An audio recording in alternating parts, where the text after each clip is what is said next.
This is the Northern Ireland Assembly Plenary. Programme signed. This is the Northern Ireland Assembly Plenary. Programme signed. This is the Northern Ireland Assembly Plenary. Programme signed. This is the Northern Ireland Assembly Plenary. Programme signed. This is the Northern Ireland Assembly Plenary. Programme signed. This is the Northern Ireland Assembly Plenary. Programme signed. This is the Northern Ireland Assembly Plenary. Programme signed. This is the Northern Ireland Assembly Plenary. Programme signed. This is the Northern Ireland Assembly Plenary. Programme signed. This is the Northern Ireland Assembly Plenary. Programme signed. This is the Northern Ireland Assembly Plenary. Programme signed. This is the Northern Ireland Assembly Plenary. Programme signed. This is the Northern Ireland Assembly Plenary. Programme signed. This is the Northern Ireland Assembly Plenary. Programme signed. This is the Northern Ireland Assembly Plenary. Programme signed. This is the Northern Ireland Assembly Plenary. Programme signed. This is the Northern Ireland Assembly Plenary. Programme signed.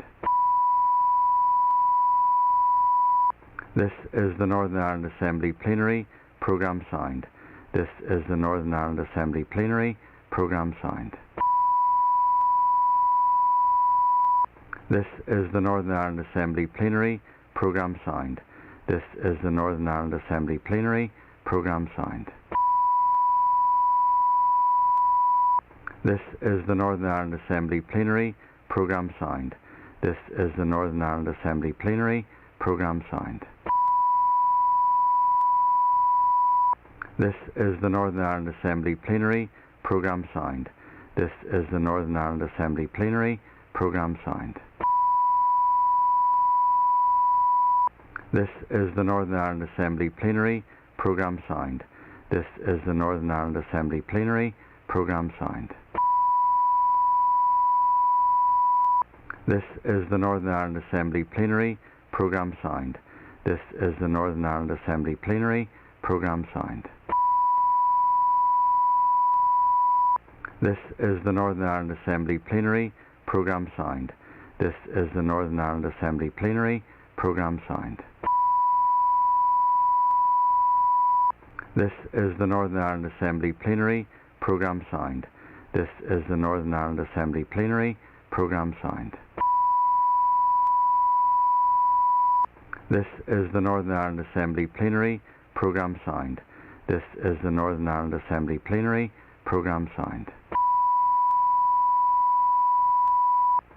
is the Northern Ireland Assembly Plenary. Programme signed. This is the Northern Ireland Assembly Plenary. Programme signed. This is the Northern Ireland Assembly Plenary. Programme signed. This is the Northern Ireland Assembly Plenary. Programme signed. This is the Northern Ireland Assembly Plenary. Programme signed. This is the Northern Ireland Assembly Plenary. Programme signed. This is the Northern Ireland Assembly Plenary. Programme signed. This is the Northern Ireland Assembly Plenary. Programme signed. This is the Northern Ireland Assembly Plenary. Programme signed. This is the Northern Ireland Assembly Plenary. Programme signed. This is the Northern Ireland Assembly Plenary. Programme signed. This is the Northern Ireland Assembly Plenary. Programme signed. This is the Northern Ireland Assembly Plenary. Programme signed. This is the Northern Ireland Assembly Plenary. Programme signed. This is the Northern Ireland Assembly Plenary. Programme signed. This is the Northern Ireland Assembly Plenary. Programme signed. This is the Northern Ireland Assembly Plenary. Programme signed. This is the Northern Ireland Assembly Plenary. Programme signed. This is the Northern Ireland Assembly Plenary. Programme signed. This is the Northern Ireland Assembly Plenary. Programme signed. This is the Northern Ireland Assembly Plenary. Programme signed. This is the Northern Ireland Assembly Plenary. Programme signed. This is the Northern Ireland Assembly Plenary. Programme signed. This is the Northern Ireland Assembly Plenary. Programme signed. This is the Northern Ireland Assembly Plenary. Programme signed. This is the Northern Ireland Assembly Plenary. Programme signed. This is the Northern Ireland Assembly Plenary. Programme signed. This is the Northern Ireland Assembly Plenary. Programme signed. This is the Northern Ireland Assembly Plenary. Programme signed. This is the Northern Ireland Assembly Plenary. Programme signed. This is the Northern Ireland Assembly Plenary. Programme signed. This is the Northern Ireland Assembly Plenary. Programme signed. This is the Northern Ireland Assembly Plenary. Programme signed. This is the Northern Ireland Assembly Plenary. Programme signed. This is the Northern Ireland Assembly Plenary. Programme signed. This is the Northern Ireland Assembly Plenary. Programme signed. This is the Northern Ireland Assembly Plenary. Programme signed. This is the Northern Ireland Assembly Plenary. Programme signed. This is the Northern Ireland Assembly Plenary. Programme signed. This is the Northern Ireland Assembly Plenary. Programme signed. This is the Northern Ireland Assembly Plenary. Programme signed. This is the Northern Ireland Assembly Plenary. Programme signed. This is the Northern Ireland Assembly Plenary. Programme signed. This is the Northern Ireland Assembly Plenary. Programme signed. This is the Northern Ireland Assembly Plenary. Programme signed. This is the Northern Ireland Assembly Plenary. Programme signed. This is the Northern Ireland Assembly Plenary. Programme signed. This is the Northern Ireland Assembly Plenary. Programme signed. This is the Northern Ireland Assembly Plenary. Programme signed. This is the Northern Ireland Assembly Plenary. Programme signed. This is the Northern Ireland Assembly Plenary. Programme signed. This is the Northern Ireland Assembly Plenary. Programme signed. This is the Northern Ireland Assembly Plenary. Programme signed. This is the Northern Ireland Assembly Plenary. Programme signed. This is the Northern Ireland Assembly Plenary. Programme signed. This is the Northern Ireland Assembly Plenary. Programme signed. This is the Northern Ireland Assembly Plenary. Programme signed. This is the Northern Ireland Assembly Plenary. Programme signed. This is the Northern Ireland Assembly Plenary. Programme signed. This is the Northern Ireland Assembly Plenary. Programme signed.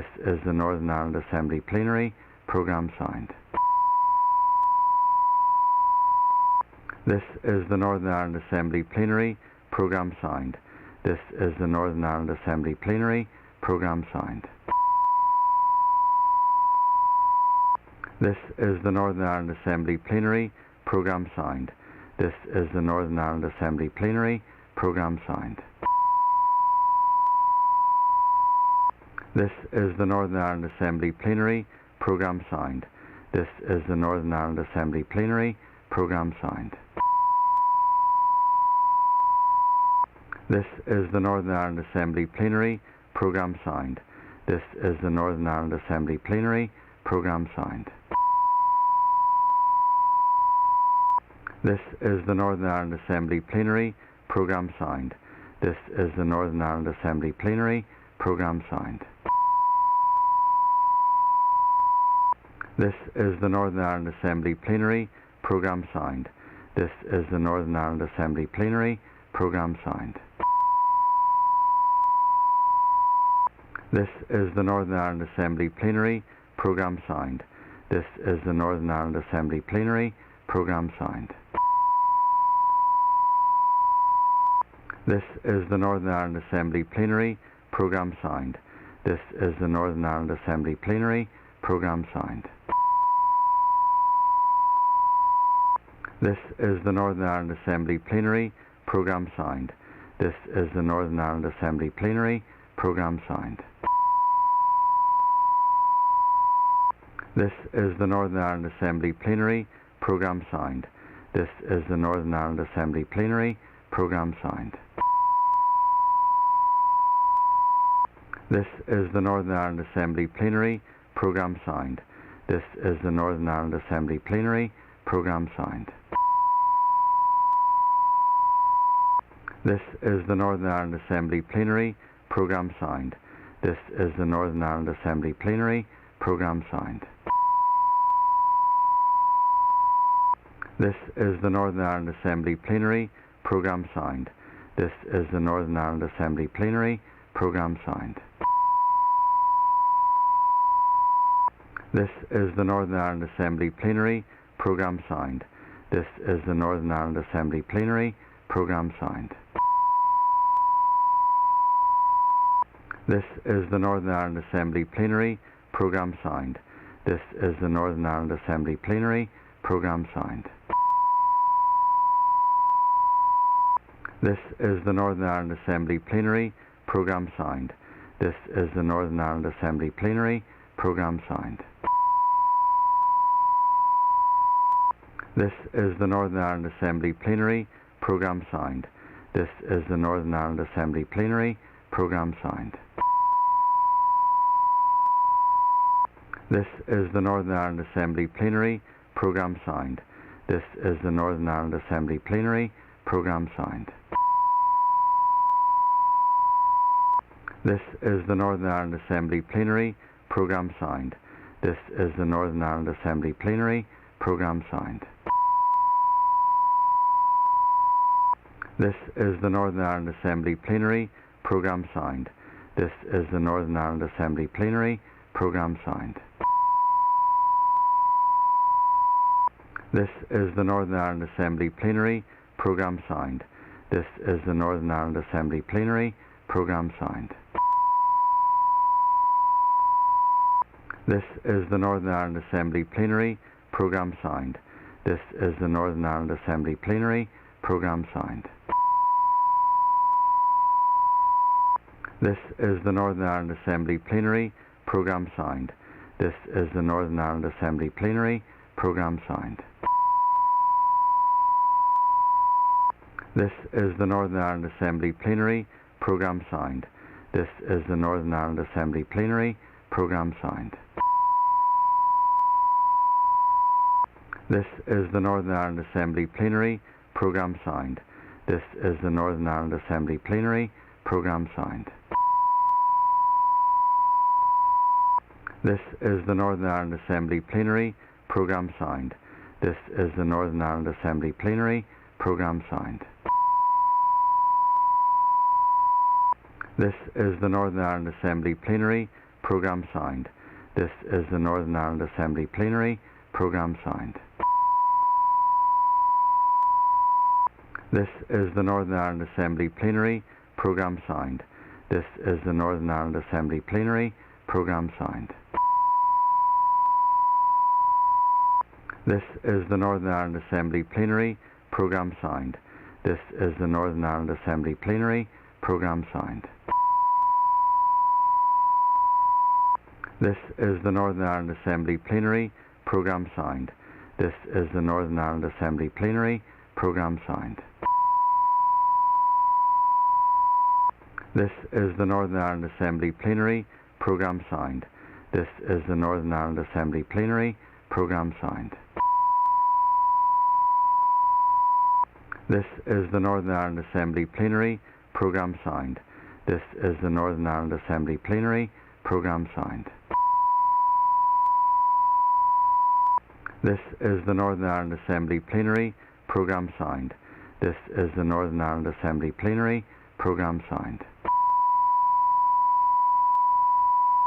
This is the Northern Ireland Assembly Plenary Programme signed. This is the Northern Ireland Assembly Plenary Programme signed. This is the Northern Ireland Assembly Plenary Programme signed. This is the Northern Ireland Assembly Plenary Programme signed. This is the Northern Ireland Assembly Plenary Programme signed. This is the Northern Ireland Assembly Plenary Programme signed. This is the Northern Ireland Assembly Plenary Programme signed. This is the Northern Ireland Assembly Plenary Programme signed. This is the Northern Ireland Assembly Plenary Programme signed. This is the Northern Ireland Assembly Plenary Programme signed. This is the Northern Ireland Assembly Plenary Programme signed. This is the Northern Ireland Assembly Plenary Programme signed. This is the Northern Ireland Assembly Plenary Programme signed. This is the Northern Ireland Assembly Plenary Programme signed. This is the Northern Ireland Assembly Plenary Programme signed. This is the Northern Ireland Assembly Plenary Programme signed. This is the Northern Ireland Assembly Plenary Programme signed. This is the Northern Ireland Assembly Plenary Programme signed. This is the Northern Ireland Assembly Plenary Programme signed. This is the Northern Ireland Assembly Plenary Programme signed. This is the Northern Ireland Assembly Plenary Programme signed. This is the Northern Ireland Assembly Plenary Programme signed. This is the Northern Ireland Assembly Plenary Programme signed. This is the Northern Ireland Assembly Plenary Programme signed. This is the Northern Ireland Assembly Plenary Programme signed. This is the Northern Ireland Assembly Plenary Programme signed. This is the Northern Ireland Assembly Plenary Programme signed. This is the Northern Ireland Assembly Plenary Programme signed. This is the Northern Ireland Assembly Plenary Programme signed. This is the Northern Ireland Assembly Plenary Programme signed. This is the Northern Ireland Assembly Plenary Programme signed. This is the Northern Ireland Assembly Plenary Programme signed. This is the Northern Ireland Assembly Plenary Programme signed. This is the Northern Ireland Assembly Plenary Programme signed. This is the Northern Ireland Assembly Plenary Programme signed. This is the Northern Ireland Assembly Plenary Programme signed. This is the Northern Ireland Assembly Plenary Programme signed. This is the Northern Ireland Assembly Plenary Programme signed. This is the Northern Ireland Assembly Plenary Programme signed. This is the Northern Ireland Assembly Plenary Programme signed.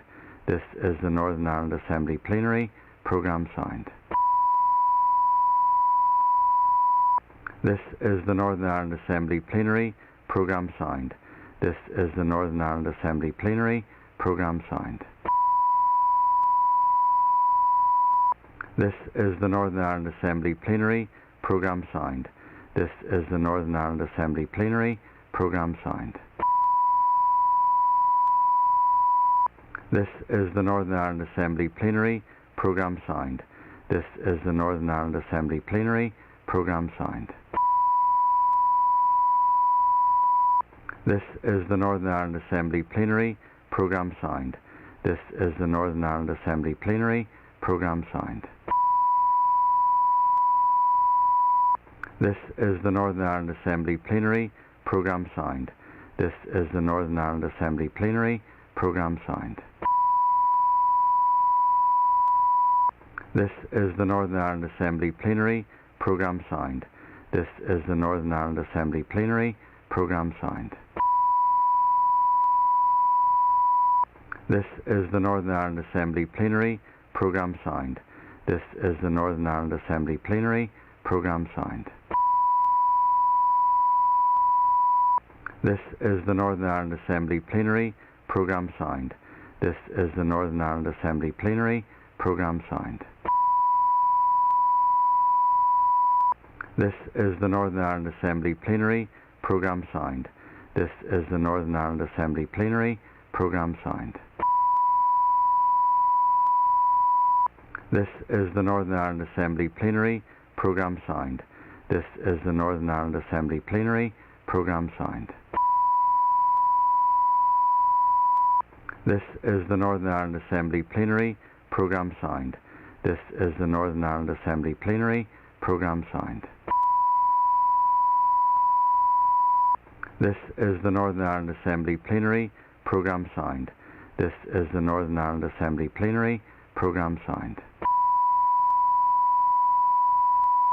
This is the Northern Ireland Assembly Plenary Programme signed. This is the Northern Ireland Assembly Plenary Programme signed. This is the Northern Ireland Assembly Plenary Programme signed. This is the Northern Ireland Assembly Plenary Programme signed. This is the Northern Ireland Assembly Plenary Programme signed. This is the Northern Ireland Assembly Plenary Programme signed. This is the Northern Ireland Assembly Plenary Programme signed. This is the Northern Ireland Assembly Plenary Programme signed. This is the Northern Ireland Assembly Plenary Programme signed. This is the Northern Ireland Assembly Plenary Programme signed. This is the Northern Ireland Assembly Plenary Programme signed. This is the Northern Ireland Assembly Plenary Programme signed. This is the Northern Ireland Assembly Plenary Programme signed. This is the Northern Ireland Assembly Plenary Programme signed. This is the Northern Ireland Assembly Plenary Programme signed. This is the Northern Ireland Assembly Plenary Programme signed. This is the Northern Ireland Assembly Plenary Programme signed. This is the Northern Ireland Assembly Plenary Programme signed. This is the Northern Ireland Assembly Plenary Programme signed. This is the Northern Ireland Assembly Plenary Programme signed. This is the Northern Ireland Assembly Plenary Programme signed. This is the Northern Ireland Assembly Plenary Programme signed. This is the Northern Ireland Assembly Plenary Programme signed. This is the Northern Ireland Assembly Plenary Programme signed. This is the Northern Ireland Assembly Plenary Programme signed. This is the Northern Ireland Assembly Plenary Programme signed. This is the Northern Ireland Assembly Plenary Programme signed. This is the Northern Ireland Assembly Plenary Programme signed. This is the Northern Ireland Assembly Plenary Programme signed. This is the Northern Ireland Assembly Plenary Programme signed. This is the Northern Ireland Assembly Plenary Programme signed. This is the Northern Ireland Assembly Plenary Programme signed.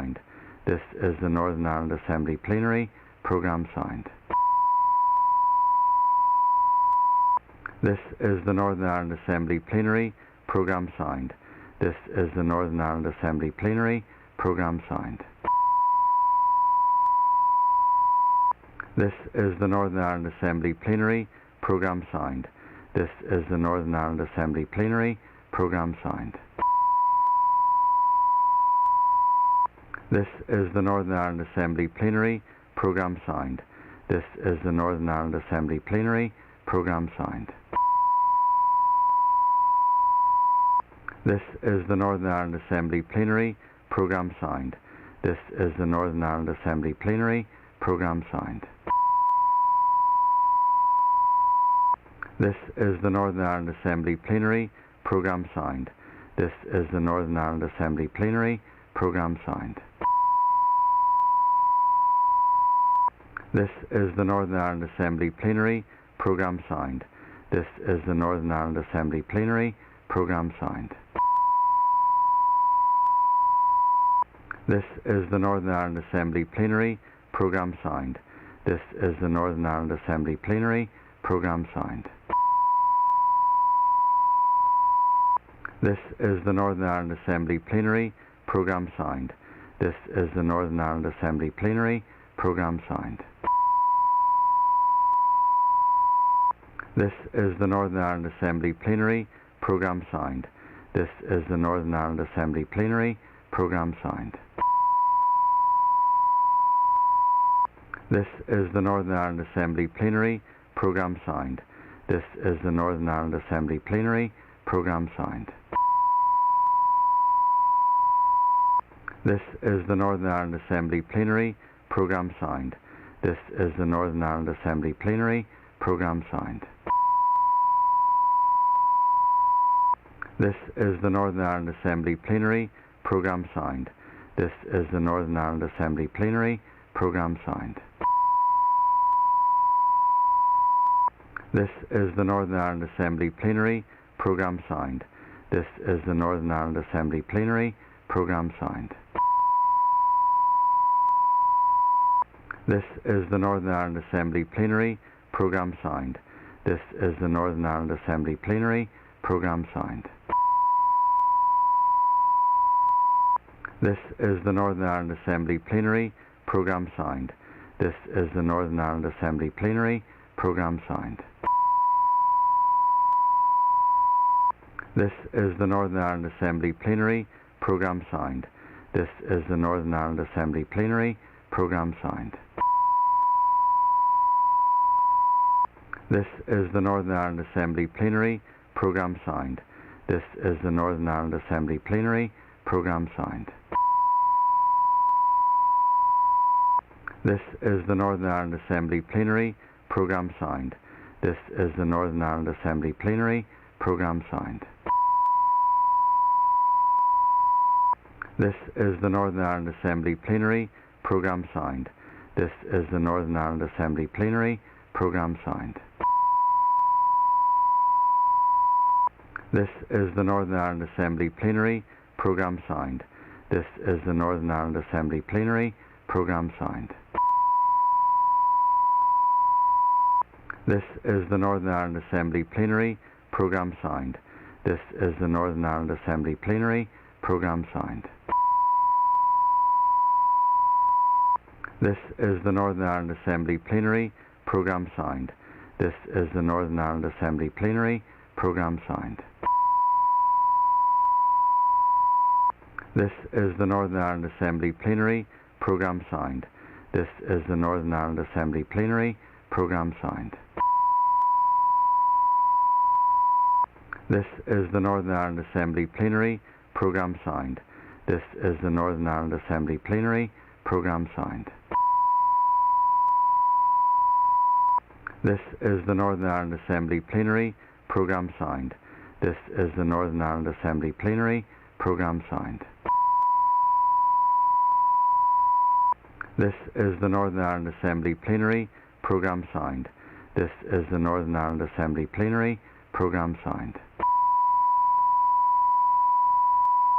This is the Northern Ireland Assembly Plenary Programme Signed. This is the Northern Ireland Assembly Plenary Programme Signed. This is the Northern Ireland Assembly Plenary Programme Signed. This is the Northern Ireland Assembly Plenary Programme Signed. This is the Northern Ireland Assembly Plenary Programme Signed. This is the Northern Ireland Assembly Plenary Programme Signed. This is the Northern Ireland Assembly Plenary Programme Signed. This is the Northern Ireland Assembly Plenary Programme Signed. This is the Northern Ireland Assembly Plenary Programme Signed. This is the Northern Ireland Assembly Plenary Programme Signed. This is the Northern Ireland Assembly Plenary Programme Signed. This is the Northern Ireland Assembly Plenary Programme Signed. This is the Northern Ireland Assembly Plenary Programme Signed. This is the Northern Ireland Assembly Plenary Programme Signed. This is the Northern Ireland Assembly Plenary Programme Sound. This is the Northern Ireland Assembly Plenary Programme Sound. This is the Northern Ireland Assembly Plenary Programme Sound. This is the Northern Ireland Assembly Plenary Programme Sound. This is the Northern Ireland Assembly Plenary Programme Sound. This is the Northern Ireland Assembly Plenary Programme Sound. This is the Northern Ireland Assembly Plenary Programme Sound. This is the Northern Ireland Assembly Plenary Programme Sound. This is the Northern Ireland Assembly Plenary Programme Sound. This is the Northern Ireland Assembly Plenary Programme Sound. This is the Northern Ireland Assembly Plenary Programme Sound.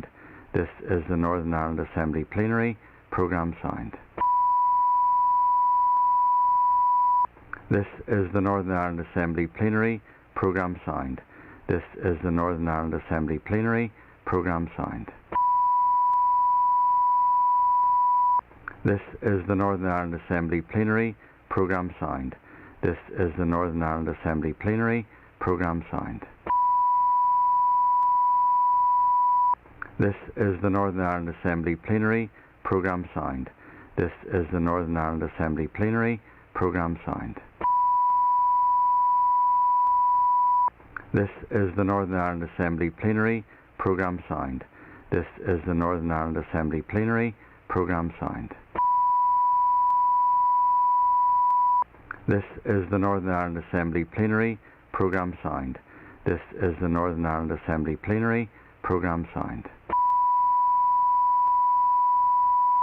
This is the Northern Ireland Assembly Plenary Programme Sound. This is the Northern Ireland Assembly Plenary Programme Sound. This is the Northern Ireland Assembly Plenary Programme Sound. This is the Northern Ireland Assembly Plenary Programme Sound. This is the Northern Ireland Assembly Plenary Programme Sound.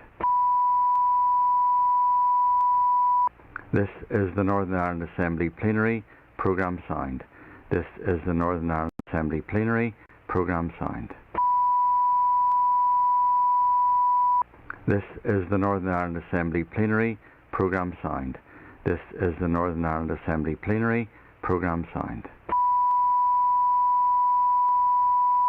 This is the Northern Ireland Assembly Plenary Programme Sound. This is the Northern Ireland Assembly Plenary Programme Sound. This is the Northern Ireland Assembly Plenary Programme Sound. This is the Northern Ireland Assembly Plenary Programme Sound. This is the Northern Ireland Assembly Plenary Programme Sound. This is the Northern Ireland Assembly Plenary Programme Sound. This is the Northern Ireland Assembly Plenary Programme Sound. This is the Northern Ireland Assembly Plenary.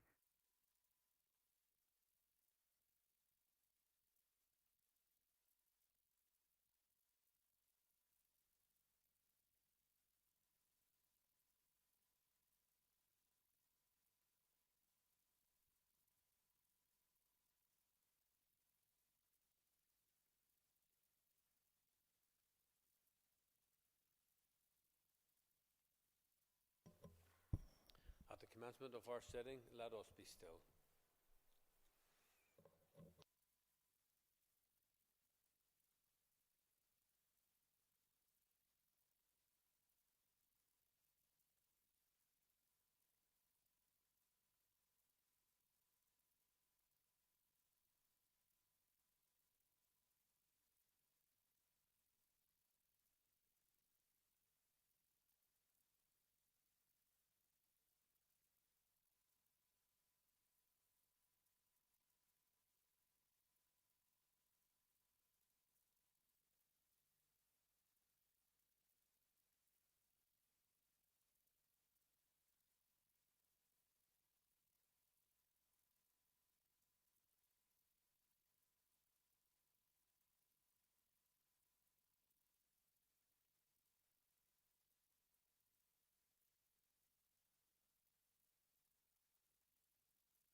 Please take your seats.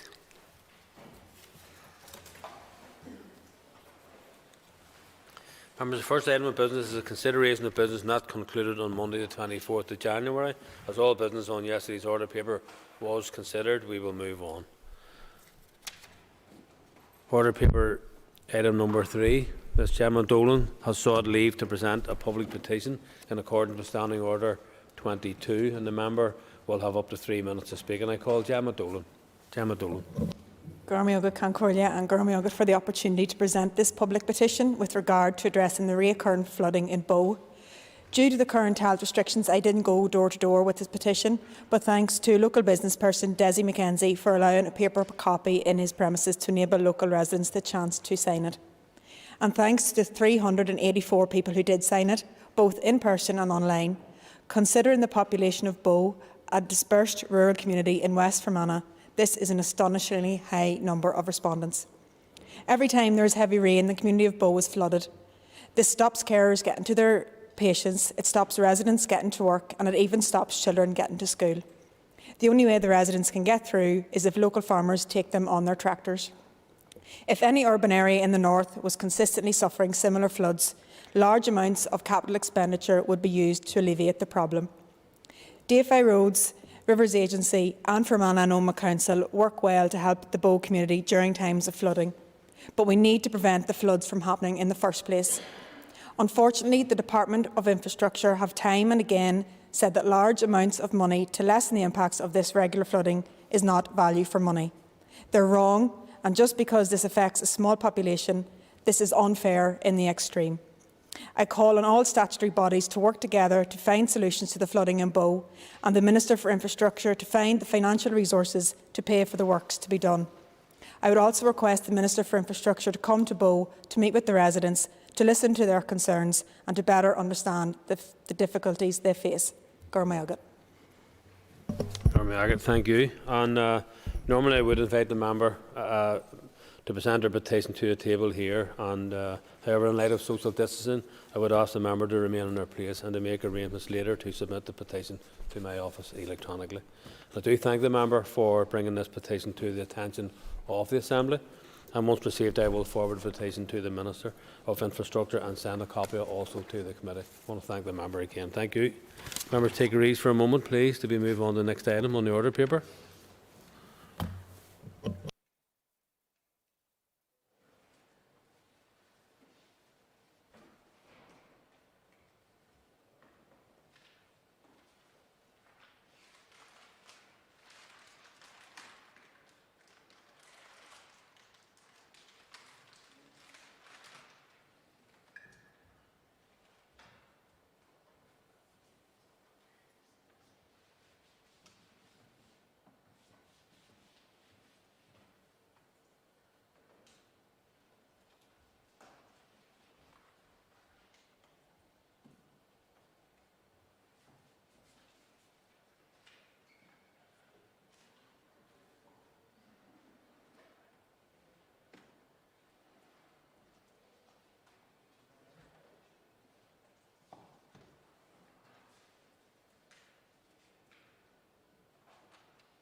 Thank you, members. The next items of business are motions to approve 3 statutory rules, all of which relate to the health protection regulations.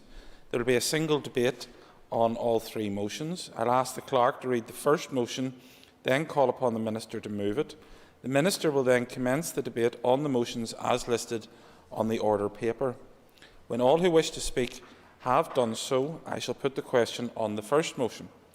The second motion will then be read into the record, and I'll call the Minister to move it. The question will then be put upon that motion. The process will then be repeated for the remaining statutory rule.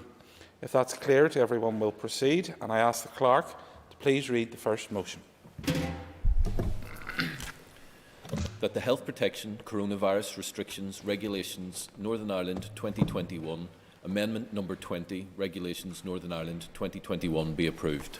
Thank you, and I call the Minister for Health, Mr Robin Swan, to move the motion. Moved. Thank you. The Business Committee has agreed that there should be no time limit on this debate, and I call the Minister for Health to open the debate on all three motions. Minister. Thank you, Mr Principal Deputy Speaker. Today, members are considering three statutory rules which implemented the decisions of the Executive that were taken on the 22nd of December 2021 to limit the spread of the COVID-19 Omicron variant. SR 2021 number 334, the Health Protection Coronavirus Restrictions Regulations 2021 Amendment number 20, Regulations Northern Ireland 2021 was made on the 9th of December. SR 2021-349, the Health Protection Coronavirus Restrictions Regulations 2021 Amendment number 21 was made on the 23rd of December, and SR 2021-348, the Health Protection Coronavirus Wearing of Face Coverings Amendment number 8 Regulations was made on the 23rd of December. Mr Principal Deputy Speaker, as members will already be aware, the Executive met again last week, and it was agreed that following a significant improved outlook, we were thankfully in a position to be able to relax many of the restrictions. However, on the 22nd of December, there were considerable uncertainties about the impact of the new variant, not least on hospital pressures. But we did know from the evidence available that the infection rate here was going to rise sharply in the days and weeks that lay ahead. The Executive agreed that in light of the potential serious scenarios developing at that time, an intervention was required alongside the vitally important booster vaccine programme. Mr Principal Deputy Speaker, I shall now turn to the regulations under debate today. The first amendment today is number 20, which made a number of changes to the regulations regarding COVID status certification, largely as a result of engagement with stakeholders which took place during the grace period of the 2 weeks prior to the formal introduction of the certification. Those changes involved removing the definition of active period, changing the required time frame from a negative rapid antigen test from 48 hours to the same calendar day as or calendar day before the relevant time, removing the requirement to provide photographic ID if the evidence provided included a photo, and rewording Regulation 16E to ensure greater clarity on the original intention. As the original intention drafting included a long sentence which had been interpreted in a number of different ways by some stakeholders. Further minor changes have been made to the wording to clarify who is responsible for a relevant premises or event when the premises owner may not be involved in the event being held there, and the requirement to have a system to verify certification is in place for all those who enter the premises or event. Moving to the second amendment, which is amendment number 21, was made on the 23rd of December. Regulation 7A, 9, 14 and 18 came into operation on the 26th of December, and the remainder of the regulations came into operation on the 27th. This amendment made the following changes. It introduced a requirement to be seated in hospitality premises unless entering or exiting the premises, accessing a table, making a payment, placing an order for food or drink in the case of unlicensed hospitality only, accessing a buffet or carvery, accessing or using toilet, baby changing or breastfeeding facilities or a smoking area, or dancing at an event to celebrate a wedding or civil partnership. No more than 6 persons at a table in a licensed and unlicensed hospitality premises when from more than one household, or 10 when from one household. Placing legal responsibility in retail premises to ensure all reasonable measures in place to reduce transmission. The requirement for office premises to put reasonable measures in place to comply with social distancing, and the prohibition of dancing indoors in hospitality venues, and prohibiting nightclubs from opening. The third amendment is amendment number 8, which made changes to the health protection wearing of face covering regulations, by which it amended the list of reasonable excuses to not wear a face covering by removing severe distress, placing the onus on an individual to prove their exemption, and to place a statutory duty on businesses to promote compliance with face covering regulations by ensuring all reasonable measures are in place. They also removed the requirement to wear a face covering when on a transport service premises where the area is outdoors, and made a minor amendment to the requirement to wear a face covering on a ferry. Members will be aware that the Executive decided on the 20th of January that the requirement to provide proof of exemption from wearing a face covering would be removed, and the reasonable excuse of severe distress was to be reintroduced to regulations. Therefore, while that provision of this statutory duty may no longer be required, the remaining provisions remain necessary and do require passage through this House today. Mr Principal Deputy Speaker, as has been the case throughout this pandemic, the Executive was clear that any restrictions would be the subject of regular review by the Executive and would only remain in place for as long as they were considered to be both necessary and proportionate to risks. So when the Chief Medical Officer and Chief Scientific Advisor confirmed last week that we were likely to be past the peak in case numbers, although it remained possible that case numbers may rebound somewhat due to the return of schools, it meant we could immediately look to see which restrictions could be lifted. And I do believe that the decisions taken by the Executive were significant, were measured, and did send a very strong public signal that we were on a clear trajectory out of this Omicron wave. So whilst there is now much to be positive about, we should also remain mindful, however, that our health service and the staff that work within it are all still under intense strain. So I would urge some continued caution. Each of us must continue to keep our guard up against the transmission of the virus which caused COVID-19.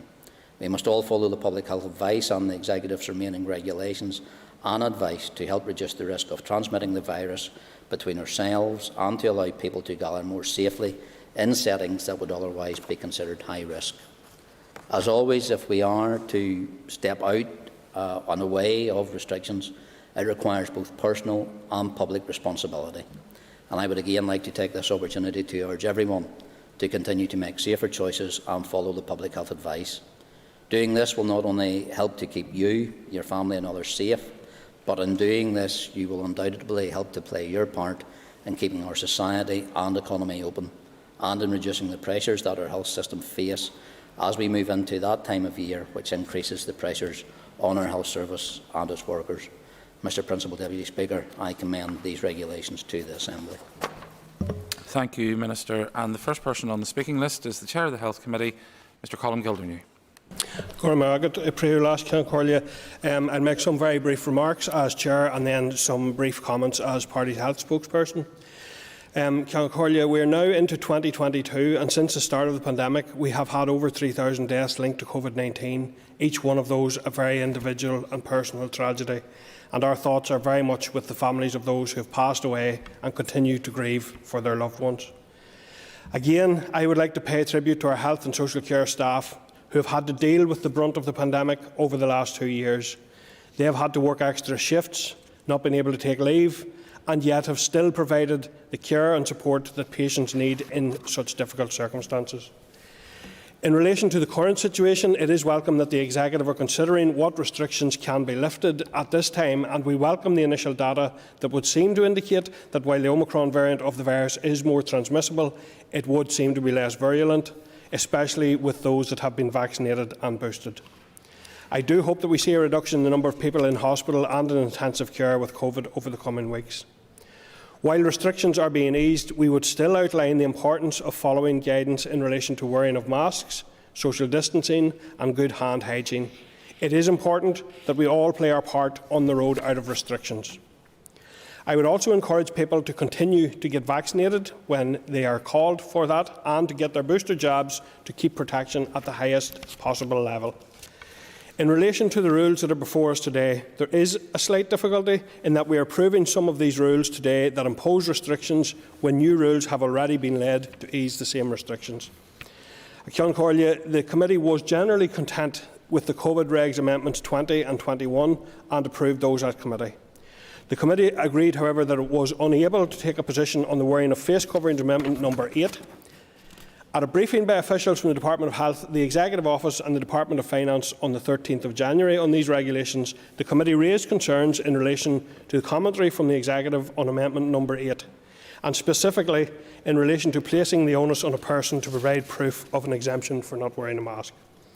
Ministers in the Executive have outlined in the media that this was unworkable, and the Committee heard from officials that following discussions with GPs that they would be unable to provide letters of exemption for people, and therefore it would be difficult for a person to prove their exemption. At its meeting on the 13th of January, the Committee also highlighted concerns in relation to putting the onus onto a disabled person to provide proof of exemption, and that this may be considered disability discrimination. Officials advised that this issue was still under consideration. At the meeting on the 13th, officials advised that the rule would be amended, but couldn't provide any information on how it would be amended. The committee also requested that officials come to brief us on the issue at its meeting of the 20th of January. However, officials were still unable to provide any clarity in relation to next steps and advised the committee that the issue was to be considered at the executive meeting later that afternoon, as the Minister has outlined. This left the committee in a difficult position, in that it felt that it could not come to a position on the rule due to the lack of information and clarity on whether the rule would be amended or revoked, and on the basis that the committee did not have sight of the new policy direction for this issue. The committee is disappointed that it was unable to come to a position on the rule, but this highlights the need for decisions to be clearly thought out, to be backed by evidence and information clearly set out, not just for the committee but indeed for the public. At its meeting on Thursday past, the committee agreed that if it received further information on this rule, it would meet as a matter of urgency to consider that information to see if the committee could then come to a position on the rule. However, no further information was received by committee. Issues like this and the lack of clarity in relation to rules can have an effect on public confidence and can cause considerable confusion for people and has caused people to be put in difficult positions. We've heard some of the stories of people having to divulge very private and personal information to explain why they are unable to wear a mask. While the committee understands the importance of wearing of masks and would encourage everyone who can wear a mask to do so, it does have some difficulty putting vulnerable people in positions where they are having to explain what may be very difficult circumstances for them. I am aware that a new regulation has now been laid in relation to this issue, and the committee will scrutinise this rule in the coming weeks to ensure that it is fit for purpose. To be clear, the committee approves Amendments 20 and 21 and has not taken a position on wearing of face coverings, Amendment number 8. And then just briefly, as a party health spokesperson, I do recognise that COVID-19 has created a series of challenges right across, and not least in terms of providing public health measures and regulations in a way which protects the public and which are often done in a manner which is where time is not in particularly great supply. I recognise that it is important that measures are taken and taken quickly where they need to be. And it is, I think, as the Minister has stated, important that they also are dynamic in the sense of they continue to be reviewed. So I also would urge everyone to continue to abide by the guidance that's out there as a very minimum, but also to do everything else they can to protect themselves at the time ahead as we continue to navigate our way through COVID-19. We all absolutely hope that there will come a day when we are beyond this pandemic. However, it's still being dealt with and it's still creating difficulties out there. So we will be supporting the health regulations. Thank you, Mr Gildernew. I call Ms Pam Cameron. Thank you, Mr Principal Deputy Speaker. And I rise, first of all, to speak on the health protection coronavirus restrictions regulations Northern Ireland 2021 amendments number 20 and amendment number 21. And I suppose, Mr Speaker, less so on number 20, which we have already heard from the Minister and also from the committee chair on, given that the Department has advised that none of the changes in this amendment offer any substantive policy changes and are technical. In terms of number 21, we know this introduces the requirement to be seated in hospitality premises unless and lists a number of exemptions around that. We understand that no more than 6 persons were to be at a table in licensed and unlicensed hospitality premises when from more than one household, or 10 when from one household. It also included things like prohibiting dancing indoors in hospitality venues and prohibiting nightclubs from opening. Mr Principal Deputy Speaker, on many occasions discussing these regulations, we have talked about our hospitality industry and we have talked about the sacrifice that they have been forced to make, the huge strain placed on management and staff, and disconnecting of the public link to the venues that we love to visit and share quality time in with friends and loved ones. Mr Speaker, Amendment 21 we know was incredibly harmful to our hospitality sector at a time when we ought to have been enjoying its boom time, the Christmas trade that sustains that particular trade through the early months of the following year. And from speaking to bar owners and restaurateurs, as these rules were being introduced, they were conflicted They had an understanding of why, but simply could not fathom why support was not introduced at the same time they were left to turn the key in the door for the Christmas parade or watch as bookings were cancelled. Mr Principal Deputy Speaker, we have now that support in place, but I must say I regret that the Finance Minister did not bring forward such a scheme sooner. We left business owners within hospitality in a desperate situation on the mouth of Christmas, and that was wrong. I'm pleased now that we are in a different place and that where such restrictions can be lifted. The dire warnings issued before Christmas thankfully have not come to pass, and we are all incredibly thankful for this. And in this is a plea for responsible and proportionate language by us all, but particularly those who take to the airwaves.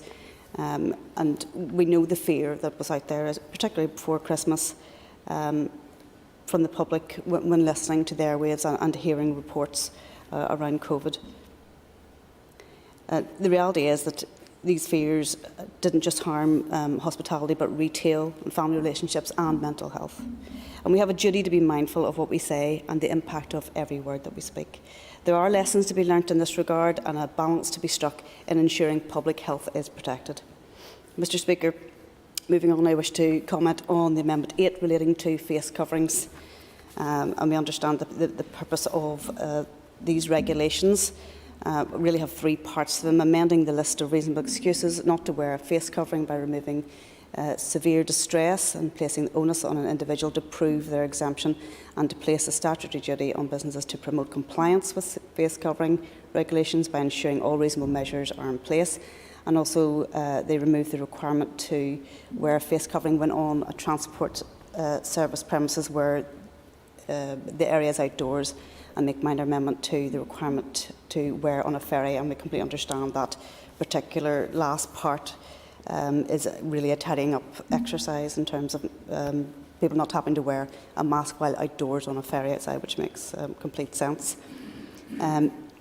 This health regulation, Mr Speaker, seems to be the one that lacks the information and the clarity, hence the committee were unable to take a position on it.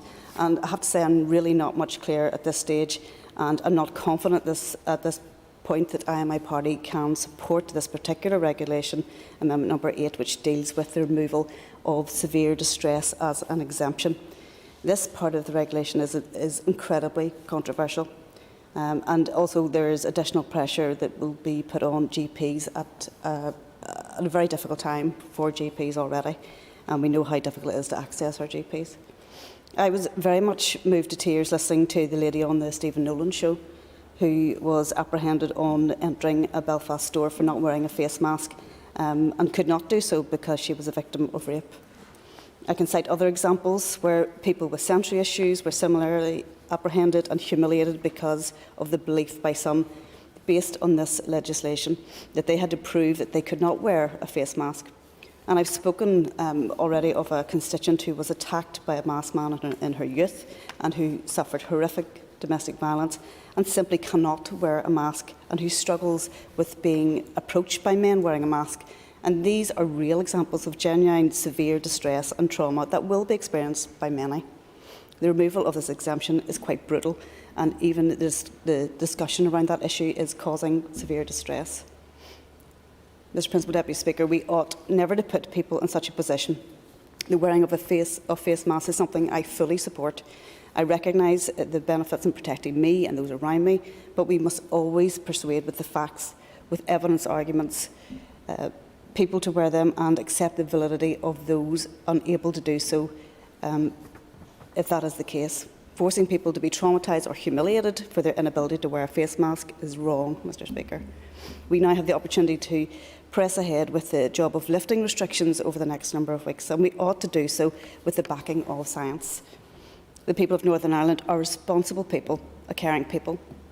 They are ready to live with COVID and embrace the freedoms that never ought to be taken from them again. I want to thank you, Mr Speaker, for the opportunity to speak and leave my final thoughts with those who have lost loved ones over this incredibly difficult period of this pandemic. When we speak on these regulations, we are ever mindful that we don't want to encroach on that grief and the distress that those friends and families of the loved ones who lost lives to COVID and this pandemic, and we have to be ever mindful of them throughout this period of time and ensure that we are supportive of them through their grief. Thank you. Thank you. I call Mr. Colin Mcgrath. Very much, Mr. Principal Deputy Speaker, and I'm grateful for the opportunity to speak on the regulations that we're debating today. And as I do so, I preface this by saying that some of the regulations that we're debating have already fallen, but that is the nature of the ever-changing environment in which we find ourselves, certainly over the last 2 years.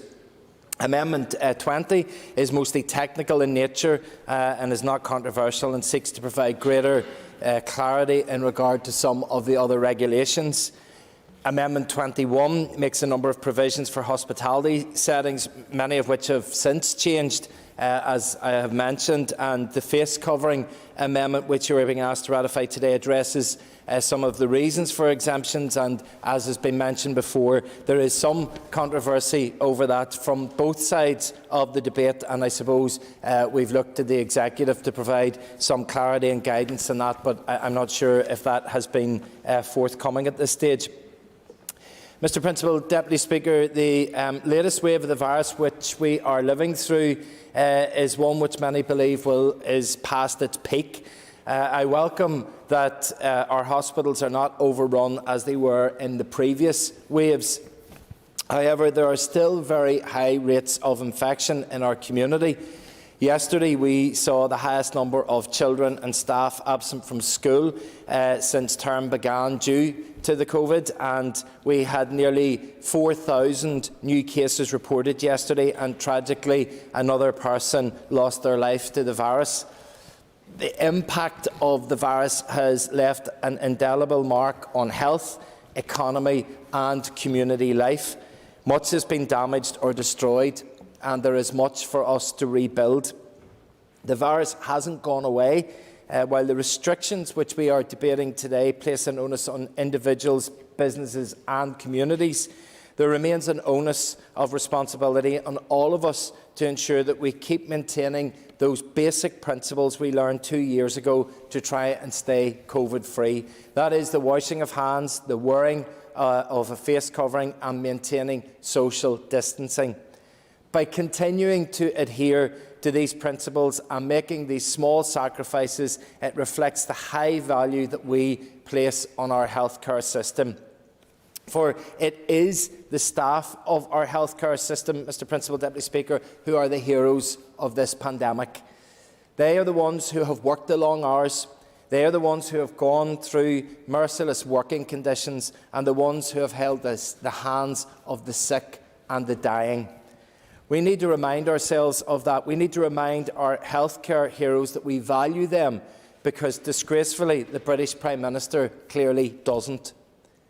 Throughout the pandemic, we have seen many businesses pushed to the brink of collapse, and some have had to fold. We have seen this over the Christmas period, with many local bed and breakfasts and close contact services such as barbers and hair salons losing out on income, and they need our support. However, this has happened not because of the regulations that we enact, but because of the virus. The virus has gripped our community, but our collective work as a community has mitigated against the worst of that grip. Let it be known that our local and family-run businesses bore the economic brunt of the pandemic. They must be thanked, and as we take tentative steps out of the pandemic, they must be supported. I have spoken about those that have died in hospitals. We must remember their families and their loved ones. Families who did not have the chance to say goodbye to their loved ones, bar maybe a video call. Families that missed weddings, celebrations and birthdays, except if they lived in number 10 Downing Street, that is. The sacrifices which our community made and how rules were adhered to continues to make all of the difference in our fight against this invisible foe. But we are not out of the woods yet. The virus is still among us. It is changing and it is fighting to survive. We cannot afford to take our eye off the end goal. We are nearly there. Yes, we have achieved a great deal together, but yes, we have suffered a great deal together as well. Now is the time for that last push This is a critical time in our fight against COVID. This is a time when we must take a conscious effort to work together and not against each other. These institutions teach us that when we work together, we work better, not when we work in silos. So let the lessons of the pandemic be learned by all of us, whether that's an MLA or an executive minister. If we do this, if we endure this together, then we'll be better placed to rebuild our families and our communities, our businesses, and most importantly right now, our broken healthcare system, so that it is ready to face the challenges that tomorrow will present. Thank you, Mr. Speaker. Thank you. I call Mr. Alan Chambers. Thank you, Mr. Principal Deputy Speaker. I think we have to acknowledge that what we have been dealing with the last 2 years is the biggest pandemic in living memory. It's been a worldwide pandemic, and it's very easy to lose sight of that fact. And, you know, our officials that were charged with dealing with this couldn't just walk down to the local library and pick a textbook off the shelf to tell them how to address this pandemic. They had to formulate guiding principles in the very early days. The major one was to find ways to restrict the transmission of the virus, and obviously the game plan was to save lives. We also had to be mindful of protecting the physical and mental health of our NHS staff. And then we had the good fortune of the development of an effective vaccine, and that has been a game changer. And the administering that vaccine has been a huge success, not only in Northern Ireland but throughout the United Kingdom. So these guiding principles that we set out to fight this pandemic with are just as important today as we see some light at the end of the tunnel as they were at the start of this pandemic. And, Mr. Deputy Principal Speaker, we must never forget the fact that 3,000 families have lost a loved one. We must never forget the fact that hundreds of people are still suffering the debilitating effects of long COVID. And we must never forget or underestimate the long-term impact that dealing with this pandemic is going to have on our NHS staff. But as we move forward with a degree of optimism and hopefully heading to some degree of normality, we must acknowledge, as other speakers have acknowledged, the sacrifices that have been made by the people in Northern Ireland, the family events, the holidays that they've missed, the effect on our children's education. There has been huge sacrifices made by the people of Northern Ireland. And you know, that has been despite the tsunami of negativity that we saw and still continue to see on social media, and indeed disappointingly that negativity has come from a number of what I would describe as irresponsible elected representatives. So I think as we reach this point, I think it is an opportune time to say to the public of Northern Ireland, thank you. Thank you for your adherence to the regulations and for those sacrifices that you've made. And the message still is just hang in there, continue to do the right thing in terms of social distance and wearing your mask, hand hygiene, and most importantly, continue to show respect for the people that you come in contact with on a daily basis. Now, the Ulster Unionist Party, we have always, throughout this pandemic, consistently followed and supported the medical advice and the scientific advice, and we will continue to use that as our guiding light. And also, in conclusion, Mr. Principal Deputy Speaker, it would be remiss of me not once again to place on record the eternal gratitude everyone in Northern Ireland owes to all those working in the NHS. Thank you. Thank you. Before I call the next speaker, members would know that I'm not one that would stand on formality or procedure at all. But I would urge members in their comments, if we could direct them to the content of the amendments. I'm not going to be, too hard on that, but if we could direct them to the content of the amendments, and to see a wonderful example of how that's done, I call Ms. Paula Bradshaw.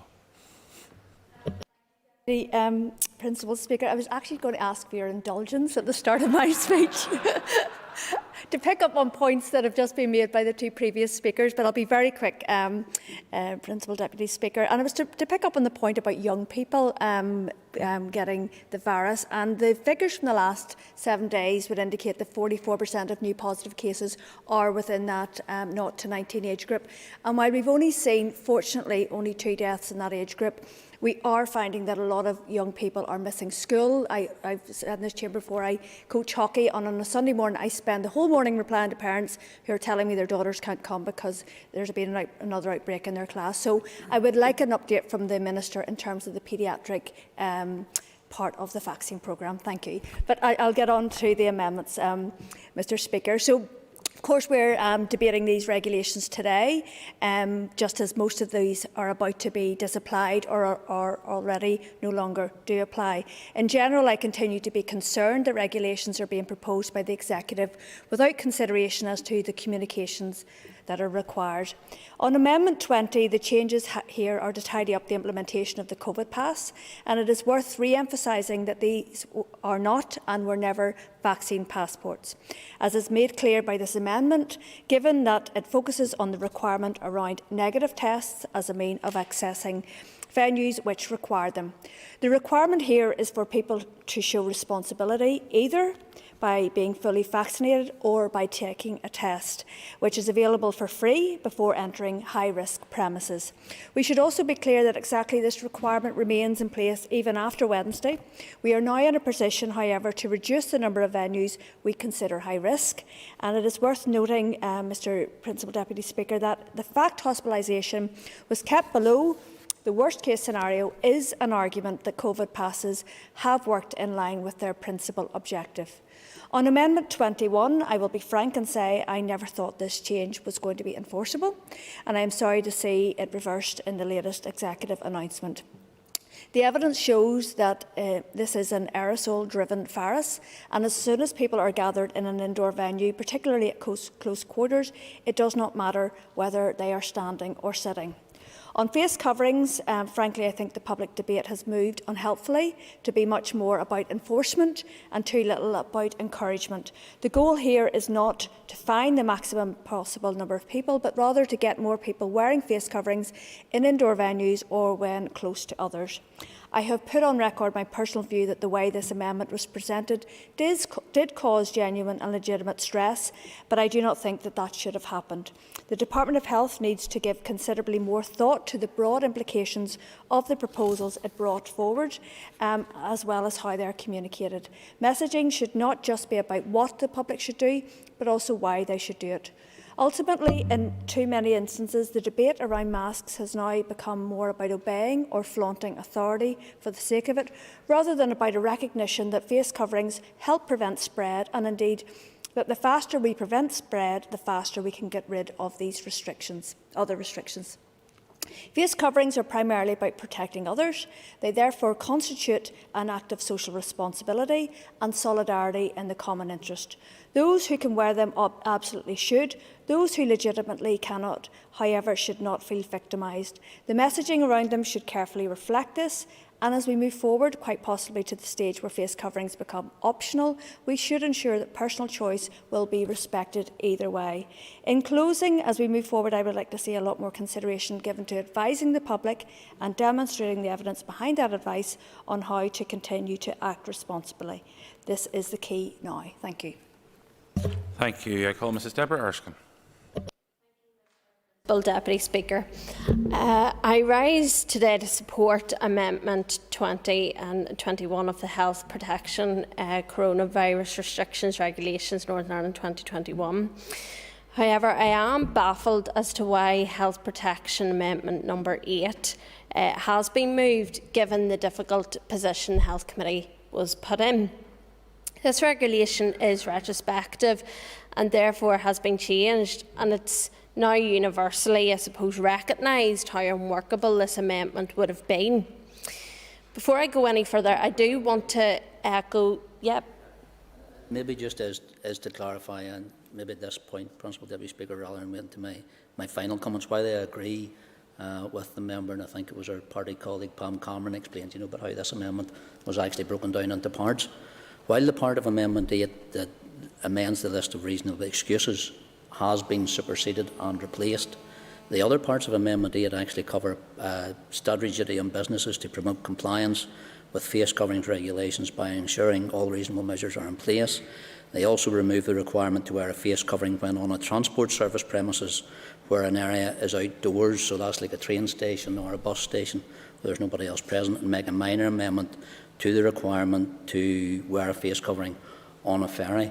So while I understand the concern, Mr Principal Deputy Speaker, and I've heard it about the first part of Amendment 8, if Amendment 8 isn't made and carried today, those other parts of that amendment will also fall and will require further amendments to be brought into legislation to reinstate those, and it will cause that grey area about what actually happened from the point they were moved until those amendments are remade as well. So it's just to clarify that for the member, while I accept fully her concerns about the first part and the undue stress.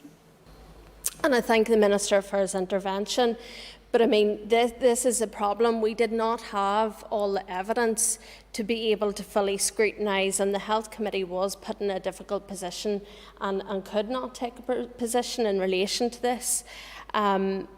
But before I go any further and allude on my difficulties with the face covering element, I want to echo the sentiments of my colleague Pam Cameron and others in the chamber in terms of the families who have lost loved ones. And I recognise that COVID-19 has been extremely difficult for everybody, and my thoughts are with those in particular who have lost loved ones as a result of COVID-19. Focusing on the face covering element, constituents have contacted me and my colleagues to state how Amendment 8 would have severely affected their daily lives, and we've heard the very brave testament of rape and sexual and domestic abuse victims, and indeed innocent victims of the Troubles, who all made mention of the distressing element of face coverings. These were not excuses, but were real-life traumatic events in their lives that would have made going to the shop, a restaurant, the cinema, things we take for granted, all the more difficult. Removing the severe distress and placing the onus on the individual to prove their exemption created embarrassing conversations, never mind the fear of re-traumatisation by having to explain their reasons for not being able to wear a face covering. I do believe it is shameful that we created this upset, and upset was caused to those constituents. And I do find it frustrating that as a representative I had no luxury to be able to properly scrutinise this legislation by the time we are debating this, and they have already changed. Not only did it create a problem for constituents, but an unworkable situation in having to access reasonable proof.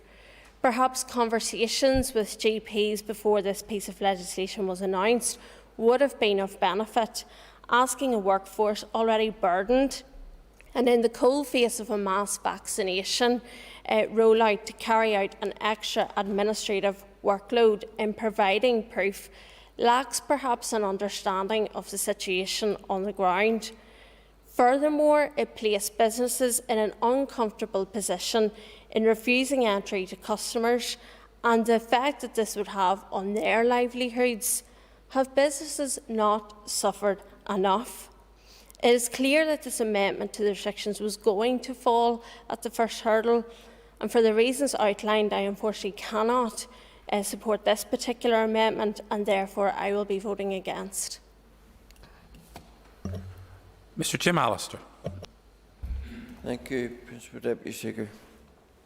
Today's debate, particularly in respect of the third regulation, illustrates, if there ever was any doubt about it, about both the farce of this process in which we engage and the farce of the Executive's approach on this issue.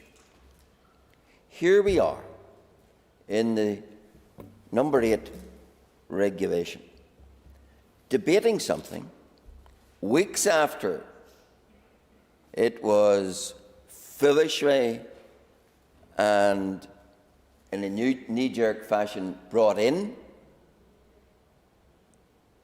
at a point where a large part of it has already been revoked. And yet we come to this House, and the Executive says to this House, nonetheless, approve the very thing that we have since revoked. What a farce. Both in the sense that we only get to debate it weeks after the event, and that the very thing we're asked to approve is not something that the Executive itself, in significant part, even still supports. So why would any self-respecting MLA in this House vote to prop up such a farcical situation? I certainly won't. And of course, the farce comes in a context which itself was farcical. In the days before Christmas, we had the Deputy First Minister, a lady who will go down in history as leading the greatest defiance of COVID regulations ever on a mass basis seen in Northern Ireland when it came to burying the terrorist story. And she was telling us, as part of that brazen attempt to scaremonger and whip up fear, we'd see 30,000 cases a day by Christmas. We were going to be hit like a ton of bricks by Omicron. Why did the Executive think it necessary and appropriate to fearmonger? Why did they think it right to take us into the territory of pandemic of biblical proportions? Only now to be telling us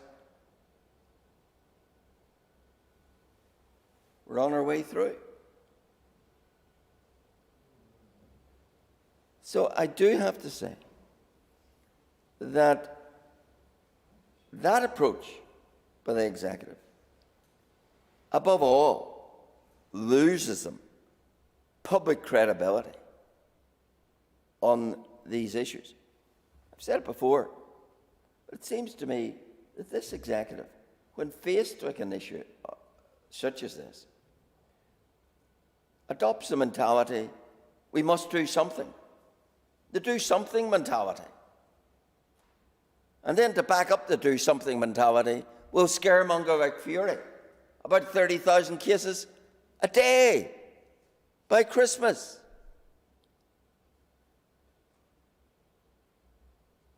And then we discover that one of the things they brought in which was particularly capable of affecting disabled people, all of that, wasn't even equality impact.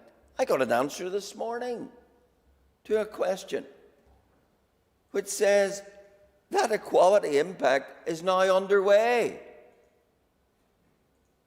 Now underway in respect of something which in part has been abandoned. What way is that to do business?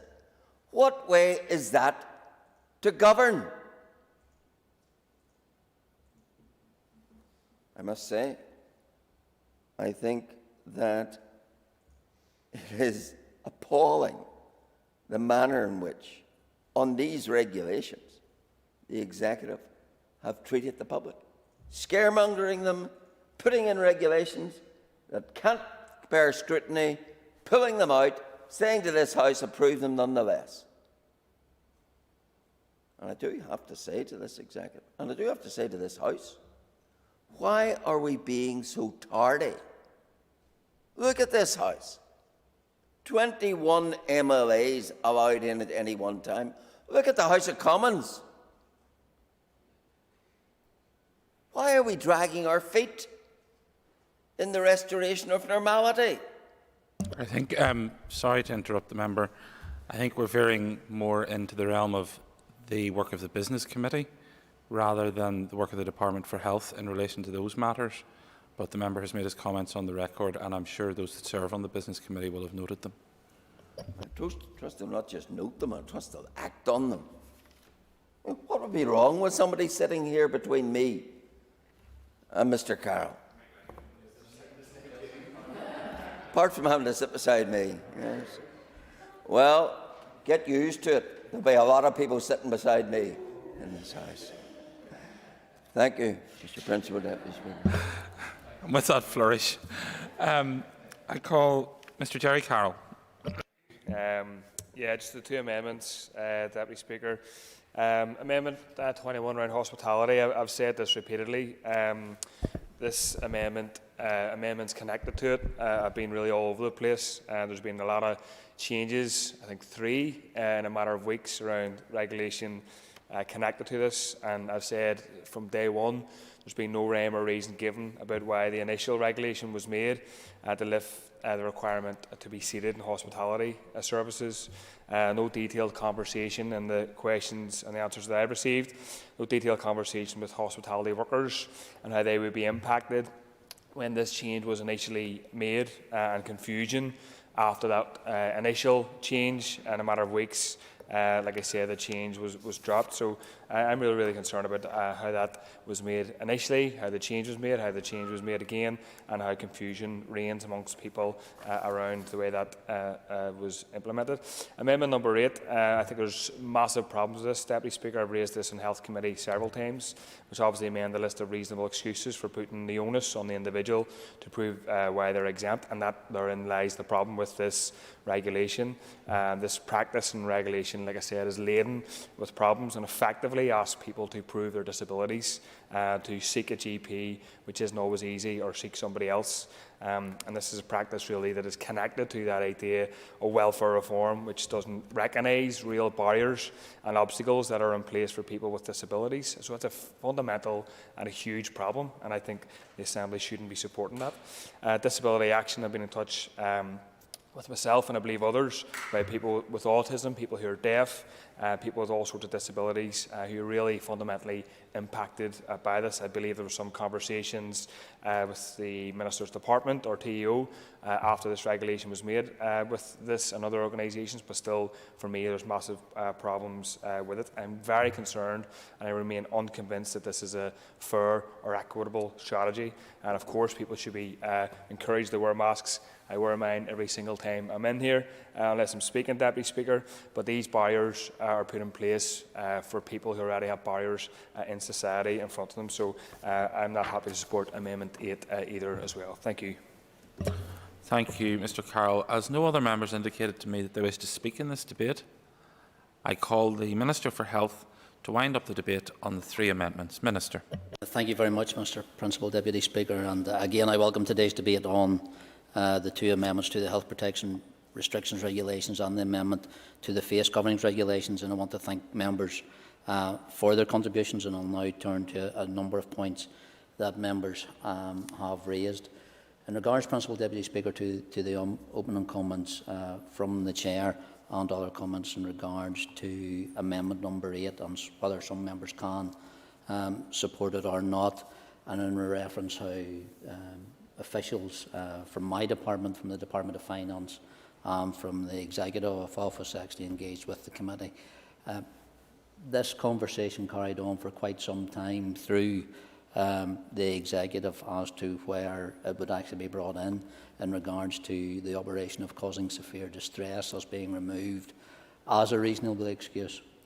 And unfortunately, as I've said, Mr. Principal Deputy Speaker, in this place before, unfortunately, while we have those conversations within the Executive, they're already transmitted, transposed and being had in the public sphere at the same time as well, so that before the Executive could take a final decision or a final process, that debate has started wide and causes, I think, as members have already indicated, further distress to those who think they're going to be impacted or those who will be impacted because they don't have the full, as Ms Bradshaw often talks about, the full information as to what is actually being talked about. So where this intention was brought forward, and I do want to correct Ms Bradshaw, I did it at the committee as well, it wasn't the Department of Health recommendation that number 8 was brought in. It was actually brought in by a recommendation on a paper from the Executive Office over engagement from the Executive Committee's task force or the Executive COVID task force in regards to what more could be done actually to enhance the wearing of face coverings, and it was moving from the encouragement where we got so far to actually the implementation and enforcement at that point. There were a number of options looked at, discussed by the Executive, and this has been pointed out, in removing the causing severe distress. Mr. Principal Deputy Speaker, it didn't bring about a satisfactory result as in regards to what the Executive was trying to achieve, and that's why that part of Amendment number 8 has been removed and superseded, again by a decision of the Executive, a unanimous decision of the Executive to remove that. But Amendment number 8 at this point still contains a number of other requirements, and that again removes the requirement to wear a face covering when outdoors on public transport premises, makes a minor amendment to the requirement to wear a face covering while outdoors on a ferry, where previously social distancing of 2 metres was required to remove a face covering outdoors. And however, this provision removes that to align with other regulations and not requiring social distancing. So while I fully appreciate it and the Executive acknowledges the concern over the first part of Amendment number 8, and while that has actually now been revoked and replaced, those other parts of Amendment number 8 still are required and still are part of the conversation. And I think, Mr. Principal Deputy Speaker, that's the main concerns that have been raised by a number of members and parties in this chamber. So while I would ask them to acknowledge, and we have on record, their opposition to that part of Amendment number 8, the other parts still are important to what technical amendments needed to be drafted under the face covering regulations. And again, I've had the conversation with the Chair in regards to the challenging position that while officials are trying to explain to committee members what conversations are being had because they've already been had in the public, that the Executive, I think it was the 20th of January, when the committee met in the morning, but the Executive wasn't meeting until the afternoon to actually discuss that point.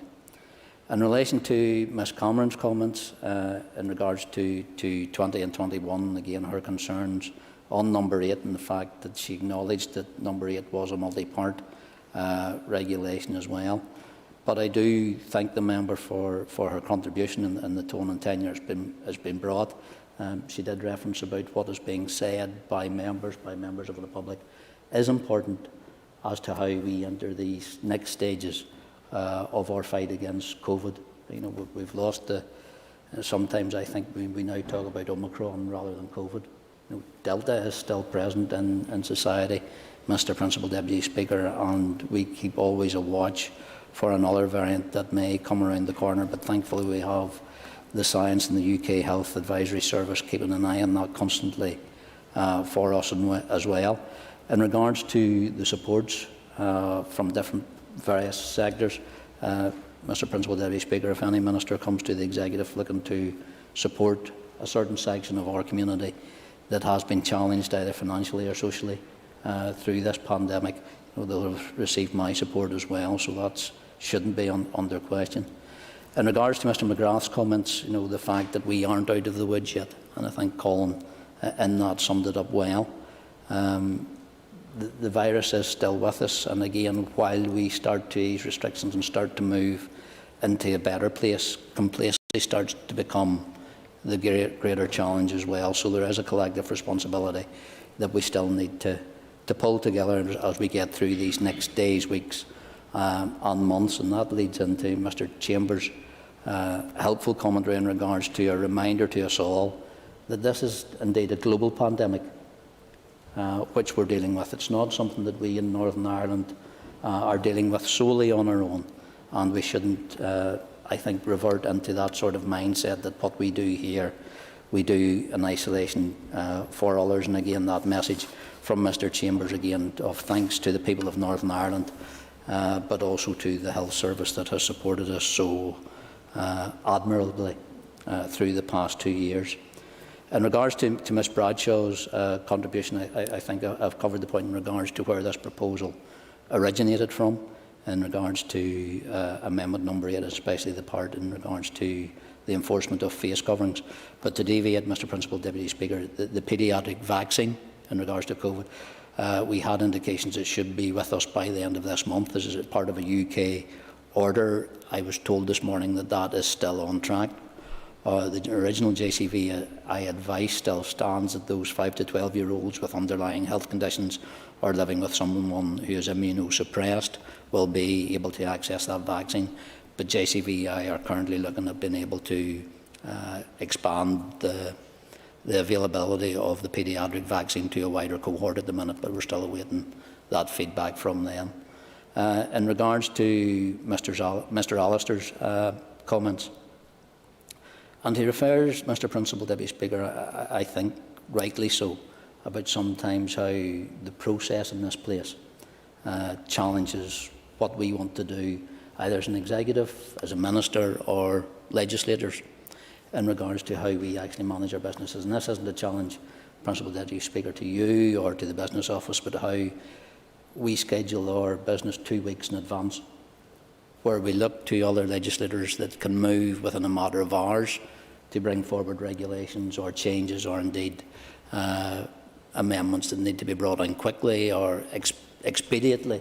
And I think, and again I've said it from this box, that really this place, and we do need to collectively look at how we can be more agile when it comes to debating issues like that and passing these regulations through the process. We have, I think rightly so, where our committees scrutinise, our examiner of statutory rules then takes a role in regards to what has been brought forward, but this place is often towards the end of that process. I'm fully supportive, and the member knows well that I don't shirk my responsibility in coming to this chamber to stand in front of executive decisions and take those answers as well. But I will, yeah. And yet the Minister will bring to this House next week a proposal to extend this very arrangement. Isn't that right?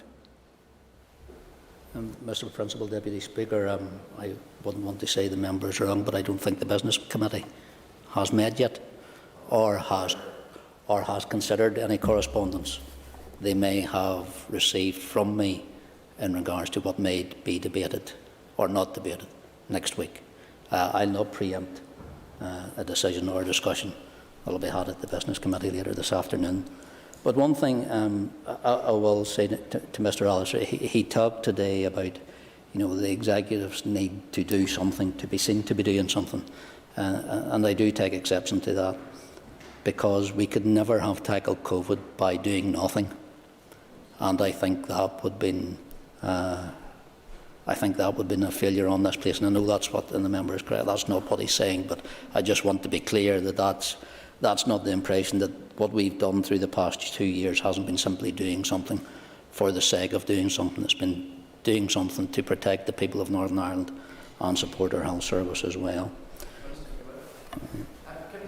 maybe seek some clarification from the Minister with regard, if there are parts of Amendment 8 that people don't like, and it's clear that the Executive has addressed that, so in other words those issues are sorted out, but yet Amendment 8 has other elements to it which we continue to need to ensure that we have the protections, is voting against that, is that part of a process, voting against Amendment 8, then not the biggest example of cutting off your nose to spite your face? Voting against or voting down Amendment number 8 will remove all the parts of Amendment number 8, not simply the bit that has already been replaced.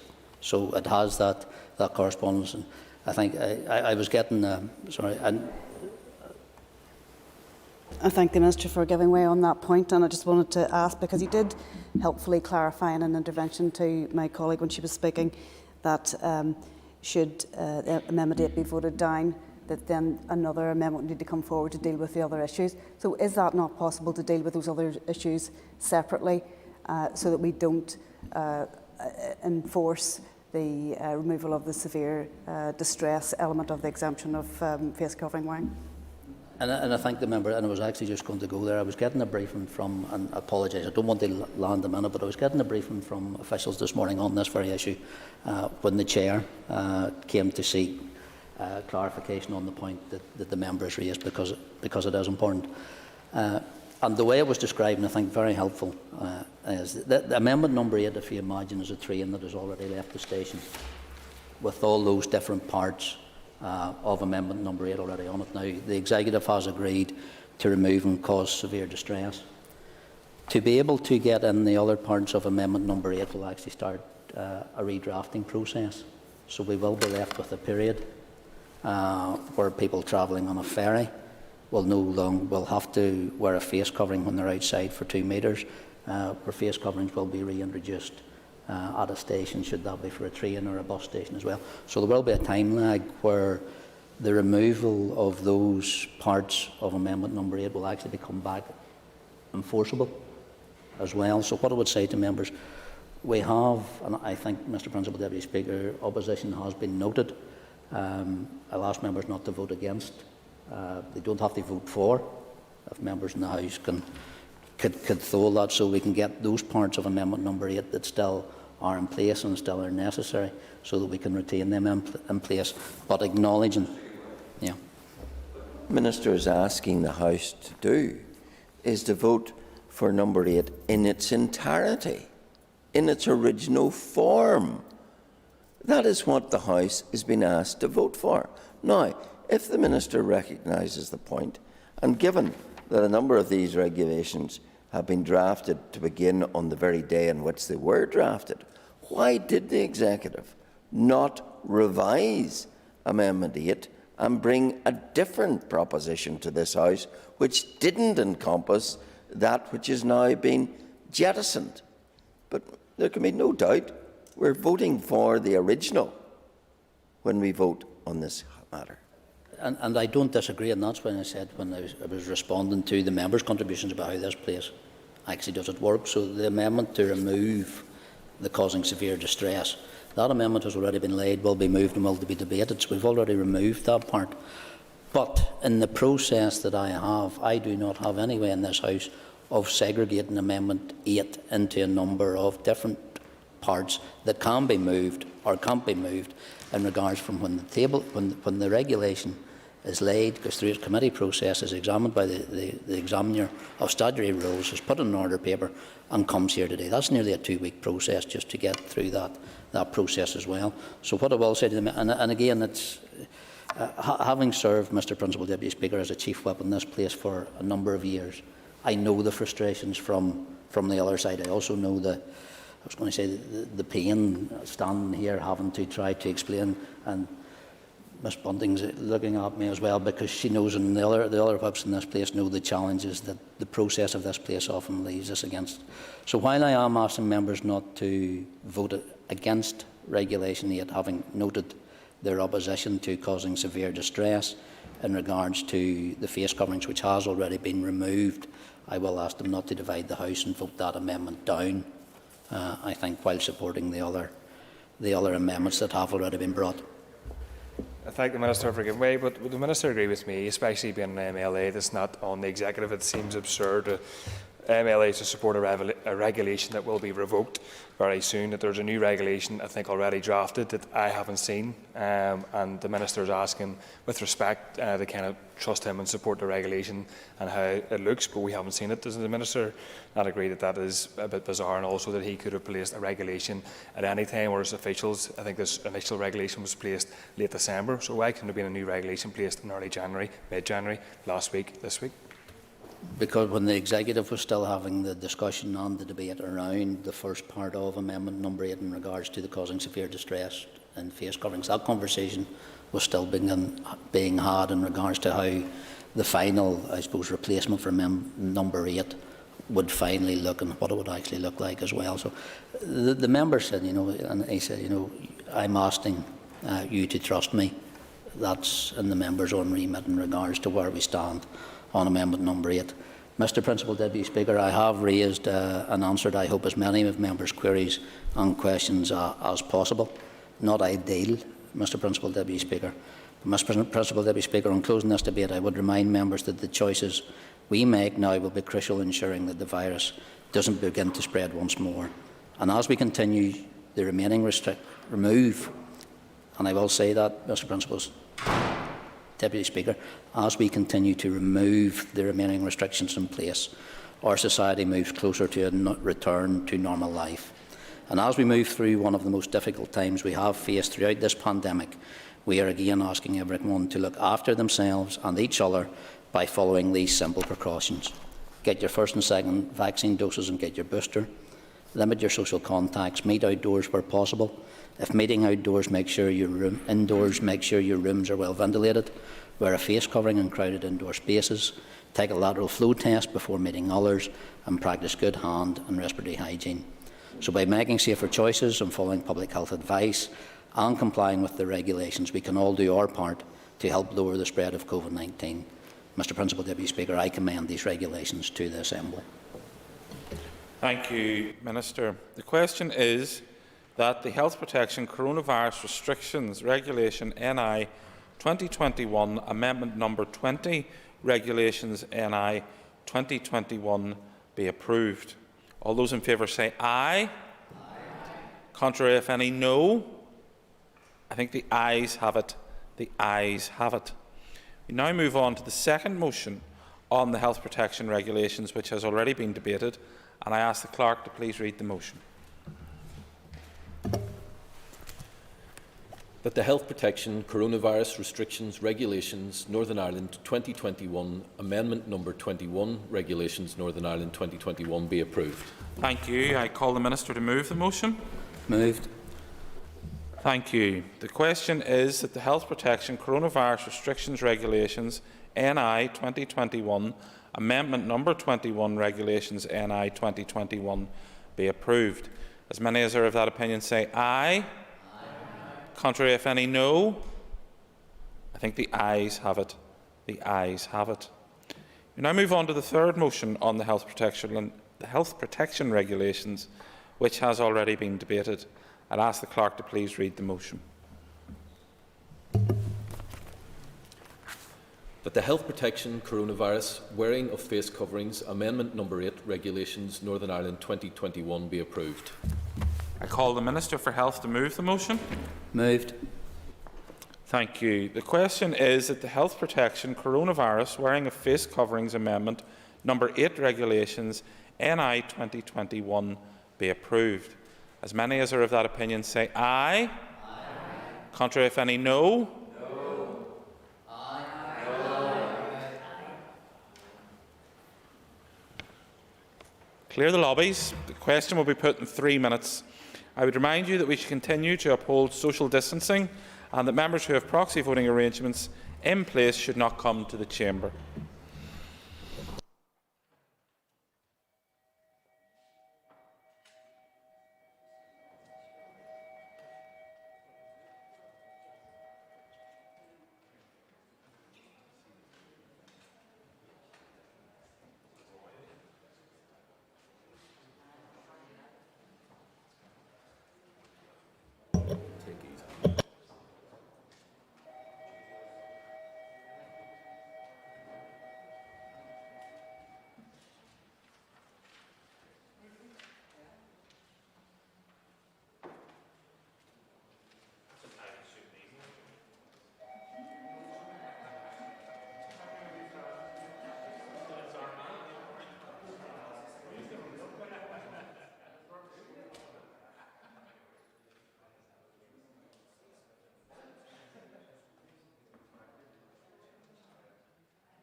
Order. Before I put the question, I would again remind those members present that, if possible, good luck, it would be preferable if we could avoid a division of the House. The question is that the Health Protection Coronavirus Wearing of Face Coverings Amendment No. 8 Regulations Northern Ireland 2021 be approved. All those in favour say aye. Aye. Contrary, if any, no. No. Do we have tellers?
The tellers have been appointed as follows. The tellers for the ayes are Paula Bradshaw and Colin Mcgrath.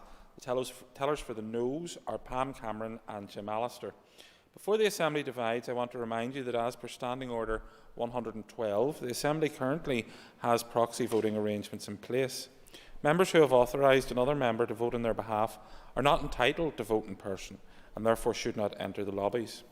I remind all members of the requirement for social distancing while the division takes place. I would ask you to ensure that you retain at least a 2-metre gap between yourself and other people when moving around in the chamber or the rotunda, and especially in the lobbies.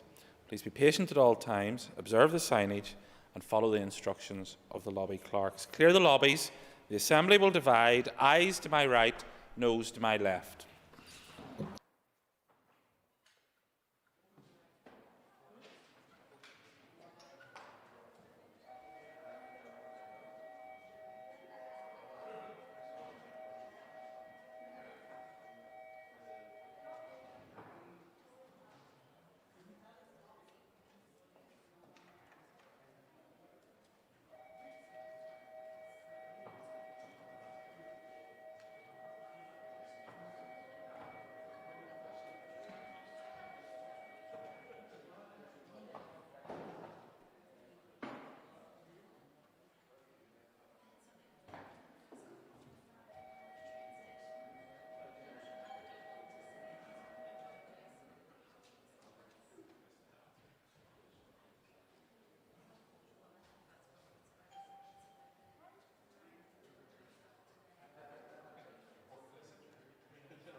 Secure the doors.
Thank you, members. If I could ask all members to resume their seat and the clerk to read the result.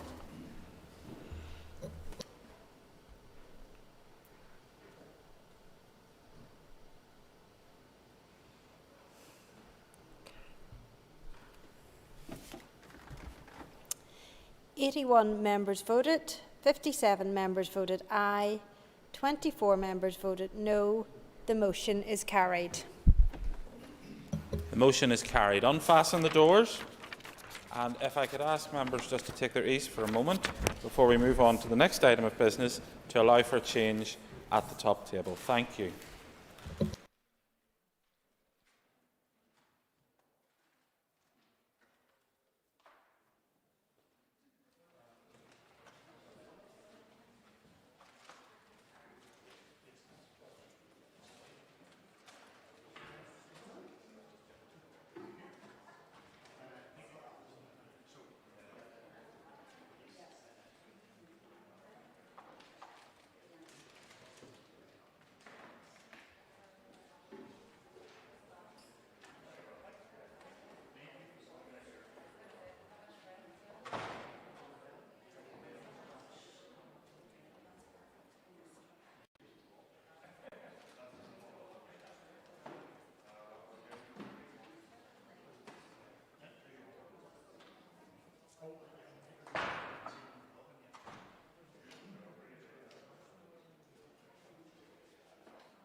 Order, members. The next item of business is the consideration stage of the Protection from Stalking Bill. And I call the Minister for Justice, Ms Naomi Long, to move the bill. I beg to move. Members will have a copy of the marshalled list of amendments detailing the order for consideration. The amendments have been grouped for debate in the provisional grouping of amendments selected list. There is a single group of amendments, Amendments 1 to 8, dealing with guidance, training and reporting. Once the debate on the group is completed, the other amendments in the group will be moved formally as we go through the bill, and the question on each will be put without further debate. The question of stand part will be taken at appropriate points in the bill. And if that's clear, we'll proceed. No amendments have been tabled to clauses 1 to 16. I propose, therefore, by leave of the Assembly, to group these clauses for the question on stand part. The question is that clauses 1 to 16 stand part of the bill. All those in favour say aye. Contrary, no. The ayes have it. The ayes have it. Now we come to the single group of amendments for debate. With Amendment 1, it will be convenient to debate Amendments 2 to 8. Within this group, Amendments 2 and 3 are consequential to Amendment 1, and Amendment 8 is consequential to Amendment 4. I now call the Minister of Justice to move Amendment 1 and to address the other amendments in the group. Minister. Thank you, Mr Deputy Speaker, and I beg to move Amendment number 1 to the Protection from Stalking Bill. Since becoming Justice Minister, I have made stalking legislation a key priority. The moving of this bill to consideration stage today marks a further significant milestone in its progression. This is a significant piece of legislation which I'm confident will make a real difference to the lives of vulnerable people in our community. It will help us to protect many people across Northern Ireland living in fear that this kind of insidious crime creates. Indeed, my goal has been to promote legislation in this mandate which taken together represents a coherent approach to protecting vulnerable people in our community.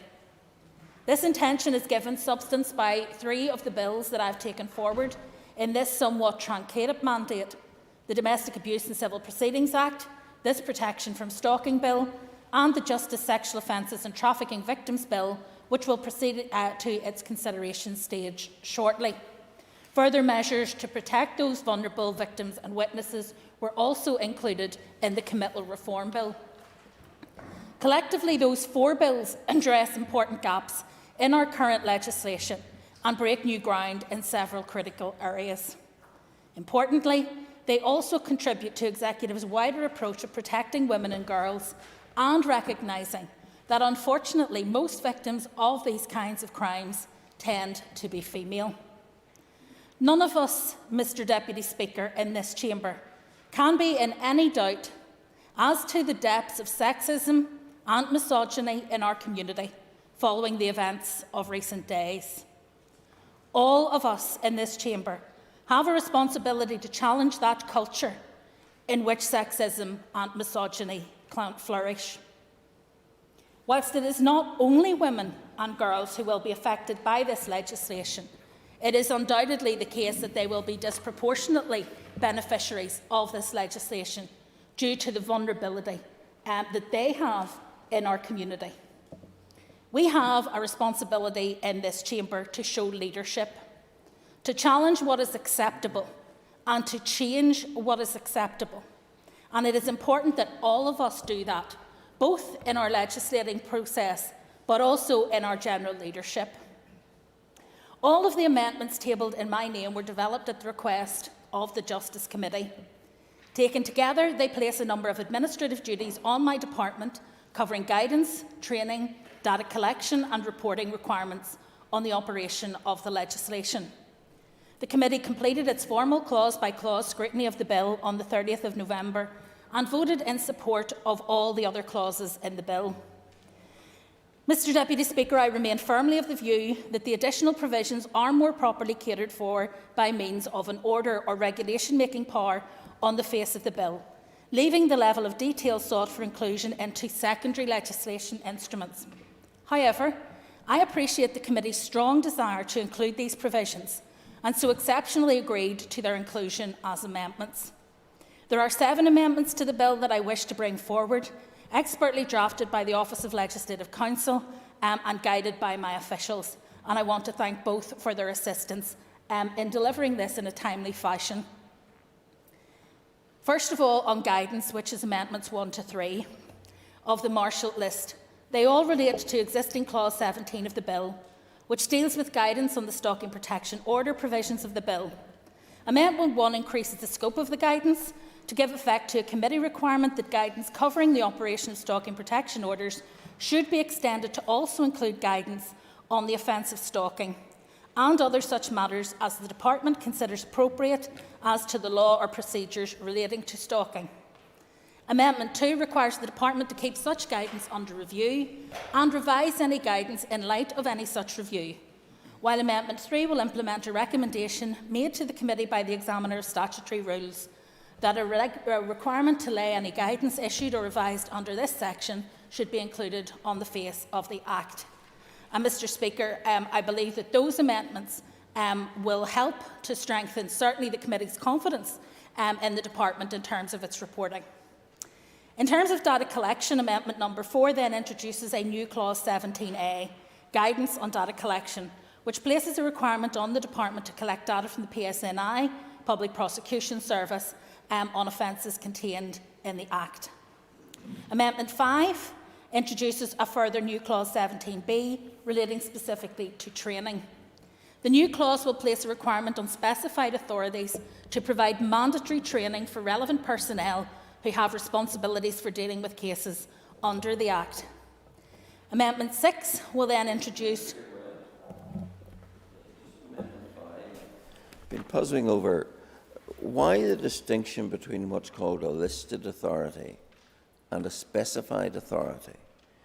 the thrust seems to be similar in respect of each.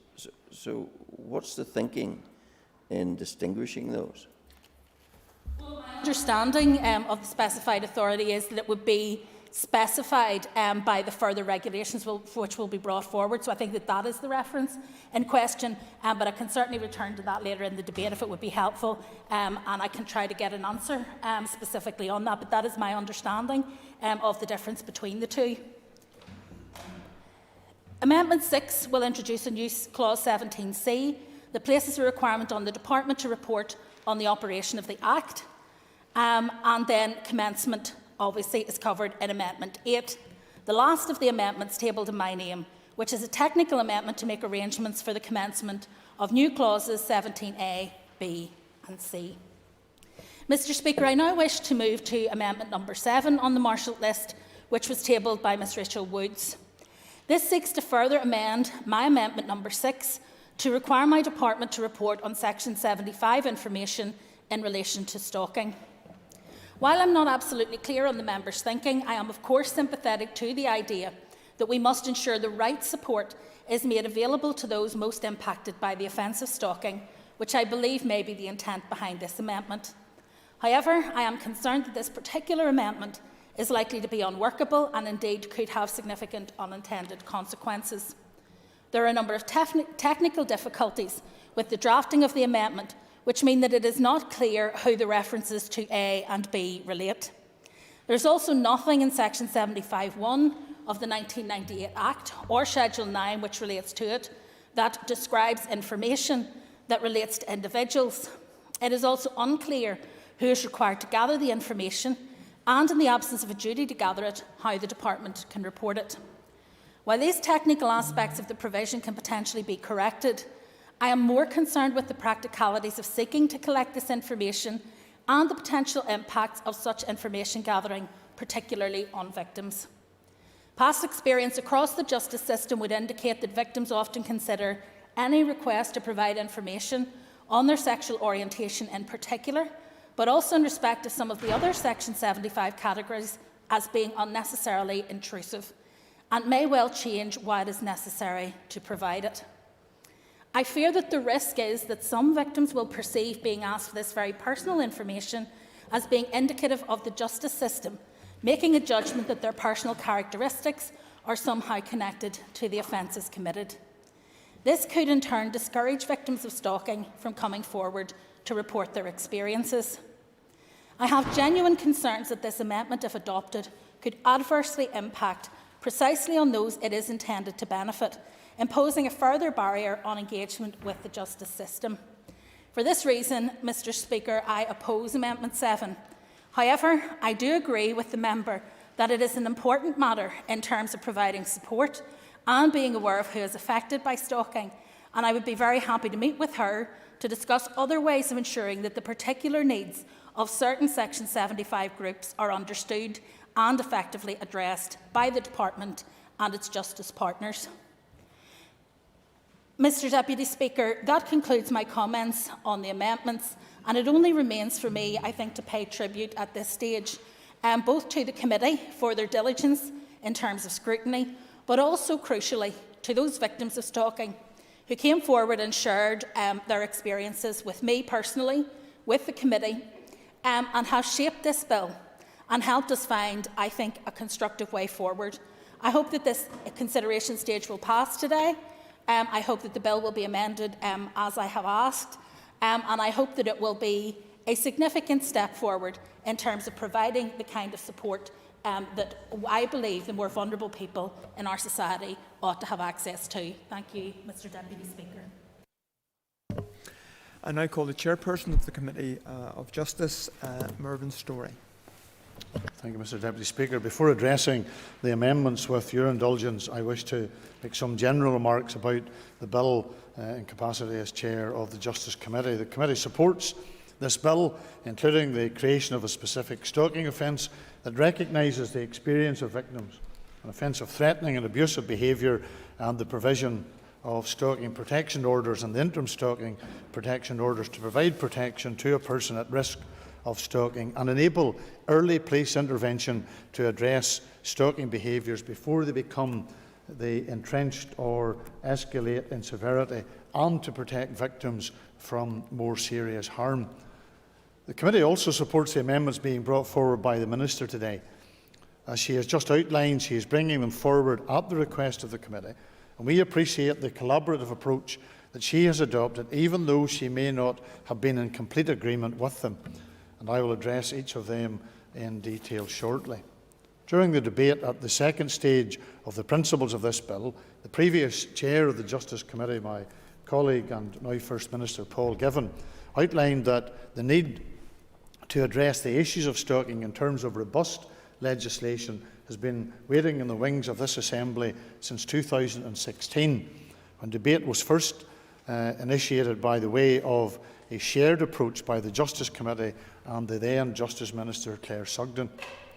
The pressing need for the stalking legislation was also an issue which came very much to the fore of deliberations during the committee stage of the Domestic Abuse and Civil Proceedings Bill last year, when many organisations indicated that there was a clear legislative gap that needed to be addressed. While there is widespread support in the evidence received by the committee for this bill and its contents, issues were raised regarding whether the offence was broad enough to cover all forms of stalking behaviour, whether cyber stalking was adequately covered, and the need to ensure effective implementation of the legislation, an issue that we will make comment on shortly. The committee received 36 written submissions, along with submissions from a number of individuals, and held 11 oral evidence sessions with organisations, including several who were able to share their experiences of how stalking legislation in places like Scotland and England and Wales is operating, and the lessons that were learned. A number of organisations, including the Women's Policy Group Northern Ireland, the Women's Aid Federation, they undertook research and surveys of the experiences of the individuals, and the support that was provided, personal testimonies and examples as part of the evidence they submitted. The committee also met privately with a number of individuals to discuss their proposals and their experiences of stalking and their views on the legislation. Mr Deputy Speaker, can I just at that stage concur with the comments that was made by the Minister in relation to those individuals and the harrowing experiences that we had, sadly, to hear from people who have been the victims of these crimes, and it certainly was something that has left, I think, an indelible mark on many of us, as we have had that personal opportunity to hear their stories and the bravery that they displayed in coming and speaking to us. The issues raised and the evidence received were explored in detail with the Department of Justice, both in writing and in oral evidence sessions, and with the PSNI, given that it will be responsible for applying for stalking protection orders and interim orders, and had raised a number of operational issues in its written evidence. A research paper covering online trolling and abuse was also commissioned to inform the committee's scrutiny, and the Examiner of Statutory Rules provided advice on the range of powers within the bill to make subordinate legislation. The Examiner drew attention to one issue which we will cover when discussing the amendments. The work undertaken by the committee enabled the provisions of the bill to be scrutinised in depth and provided the opportunity for the statutory and voluntary organisations, and most importantly, those who have suffered stalking, to have a voice in shaping this legislation. The message was clear.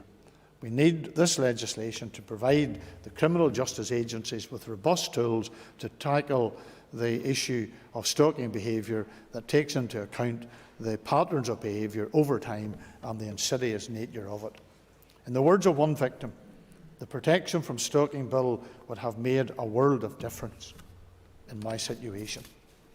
Mr Deputy Speaker, the committee considered the provisions of the bill and the potential amendments at 24 meetings before agreeing its report on the committee stage of the bill at its meeting on the 9th of December 2021.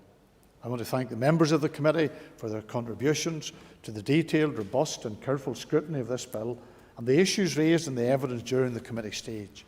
There is no doubt that the committee considered all aspects of the bill, the range of proposed amendments and other issues brought to our attention in a full and thorough manner. I also want to thank all the organisations who provided very helpful written and oral evidence, and the departmental officials who provided additional information and clarification throughout the process. That work, Mr Deputy Speaker, is appreciated by myself and by the members of the committee. Most importantly, I want to place on record the committee's thanks and appreciation to those individuals who responded in writing or met privately with committee members and shared their personal experiences of stalking. We know and appreciate how difficult it was to relive those experiences, but the conversations and details provided improved members' understanding of the myriad ways in which stalking manifests itself and the devastating impact it has on individuals who are subject to it, and reinforced the need to have effective legislation to deal with these issues. And in some respects, Mr Deputy Speaker, it is one of the examples of where this Assembly can make a difference in people's lives. And surely, with all the negativity that there can be about this Assembly and the arrangements that govern this House, surely that should be something we should take great heart from in terms of having an impact in the lives of our citizens. The committee also appreciates the support and the assistance provided by Assembly staff, including the research of the Examiner's Statute Rules, communications, broadcasting staff, the Hansard, and in particular the Bill Clerk, all play an important role in supporting the committee to undertake its legislative scrutiny and its role in general, and the committee stage of this bill in particular. And I want to thank those who have helped to bring it to this stage, and I particularly want to thank the committee staff at the Assembly. I want now to turn to the issues in relation to the amendments, and I will address them. The context of these amendments is the consistent theme running through the evidence received by the committee in the bill regarding the importance of how the legislation will be implemented. Many organisations and individuals expressed their views that the legislation would only be as good as the practical implementation, and the importance of a comprehensive, consistent and informed approach from the criminal justice agencies was emphasised in the evidence received. This position was supported by the views and comments of the representatives from a number of organisations that we had the opportunity to meet over a period of time. The benefits of the approach adopted in relation to the new domestic abuse offence in terms of the provision of guidance, training, data collection, monitoring and reporting was cited as an example, and parallels were drawn in terms of the requirements in these areas, given the new stalking offence is also a course of behaviour offence that will require a new mindset and approach from the criminal justice agencies. The committee agrees that for this legislation to be effective, getting the implementation right in terms of guidance, training, data, monitoring and reporting, both for the new offence and the new stalking protection orders and interim orders, is essential to ensure that better protection and justice outcomes are achieved for victims of stalking. The committee therefore welcomes the amendments brought forward by the Minister today. Amendments 1, 2, 3 to Clause 17 provides the Department to issue and publish guidance to the Chief Constable in relation to stalking protection orders and interim orders. And when the committee questioned whether the Department intended to also cover the new offence in guidance and provide it for a wider audience, officials indicated that it would include a section on the stalking offence and it would be published and available to all the criminal justice agencies and non-government and voluntary organisations. The committee believes in the importance of the guidance being available in relation to this new offence, similar to that provided in regards to the Domestic Abuse and Civil Proceedings Act, and agreed with the views expressed by the PSNI, who stated that such detailed guidance from the Department would be essential to successful implementation of the legislation, because I think we need to ensure there is no loopholes so that anyone can take advantage of that. Under the Domestic Abuse Act, the Department is required to issue guidance in respect of the domestic abuse offence or any other matters of the criminal law and proceed and procedure that relate to the domestic abuse. And the committee agreed that it wanted to see Clause 17 widened to build on the obligation to issue guidance about the exercise of the Chief Constable's functions relating to stalking protection orders or interim orders, so that it is reflected the intention of the Department to cover the stalking offence as well. The committee considers the provision of the guidance on the new stalking offence as well as the SPOs and the interim SPOs to be essential for the consistent and robust implementation of this legislation. There has been a lack of knowledge and understanding of stalking behaviour amongst the criminal justice agencies, and the new offence is, of course, of conduct offence similar to the new domestic abuse offence, which is still a relatively new concept. Given that the Department intends to cover the stalking offences in the guidance anyway, the committee is of the view that it is more appropriate to amend Clause 17 to reflect this and provide certainty, clarity and transparency. The committee therefore agreed to bring forward an amendment to build on the current provision and require the Department to cover the effect of this Act and as such other matters as the Department considers appropriate as to the criminal law or procedure relating to stalking in Northern Ireland in the guidance. The Department was of the view that no further purpose would be served by amending Clause 17 as suggested by the committee, but the Minister was happy to make the ministerial commitment on this issue. However, following the agreement of the committee to bring forward the amendment, the Minister advised that she would bring it forward as part of the Department's amendments to Clause 17. The committee welcomed the approach and is pleased to support the amendments 1 and 2. And I think, Mr Deputy Speaker, in regards to the approach that the Minister has taken, her and I may have differences on many things, but I have to say that there has been a good working relationship. And I welcome that, because this is not about us. It is about us ensuring that we deliver good legislation. So for that help and support, we do thank the Minister. The committee also supports Amendment 3, which implements the proposal by the Assembly Examiner of Statute Rules in her advice on the delegated powers contained in the bill, that a requirement to lay the guidance before the Assembly should be included in Clause 17. Amendment 4. Guidance on data collection. Moving to this amendment, which provides for the Department to issue guidance on the type of information and data required to be collected to fully and properly assess the operation of the new offence. The importance of the availability of the detailed and robust data on stalking behaviour and the implementation of the legislation was highlighted by a number of organisations. Concerns were expressed that currently very little data on stalking exists in Northern Ireland, and recommendations included collecting and publishing data on stalking that is disaggregated by sex, gender, ethnicity, disability and age, and recording stalking investigations through the criminal justice system, including the number of initial reports, number of referrals to the PPS, how many each different stage of the court's process, how many result in prosecutions, what is the resulting remedy, and how many repeat offences occur. It was also considered valuable for the data to be to differentiate between stranger, acquaintance and ex-partner stalking, so that the prevalence of the different types of stalking and the effectiveness of the law with regards to each type could be assessed.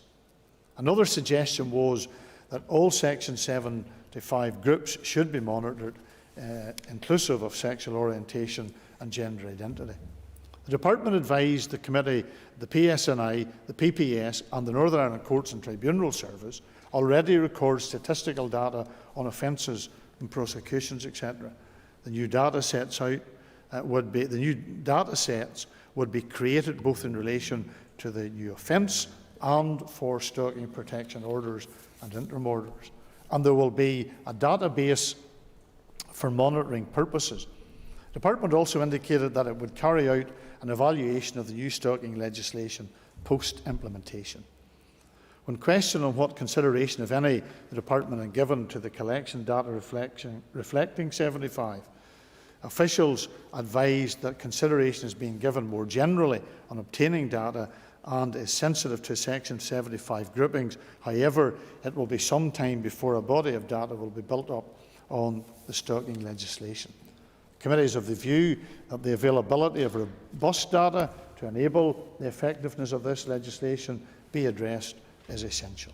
The data needs to be detailed and consistent across the criminal justice system to enable analysis to take place at each stage of the process. The Committee therefore agreed that it wished to see an amendment to the bill to provide for the Department to issue guidance on the type of information required. As already outlined by the Minister, the Department does not consider the addition of a provision to cover data collection necessary, given it can be done administratively and officials have given a commitment to do so.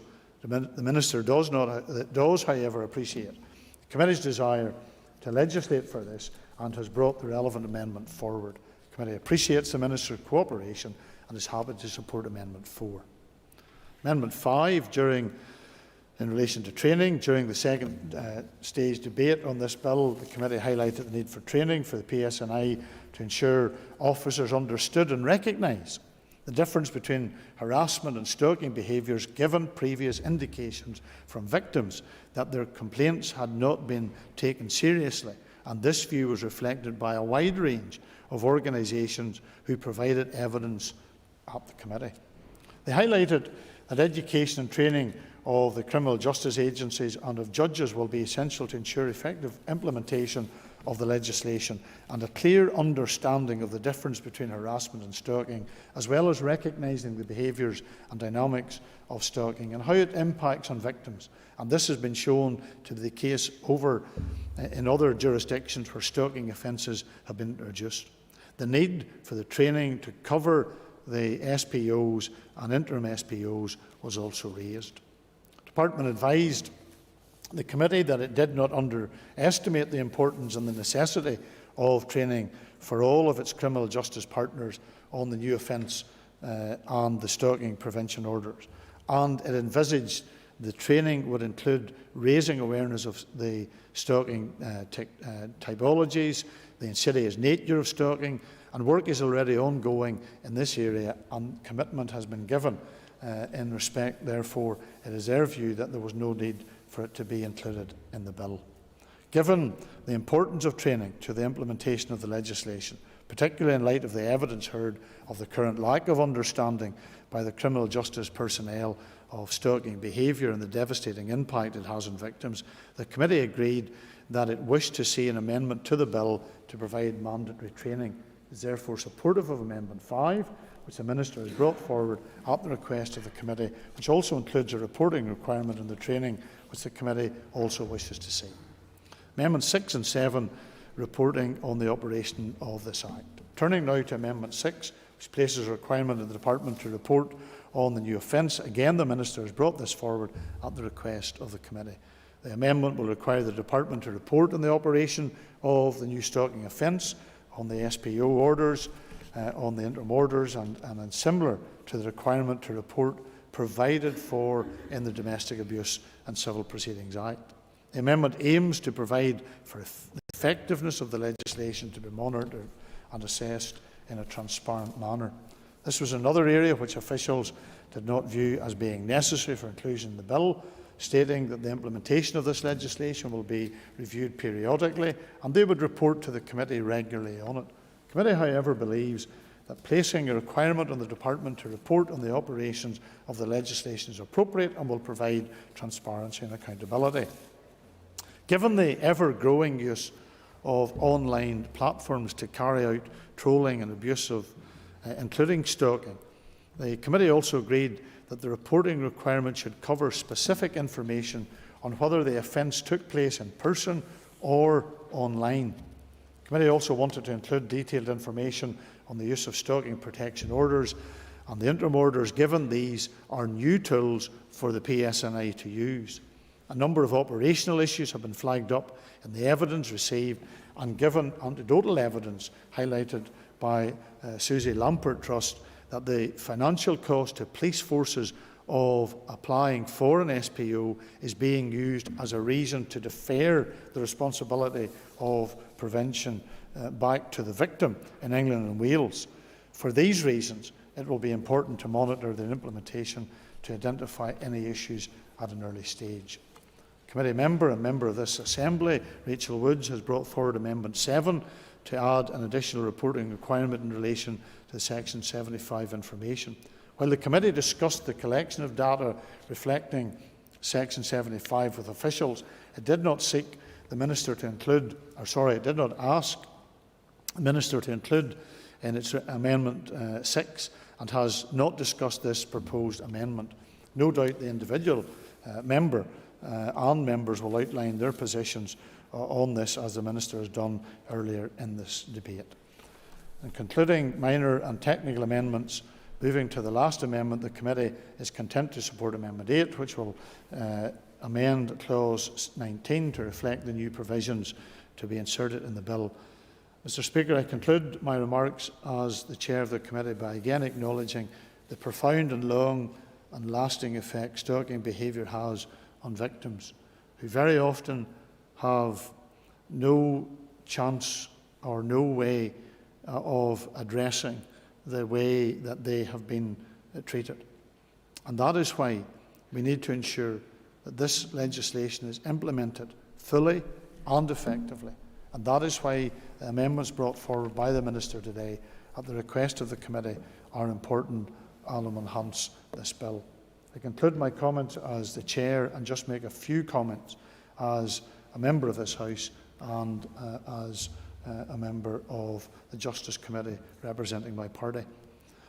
This bill clearly, as I said previously, I trust will have the import of changing lives for those who have been affected, and also, and more as importantly, ensuring that those who have an intent on carrying out this hideous crime will see that there is no hiding place for them and for their actions. And I want to also pay tribute to those victims, as I said previously, who had the courage to come forward to us as members, whether it was in public or as we facilitated in private sessions, to ensure that their voice was heard. And can I just, in conclusion, say, Mr. Deputy Speaker, that we will support as a party all the amendments that have been brought forward by the Minister, but we won't be supporting Amendment 7 that has been brought forward by Rachel Woods. Thank you, Mr. Deputy Speaker. I call Sinead Ennis. Mr. Deputy Speaker, and I think it is timely that we're debating this particular piece of legislation today, given the harsh realities that we've had to face up to as a society following the murder of yet another young woman in Ireland. And the murder of Aisling Murphy has sparked a national conversation about the everyday experiences of women in Ireland and across the world. Because violence against women and girls, it does begin with everyday sexism and misogyny and catcalling and on-street harassment, and over time embeds a deep and dangerous and toxic culture which so often manifests itself in serious physical and psychological violence. And stalking is one of those manifestations which makes this bill so important, not just on its own, but in the context of the wider work of the Assembly and the Executive.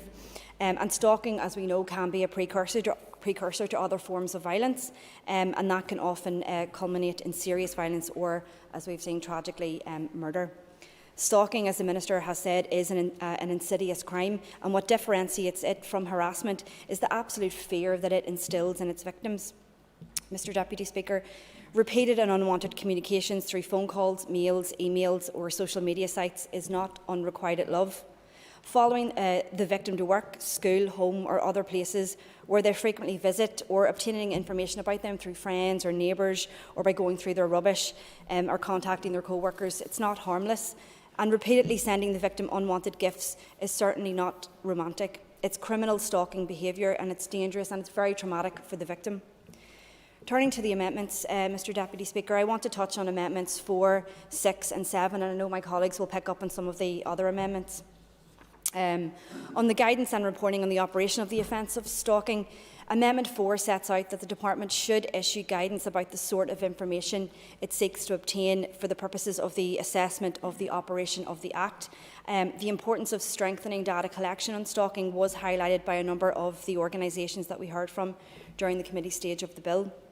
Organisations outlined a range of gaps, including the nature and the impact of stalking on specific Section 75 groups, and the lack of data by sex, gender, ethnicity, disability and age. We also need data on progression of cases through the system, including the number of initial cases, the number of case files referred to the PPS, the various court stages reached, the number of prosecutions, the level of punishment, and how many of these involve repeat offenders. This data will be crucial as we monitor and evaluate the implementation of the offence moving ahead, so that we have an accurate assessment of how the legislation is working. Turning to reporting on the operation of the offence, Amendment 6 places a responsibility on the Department to prepare reports on the operation of the offence, and this is indeed to be welcomed. Whilst the new clause sets out a range of issues to be included in the report, it does not include a reporting requirement in relation to Section 75 groups, and Amendment 7 proposes that this would be included, that such reporting requirements would be included. When the Justice Committee considered the Domestic Abuse and Civil Proceedings Act, it also supported an amendment to place reporting requirements on the Department. At that time, it considered whether to include Section 75 groups, but decided against it, having listened to the advice of the Department, the PSNI and other operational partners. An amendment was brought forward at that time by the member, but it was defeated. And I've heard what the Minister has had to say in her opening remarks, and I suppose just in response to that, and it would help us come to a decision on our position on it, maybe the Minister can give us any clarity on whether any work's been done around data collection, or how that can be done around the Section 75 groups, because we know that resource follows data, so therefore if we don't have the data, that does create a problem. And likewise, perhaps the member who's proposed it can give us any examples of how this can be done in other jurisdictions, or where it has been done, so that we can look at perhaps best practice. So again, while we appreciate the rationale for it, I don't think we've seen much evidence of how this can be workable, and how that amendment would help us produce good legislation. Deputy Speaker, while it is true that anyone can be the victim of stalking, and of course men have suffered from this form of criminal and dangerous behaviour too, but it is also true that the victims of stalking are overwhelmingly female. Violence against women and girls is epidemic in our society, and many women are fearful and angry, and they're demanding action for this to end. We need laws that are victim-centred, that can respond to the level of harassment, violence, misogyny and sexism in our society, and it's long past time that we shift the focus away from the actions of women and keep it firmly on the actions of violent men. Could we have Sinead Bradley onto our screens? And I call Sinead Bradley. Thank you, Mr. Speaker. At the outset, I would like to acknowledge the comprehensive report delivered by the committee chair today, and I'll endeavour not to be entirely repetitive of it.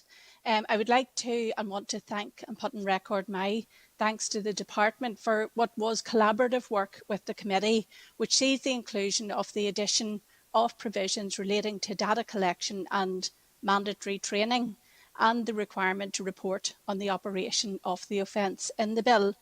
Stalking is a serious and complex offence.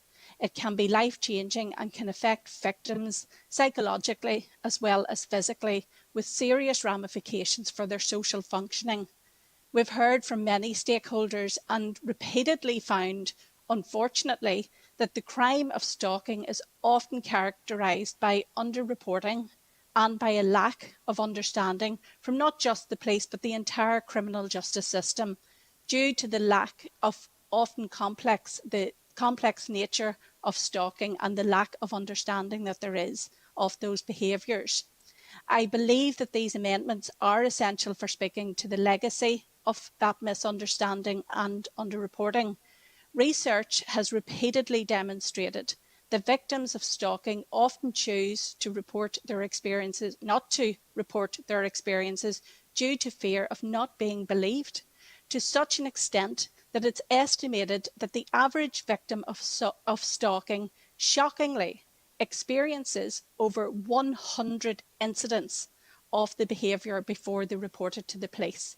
That figure shocked me, Mr. Speaker, and I believe it really shines a light on why this legislation needs to move.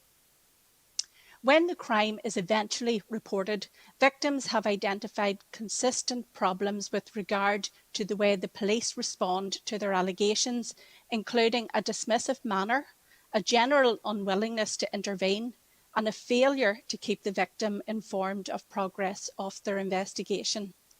Therefore, although there was a need for legislative change to make stalking a standalone offence, it was also clear to me that there was also a need for stalking-specific training for criminal justice agencies and professionals.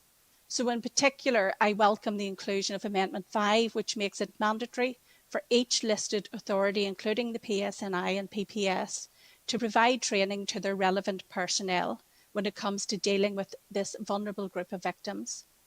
Under current legislation, stalking falls under the umbrella legislation of harassment, and as a result, it's very difficult to assess how many of the offences committed under the 1997 order related specifically to the act of stalking. As mentioned earlier, we know there is a legacy of underreporting. However, statistics show a concerning increase in the number of harassment offences that have been reported in the North. And in particular, we're mindful of the backdrop and the whole conversation piece around violence against women. These statistics not only illustrate the need for a new legislative approach when it comes to sending a clear message to the would-be perpetrators, but the need to understand the scale of the crime. Currently, incidents are concealed by the lack of specific legislation, allowing stalking to slip through the cracks of the criminal justice system. It is therefore welcome that Amendment 6 mandates the number of stalking incidents be captured, as well as the number of prosecutions and convictions. And it is only through the recordings of this data that we can understand the extent of the problem of stalking in our society, but also measure the effectiveness of the legislation designed to tackle it. Departmental amendments presented by the Minister today do present a strengthening of that legislation and will be receiving our support. Turning to Amendment 7, having listened to the victims of stalking, and particularly those who had vulnerabilities associated with their disability used against them, I'm eager to see how we can ensure that this legislation offers equal protection to everyone. And I recognise that a data capture of Section 75 would be a rich source of data for setting objectives and dispensing resources going forward. But I have to ask myself, at what cost? Setting aside the operational difficulties, a major concern I hold, should this amendment proceed, would be that a statutory obligation to record sensitive personal data may have the unintended consequence of suppressing victims coming forward. If so, equal protection from this legislation could be questioned. I therefore will not be supporting Amendment 7 today. That said, and I listened intently to the Minister's opening remarks, and it's certainly my reading of the situation that the Minister, like myself, recognises the good intention behind this amendment presented by Rachel Woods today, and the need to find a solution to ensure the adequate level of protection and resource is developed around victims who would be captured under Section 75. Only then can we be absolutely certain that equal protection is afforded to all via this legislation.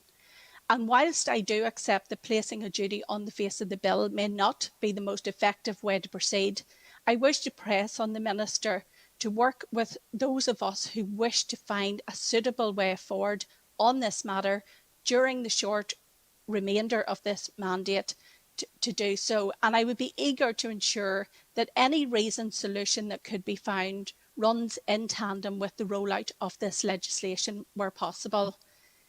In my final words, Mr. Speaker, I would like to place on record my sincere thanks to all those who made submissions to the Justice Committee, but in particular, I single out for particular mention those victims who so selflessly shared their personal experience in the hope of helping to protect others. Thank you, Mr. Speaker. I call Rosemary Barton. Thank you, Mr. Deputy Speaker. Stalking covers a wide range of disturbing behaviours, from continued unwanted physical attention to non-physical attention via various mediums. And whilst it is gender neutral, most victims are women, 78%, and most perpetrators are men. at 87%. Most victims will know their stalker, be it a friendship, an acquaintance, a co-worker, even a relative, and in most cases, stalking occurs after the breakdown of a relationship. But in approximately a quarter of the cases, stalkers are complete strangers. Some of the after effects of this persistent manipulation, harassment, devastating caused to the victims of stalking can continue for many years. And after the stalking has stopped, it leaves victims nervous and questioning their own behaviour. In many cases, victims have never reported the stalking to the police, precisely because it is such an insidious crime. And it was so difficult to actually get to the prosecution stage because of the different types of stalking. The introduction of this bill will enable the police to intervene and address stalking behaviours before they can escalate, and includes threatening and abusive behaviour after one incident, and thereby effectively stopping it before it gets much further.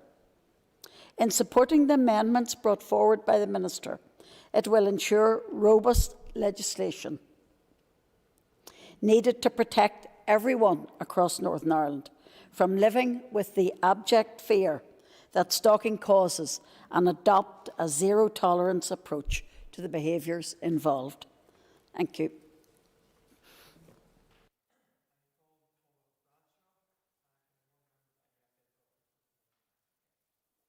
Thank you, Deputy Speaker. I rise to support Amendments 1 to 6 and Amendment 8, and will be opposing Amendment 7. I wish, first of all, to re-emphasise how important this bill is, given that there are over 10,000 incidents of harassment reported in Northern Ireland in 2019-20. The latest year for which final figures are available, that was double the previous year's total. Stalking can be both psychologically and physically damaging to victims, given the extreme lengths to which often delusional offenders go to. Therefore, the bill goes beyond harassment to create a specific offence around repeated and often fixated behaviour or a single incident of threatening or abusive behaviour. A further important aspect of the bill is that victims will have automatic eligibility for special measures assistance. It also creates stalking protection orders, which are an essential tool to prevention in the first place. I am, in fact, somewhat concerned even by some of the amendments I am backing, for reasons noted earlier by my colleague the Minister. I think many of the additional provisions contained within them would be better placed in regulations. Nevertheless, since these amendments have cross-party consent, and there are no concerns about their drafting, and they will make no material difference to the policy intent of the bill, I am content to back them. Amendments 1 to 3 on guidance offer increased scope, particularly around the operation of stalking protection orders. I know the committee deliberated these for some time, so I hope we have reached an accommodation which will enjoy universal support in this chamber. Amendment 4 concerns data collection, and Amendment 5 concerns training, and I have to emphasise the term specified authorities here. Amendment 6 concerns reporting arrangements. Amendment 8, in effect, enables these 3 amendments. Amendment 7, Mr Deputy Speaker, seeks to amend further Amendment 6. It seeks to deliver support to victims, and I do not think anyone would oppose that objective. The difficulty is that the wording in it makes it, in my view, unworkable and potentially counterproductive. The amendment makes an amendment tied to Section 75 of the Northern Ireland Act around information gathering. However, it leaves it unclear who is to gather the information, how it is to be gathered, and why, in fact, it is thought that asking victims potentially for intrusive information will improve their experience. We need to be very aware of the sensitivities here. A very real risk is that the amendment will have the precise opposite effect of that which I assume is intended, thus making victims less likely to come forward and report for fear, essentially of being judged by the system itself or simply having to reveal what they perceive as sensitive information to authorities that they do not see as relevant or do not wish to reveal. This is, in fact, precisely what we are trying to move away from. Given the concern that the unintended consequence of Amendment 7 could be that it has the precise reverse result of that as intended, I urge members to oppose it and allow for the discussions between the Minister and the member, as the Minister has indicated today, to be taken forward and hopefully be better accommodated. In closing, Mr Deputy Speaker, this is an important piece of legislation, and I urge that we move swiftly to get it on the statute book. Thank you. Members, the Business Committee has arranged to meet at 1 p.m. today. I propose, therefore, by leave of the Assembly, to suspend the sitting until 2 p.m, when the first item of business when we return will be questions to the Minister of Education, and we will return to this debate after that. The sitting is, by leave, suspended.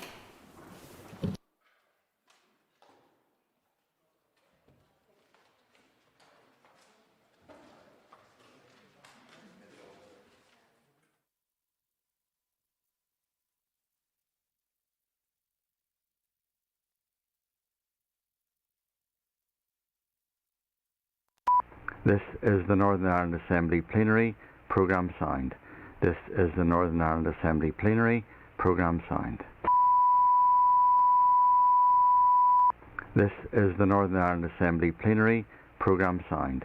This is the Northern Ireland Assembly Plenary, Programme Sound. This is the Northern Ireland Assembly Plenary, Programme Sound. This is the Northern Ireland Assembly Plenary, Programme Sound. This is the Northern Ireland Assembly Plenary, Programme Sound. This is the Northern Ireland Assembly Plenary, Programme Sound. This is the Northern Ireland Assembly Plenary, Programme Sound. This is the Northern Ireland Assembly Plenary, Programme Sound. This is the Northern Ireland Assembly Plenary, Programme Sound. This is the Northern Ireland Assembly Plenary, Programme Sound. This is the Northern Ireland Assembly Plenary, Programme Sound. This is the Northern Ireland Assembly Plenary, Programme Sound. This is the Northern Ireland Assembly Plenary, Programme Sound. This is the Northern Ireland Assembly Plenary, Programme Sound. This is the Northern Ireland Assembly Plenary, Programme Sound. This is the Northern Ireland Assembly Plenary, Programme Sound. This is the Northern Ireland Assembly Plenary, Programme Sound. This is the Northern Ireland Assembly Plenary, Programme Sound. This is the Northern Ireland Assembly Plenary, Programme Sound. This is the Northern Ireland Assembly Plenary, Programme Sound. This is the Northern Ireland Assembly Plenary, Programme Sound. This is the Northern Ireland Assembly Plenary, Programme Sound. This is the Northern Ireland Assembly Plenary, Programme Sound. This is the Northern Ireland Assembly Plenary, Programme Sound. This is the Northern Ireland Assembly Plenary, Programme Sound. This is the Northern Ireland Assembly Plenary, Programme Sound. This is the Northern Ireland Assembly Plenary, Programme Sound. This is the Northern Ireland Assembly Plenary, Programme Sound. This is the Northern Ireland Assembly Plenary, Programme Sound. This is the Northern Ireland Assembly Plenary, Programme Sound. This is the Northern Ireland Assembly Plenary, Programme Sound. This is the Northern Ireland Assembly Plenary, Programme Sound. This is the Northern Ireland Assembly Plenary, Programme Sound. This is the Northern Ireland Assembly Plenary, Programme Sound. This is the Northern Ireland Assembly Plenary, Programme Sound. This is the Northern Ireland Assembly Plenary, Programme Sound. This is the Northern Ireland Assembly Plenary, Programme Sound. This is the Northern Ireland Assembly Plenary. Programme signed. This is the Northern Ireland Assembly Plenary. Programme signed. This is the Northern Ireland Assembly Plenary. Programme signed. This is the Northern Ireland Assembly Plenary. Programme signed. This is the Northern Ireland Assembly Plenary. Programme signed. This is the Northern Ireland Assembly Plenary. Programme signed. This is the Northern Ireland Assembly Plenary. Programme signed. This is the Northern Ireland Assembly Plenary. Programme signed. This is the Northern Ireland Assembly Plenary. Programme signed. This is the Northern Ireland Assembly Plenary. Programme signed. This is the Northern Ireland Assembly Plenary. Programme signed. This is the Northern Ireland Assembly Plenary. Programme signed. This is the Northern Ireland Assembly Plenary. Programme signed. This is the Northern Ireland Assembly Plenary. Programme signed. This is the Northern Ireland Assembly Plenary. Programme signed. This is the Northern Ireland Assembly Plenary. Programme signed. This is the Northern Ireland Assembly Plenary. Programme signed. This is the Northern Ireland Assembly Plenary. Programme signed. This is the Northern Ireland Assembly Plenary. Programme signed. This is the Northern Ireland Assembly Plenary. Programme signed. This is the Northern Ireland Assembly Plenary. Programme signed. This is the Northern Ireland Assembly Plenary. Programme signed. This is the Northern Ireland Assembly Plenary. Programme signed. This is the Northern Ireland Assembly Plenary. Programme signed. This is the Northern Ireland Assembly Plenary. Programme signed. This is the Northern Ireland Assembly Plenary. Programme signed. This is the Northern Ireland Assembly Plenary. Programme signed. This is the Northern Ireland Assembly Plenary. Programme signed. This is the Northern Ireland Assembly Plenary. Programme signed. This is the Northern Ireland Assembly Plenary. Programme signed. This is the Northern Ireland Assembly Plenary. Programme signed. This is the Northern Ireland Assembly Plenary. Programme signed. This is the Northern Ireland Assembly Plenary. Programme signed. This is the Northern Ireland Assembly Plenary. Programme signed. This is the Northern Ireland Assembly Plenary. Programme signed. This is the Northern Ireland Assembly Plenary. Programme signed. This is the Northern Ireland Assembly Plenary. Programme signed. This is the Northern Ireland Assembly Plenary. Programme signed. This is the Northern Ireland Assembly Plenary. Programme signed. This is the Northern Ireland Assembly Plenary. Programme signed. This is the Northern Ireland Assembly Plenary. Programme signed.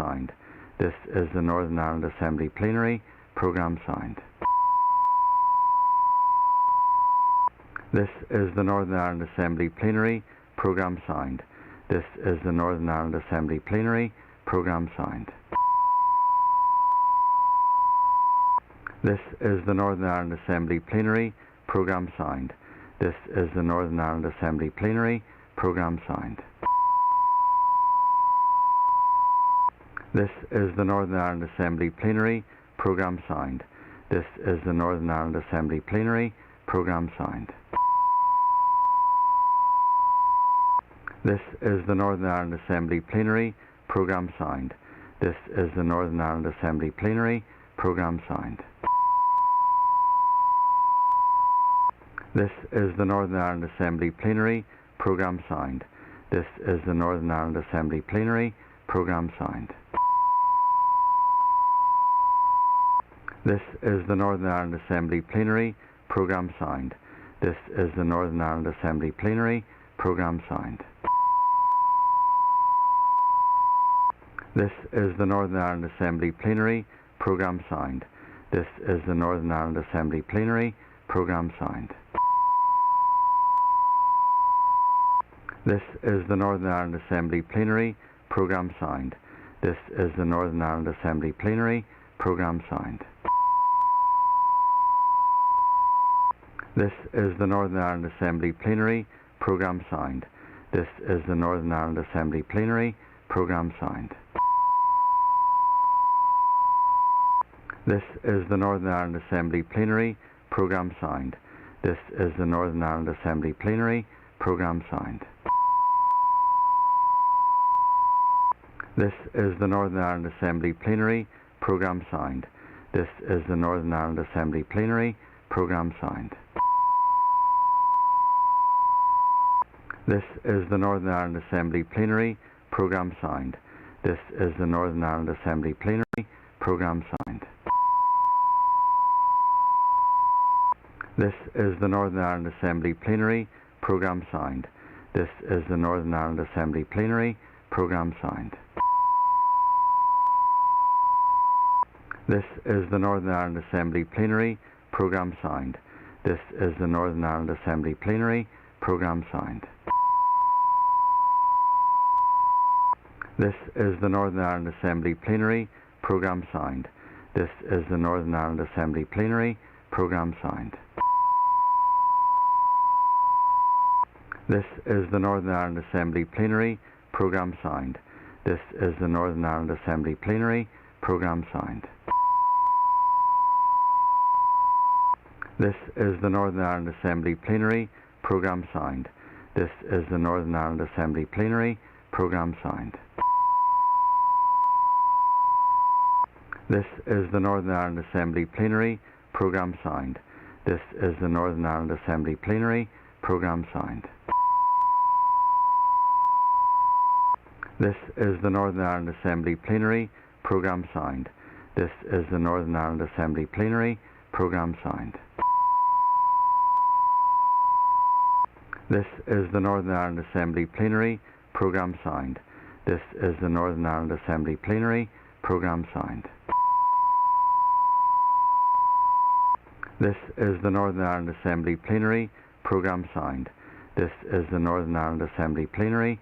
Programme signed. This is the Northern Ireland Assembly Plenary. Programme signed. This is the Northern Ireland Assembly Plenary. Programme signed. This is the Northern Ireland Assembly Plenary. Programme signed. This is the Northern Ireland Assembly Plenary. Programme signed. This is the Northern Ireland Assembly Plenary. Programme signed. This is the Northern Ireland Assembly Plenary. Programme signed. This is the Northern Ireland Assembly Plenary. Programme signed. This is the Northern Ireland Assembly Plenary. Programme signed.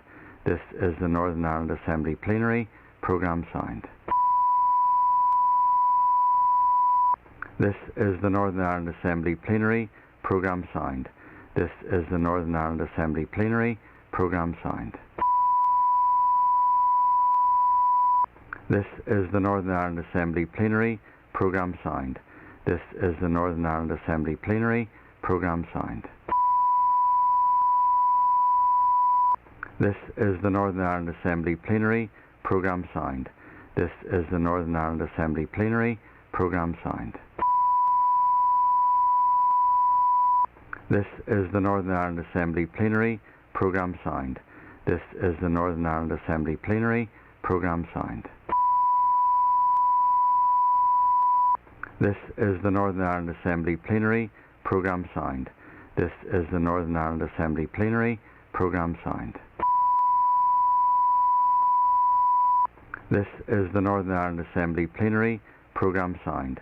This is the Northern Ireland Assembly Plenary. Programme signed. This is the Northern Ireland Assembly Plenary. Programme signed. This is the Northern Ireland Assembly Plenary. Programme signed. This is the Northern Ireland Assembly Plenary. Programme signed. This is the Northern Ireland Assembly Plenary. Programme signed. This is the Northern Ireland Assembly Plenary. Programme signed. This is the Northern Ireland Assembly Plenary. Programme signed. This is the Northern Ireland Assembly Plenary. Programme signed. This is the Northern Ireland Assembly Plenary. Programme signed. This is the Northern Ireland Assembly Plenary. Programme signed. This is the Northern Ireland Assembly Plenary. Programme signed. This is the Northern Ireland Assembly Plenary. Programme signed. This is the Northern Ireland Assembly Plenary. Programme signed. This is the Northern Ireland Assembly Plenary. Programme signed. This is the Northern Ireland Assembly Plenary. Programme signed. This is the Northern Ireland Assembly Plenary. Programme signed. This is the Northern Ireland Assembly Plenary. Programme signed. This is the Northern Ireland Assembly Plenary. Programme signed. This is the Northern Ireland Assembly Plenary. Programme signed. This is the Northern Ireland Assembly Plenary. Programme signed. This is the Northern Ireland Assembly Plenary. Programme signed. This is the Northern Ireland Assembly Plenary. Programme signed. This is the Northern Ireland Assembly Plenary. Programme signed.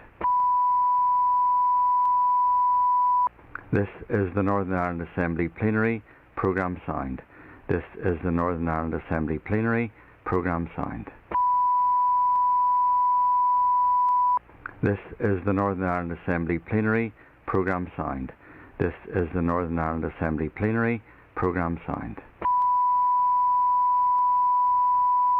This is the Northern Ireland Assembly Plenary. Programme signed. This is the Northern Ireland Assembly Plenary. Programme signed. This is the Northern Ireland Assembly Plenary. Programme signed. This is the Northern Ireland Assembly Plenary. Programme signed. This is the Northern Ireland Assembly Plenary. Programme signed. This is the Northern Ireland Assembly Plenary. Programme signed. This is the Northern Ireland Assembly Plenary. Programme signed. This is the Northern Ireland Assembly Plenary. Programme signed. This is the Northern Ireland Assembly Plenary. Programme signed. This is the Northern Ireland Assembly Plenary. Programme signed. This is the Northern Ireland Assembly Plenary. Programme signed. This is the Northern Ireland Assembly Plenary. Programme signed. This is the Northern Ireland Assembly Plenary. Programme signed. This is the Northern Ireland Assembly Plenary. Programme signed. This is the Northern Ireland Assembly Plenary.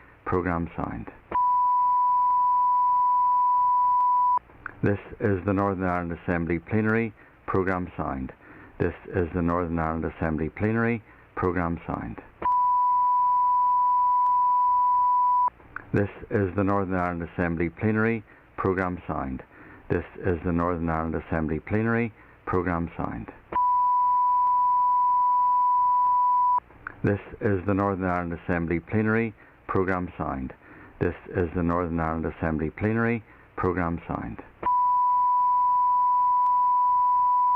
This is the Northern Ireland Assembly Plenary. Programme signed. This is the Northern Ireland Assembly Plenary. Programme signed. This is the Northern Ireland Assembly Plenary. Programme signed. This is the Northern Ireland Assembly Plenary. Programme signed. This is the Northern Ireland Assembly Plenary. Programme signed. This is the Northern Ireland Assembly Plenary. Programme signed. This is the Northern Ireland Assembly Plenary. Programme signed. This is the Northern Ireland Assembly Plenary. Programme signed. This is the Northern Ireland Assembly Plenary. Programme signed. This is the Northern Ireland Assembly Plenary. Programme signed. This is the Northern Ireland Assembly Plenary. Programme signed. This is the Northern Ireland Assembly Plenary. Programme signed. This is the Northern Ireland Assembly Plenary. Programme signed. This is the Northern Ireland Assembly Plenary. Programme signed. This is the Northern Ireland Assembly Plenary. Programme signed. This is the Northern Ireland Assembly Plenary. Programme signed. This is the Northern Ireland Assembly Plenary. Programme signed. This is the Northern Ireland Assembly Plenary. Programme signed. This is the Northern Ireland Assembly Plenary. Programme signed. This is the Northern Ireland Assembly Plenary. Programme signed. This is the Northern Ireland Assembly Plenary. Programme signed. This is the Northern Ireland Assembly Plenary. Programme signed. This is the Northern Ireland Assembly Plenary. Programme signed. This is the Northern Ireland Assembly Plenary. Programme signed. This is the Northern Ireland Assembly Plenary. Programme signed. This is the Northern Ireland Assembly Plenary. Programme signed. This is the Northern Ireland Assembly Plenary. Programme signed. This is the Northern Ireland Assembly Plenary. Programme signed. This is the Northern Ireland Assembly Plenary. Programme signed. This is the Northern Ireland Assembly Plenary. Programme signed. This is the Northern Ireland Assembly Plenary. Programme signed. This is the Northern Ireland Assembly Plenary. Programme signed. This is the Northern Ireland Assembly Plenary. Programme signed. This is the Northern Ireland Assembly Plenary. Programme signed. This is the Northern Ireland Assembly Plenary. Programme signed. This is the Northern Ireland Assembly Plenary. Programme signed. This is the Northern Ireland Assembly Plenary. Programme signed. This is the Northern Ireland Assembly Plenary. Programme signed. This is the Northern Ireland Assembly Plenary. Programme signed. This is the Northern Ireland Assembly Plenary. Programme signed. This is the Northern Ireland Assembly Plenary. Programme signed. This is the Northern Ireland Assembly Plenary. Programme signed. This is the Northern Ireland Assembly Plenary. Programme signed. This is the Northern Ireland Assembly Plenary. Programme signed. This is the Northern Ireland Assembly Plenary. Programme signed. This is the Northern Ireland Assembly Plenary. Programme signed. This is the Northern Ireland Assembly Plenary. Programme signed. This is the Northern Ireland Assembly Plenary. Programme signed. This is the Northern Ireland Assembly Plenary.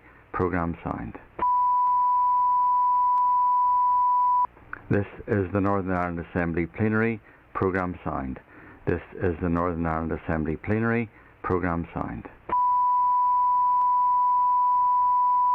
This is the Northern Ireland Assembly Plenary. Programme signed. This is the Northern Ireland Assembly Plenary.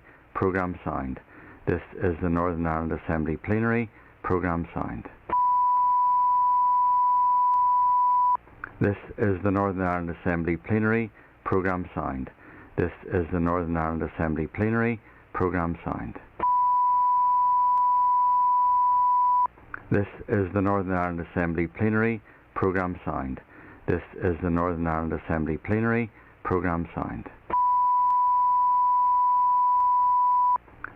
the Northern Ireland Assembly Plenary. Programme signed. This is the Northern Ireland Assembly Plenary. Programme signed. This is the Northern Ireland Assembly Plenary. Programme signed.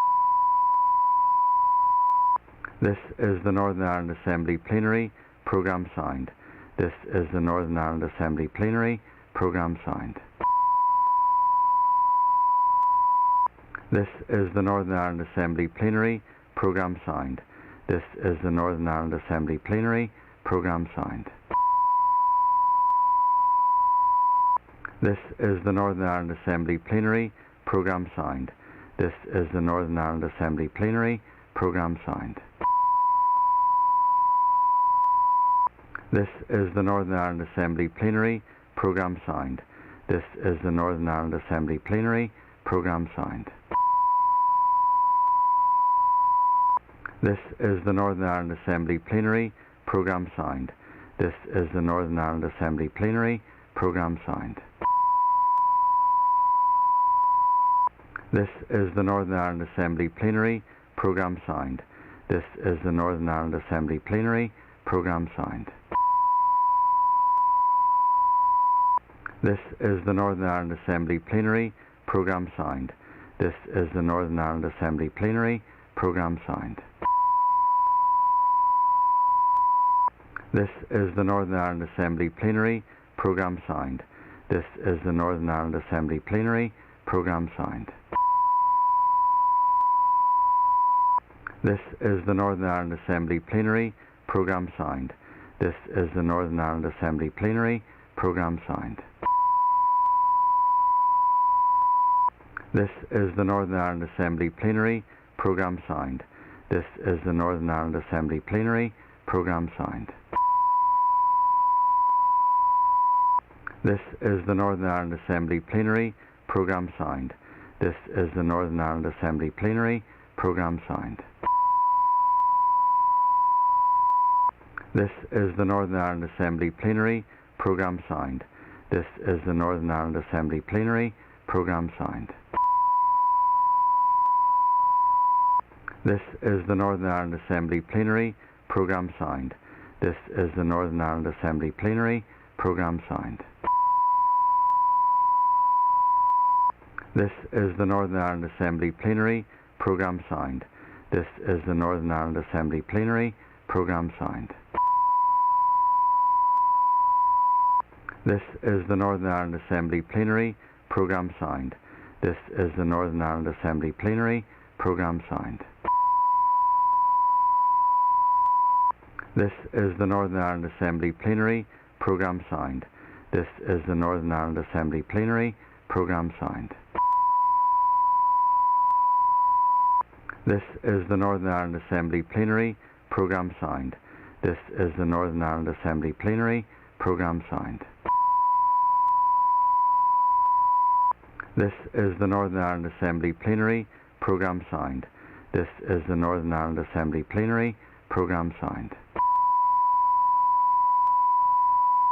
This is the Northern Ireland Assembly Plenary. Programme signed. This is the Northern Ireland Assembly Plenary. Programme signed. This is the Northern Ireland Assembly Plenary. Programme signed. This is the Northern Ireland Assembly Plenary. Programme signed. This is the Northern Ireland Assembly Plenary. Programme signed. This is the Northern Ireland Assembly Plenary. Programme signed. This is the Northern Ireland Assembly Plenary. Programme signed. This is the Northern Ireland Assembly Plenary. Programme signed. This is the Northern Ireland Assembly Plenary. Programme signed. This is the Northern Ireland Assembly Plenary. Programme signed. This is the Northern Ireland Assembly Plenary. Programme signed. This is the Northern Ireland Assembly Plenary. Programme signed. This is the Northern Ireland Assembly Plenary. Programme signed. This is the Northern Ireland Assembly Plenary.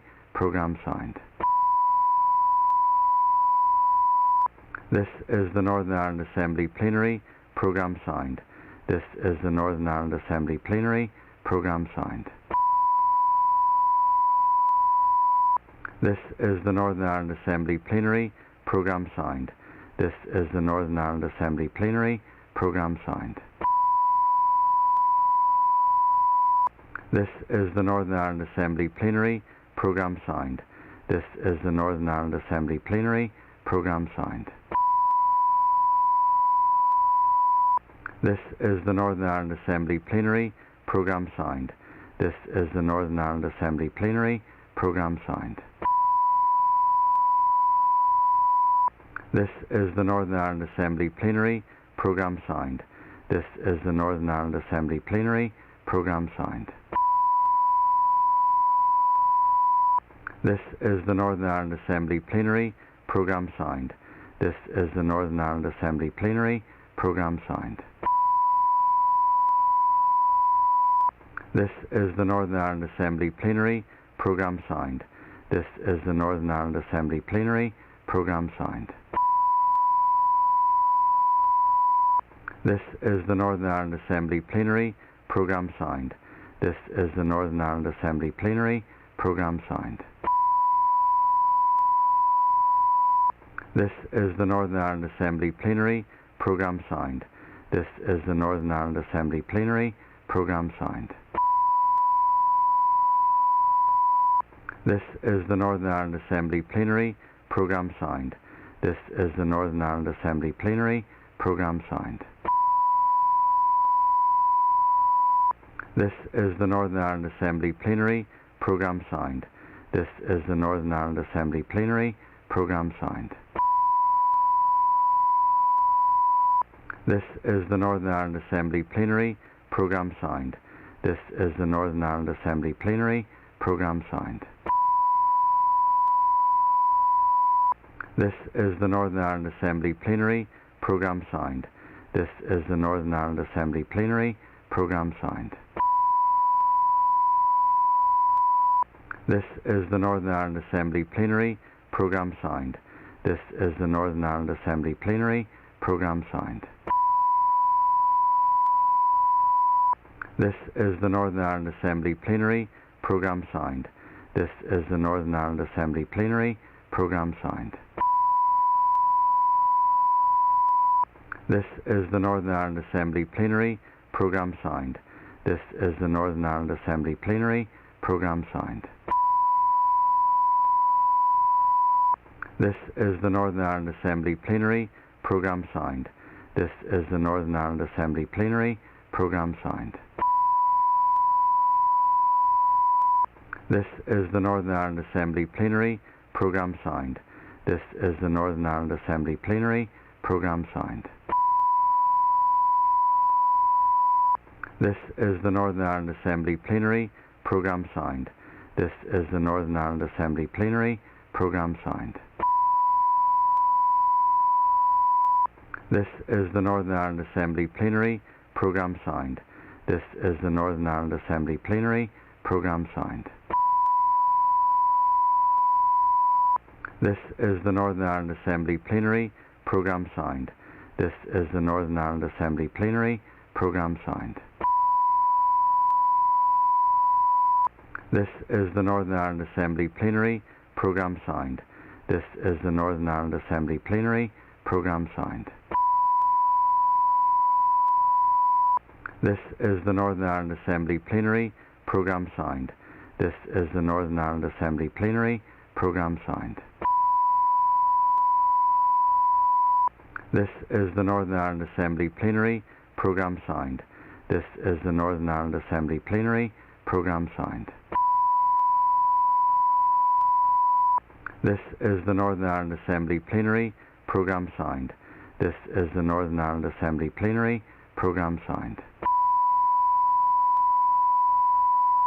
This is the Northern Ireland Assembly Plenary.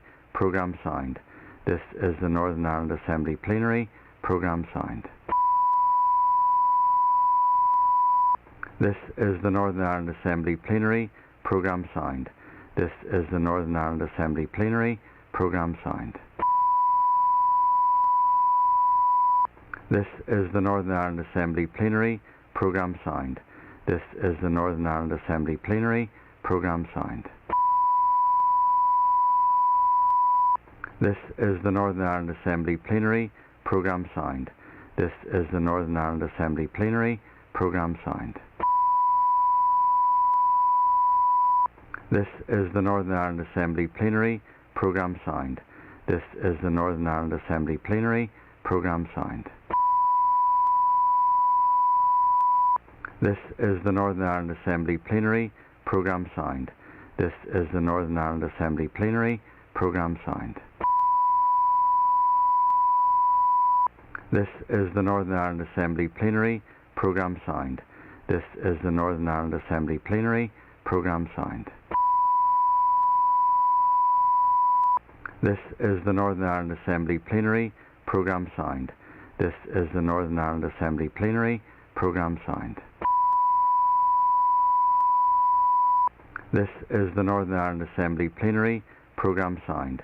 This is the Northern Ireland Assembly Plenary. Programme signed. This is the Northern Ireland Assembly Plenary. Programme signed. This is the Northern Ireland Assembly Plenary. Programme signed. This is the Northern Ireland Assembly Plenary. Programme signed. This is the Northern Ireland Assembly Plenary. Programme signed. This is the Northern Ireland Assembly Plenary. Programme signed. This is the Northern Ireland Assembly Plenary. Programme signed. This is the Northern Ireland Assembly Plenary. Programme signed. This is the Northern Ireland Assembly Plenary. Programme signed. This is the Northern Ireland Assembly Plenary. Programme signed. This is the Northern Ireland Assembly Plenary. Programme signed. This is the Northern Ireland Assembly Plenary. Programme signed. This is the Northern Ireland Assembly Plenary. Programme signed. This is the Northern Ireland Assembly Plenary. Programme signed. This is the Northern Ireland Assembly Plenary. Programme signed. This is the Northern Ireland Assembly Plenary. Programme signed. This is the Northern Ireland Assembly Plenary. Programme signed. This is the Northern Ireland Assembly Plenary. Programme signed. This is the Northern Ireland Assembly Plenary. Programme signed. This is the Northern Ireland Assembly Plenary. Programme signed. This is the Northern Ireland Assembly Plenary. Programme signed. This is the Northern Ireland Assembly Plenary. Programme signed. This is the Northern Ireland Assembly Plenary. Programme signed. This is the Northern Ireland Assembly Plenary. Programme signed. This is the Northern Ireland Assembly Plenary. Programme signed. This is the Northern Ireland Assembly Plenary. Programme signed. This is the Northern Ireland Assembly Plenary. Programme signed. This is the Northern Ireland Assembly Plenary. Programme signed. This is the Northern Ireland Assembly Plenary. Programme signed. This is the Northern Ireland Assembly Plenary. Programme signed. This is the Northern Ireland Assembly Plenary. Programme signed. This is the Northern Ireland Assembly Plenary. Programme signed. This is the Northern Ireland Assembly Plenary. Programme signed. This is the Northern Ireland Assembly Plenary. Programme signed. This is the Northern Ireland Assembly Plenary. Programme signed. This is the Northern Ireland Assembly Plenary. Programme signed. This is the Northern Ireland Assembly Plenary. Programme signed. This is the Northern Ireland Assembly Plenary. Programme signed. This is the Northern Ireland Assembly Plenary. Programme signed. This is the Northern Ireland Assembly Plenary. Programme signed. This is the Northern Ireland Assembly Plenary. Programme signed. This is the Northern Ireland Assembly Plenary. Programme signed. This is the Northern Ireland Assembly Plenary. Programme signed. This is the Northern Ireland Assembly Plenary. Programme signed. This is the Northern Ireland Assembly Plenary. Programme signed. This is the Northern Ireland Assembly Plenary. Programme signed. This is the Northern Ireland Assembly Plenary. Programme signed. This is the Northern Ireland Assembly Plenary. Programme signed. This is the Northern Ireland Assembly Plenary. Programme signed. This is the Northern Ireland Assembly Plenary. Programme signed. This is the Northern Ireland Assembly Plenary. Programme signed. This is the Northern Ireland Assembly Plenary. Programme signed. This is the Northern Ireland Assembly Plenary. Programme signed. This is the Northern Ireland Assembly Plenary. Programme signed. This is the Northern Ireland Assembly Plenary. Programme signed. This is the Northern Ireland Assembly Plenary. Programme signed. This is the Northern Ireland Assembly Plenary. Programme signed. This is the Northern Ireland Assembly Plenary. Programme signed. This is the Northern Ireland Assembly Plenary. Programme signed. This is the Northern Ireland Assembly Plenary. Programme signed. This is the Northern Ireland Assembly Plenary. Programme signed. This is the Northern Ireland Assembly Plenary. Programme signed. This is the Northern Ireland Assembly Plenary. Programme signed. This is the Northern Ireland Assembly Plenary. Programme signed. This is the Northern Ireland Assembly Plenary. Programme signed. This is the Northern Ireland Assembly Plenary. Programme signed. This is the Northern Ireland Assembly Plenary. Programme signed. This is the Northern Ireland Assembly Plenary. Programme signed. This is the Northern Ireland Assembly Plenary. Programme signed. This is the Northern Ireland Assembly Plenary. Programme signed. This is the Northern Ireland Assembly Plenary. Programme signed. This is the Northern Ireland Assembly Plenary. Programme signed. This is the Northern Ireland Assembly Plenary. Programme signed. This is the Northern Ireland Assembly Plenary. Programme signed. This is the Northern Ireland Assembly Plenary. Programme signed. This is the Northern Ireland Assembly Plenary. Programme signed. This is the Northern Ireland Assembly Plenary. Programme signed. This is the Northern Ireland Assembly Plenary. Programme signed. This is the Northern Ireland Assembly Plenary. Programme signed. This is the Northern Ireland Assembly Plenary. Programme signed. This is the Northern Ireland Assembly Plenary. Programme signed. This is the Northern Ireland Assembly Plenary. Programme signed. This is the Northern Ireland Assembly Plenary. Programme signed. This is the Northern Ireland Assembly Plenary. Programme signed. This is the Northern Ireland Assembly Plenary. Programme signed. This is the Northern Ireland Assembly Plenary. Programme signed. This is the Northern Ireland Assembly Plenary. Programme signed. This is the Northern Ireland Assembly Plenary. Programme signed. This is the Northern Ireland Assembly Plenary. Programme signed. This is the Northern Ireland Assembly Plenary.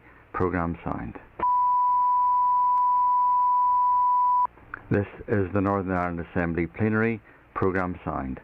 This is the Northern Ireland Assembly Plenary. Programme signed. This is the Northern Ireland Assembly Plenary. Programme signed. This is the Northern Ireland Assembly Plenary.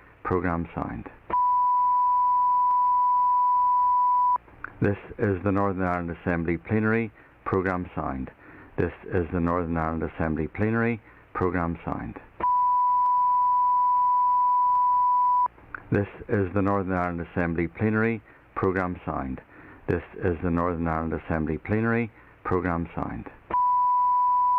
is the Northern Ireland Assembly Plenary. Programme signed. This is the Northern Ireland Assembly Plenary. Programme signed. This is the Northern Ireland Assembly Plenary. Programme signed. This is the Northern Ireland Assembly Plenary. Programme signed. This is the Northern Ireland Assembly Plenary. Programme signed. This is the Northern Ireland Assembly Plenary. Programme signed. This is the Northern Ireland Assembly Plenary. Programme signed. This is the Northern Ireland Assembly Plenary. Programme signed. This is the Northern Ireland Assembly Plenary. Programme signed. This is the Northern Ireland Assembly Plenary. Programme signed. This is the Northern Ireland Assembly Plenary. Programme signed. This is the Northern Ireland Assembly Plenary. Programme signed. This is the Northern Ireland Assembly Plenary. Programme signed. This is the Northern Ireland Assembly Plenary Programme signed.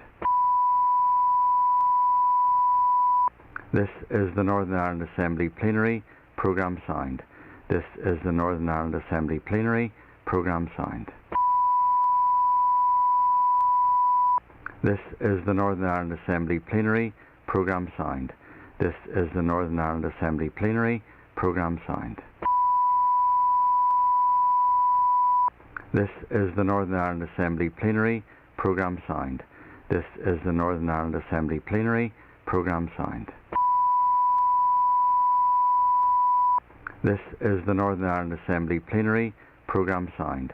This is the Northern Ireland Assembly Plenary Programme signed. This is the Northern Ireland Assembly Plenary Programme signed. This is the Northern Ireland Assembly Plenary Programme signed. This is the Northern Ireland Assembly Plenary Programme signed. This is the Northern Ireland Assembly Plenary Programme signed. This is the Northern Ireland Assembly Plenary Programme signed. This is the Northern Ireland Assembly Plenary Programme signed.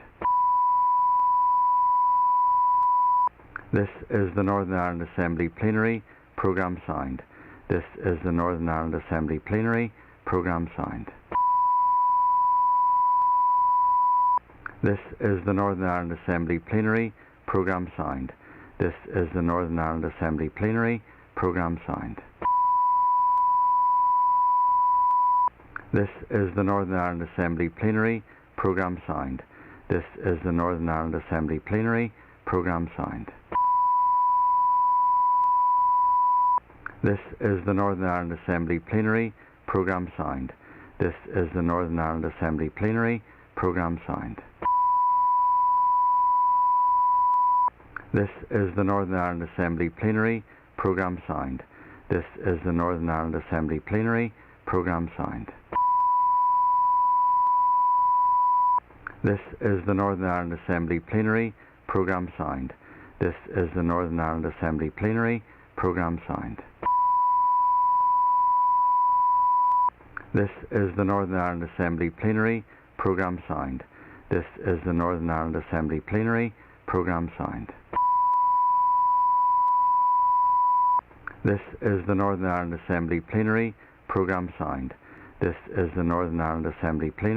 Programme signed. This is the Northern Ireland Assembly Plenary Programme signed. This is the Northern Ireland Assembly Plenary Programme signed. This is the Northern Ireland Assembly Plenary Programme signed. This is the Northern Ireland Assembly Plenary Programme signed.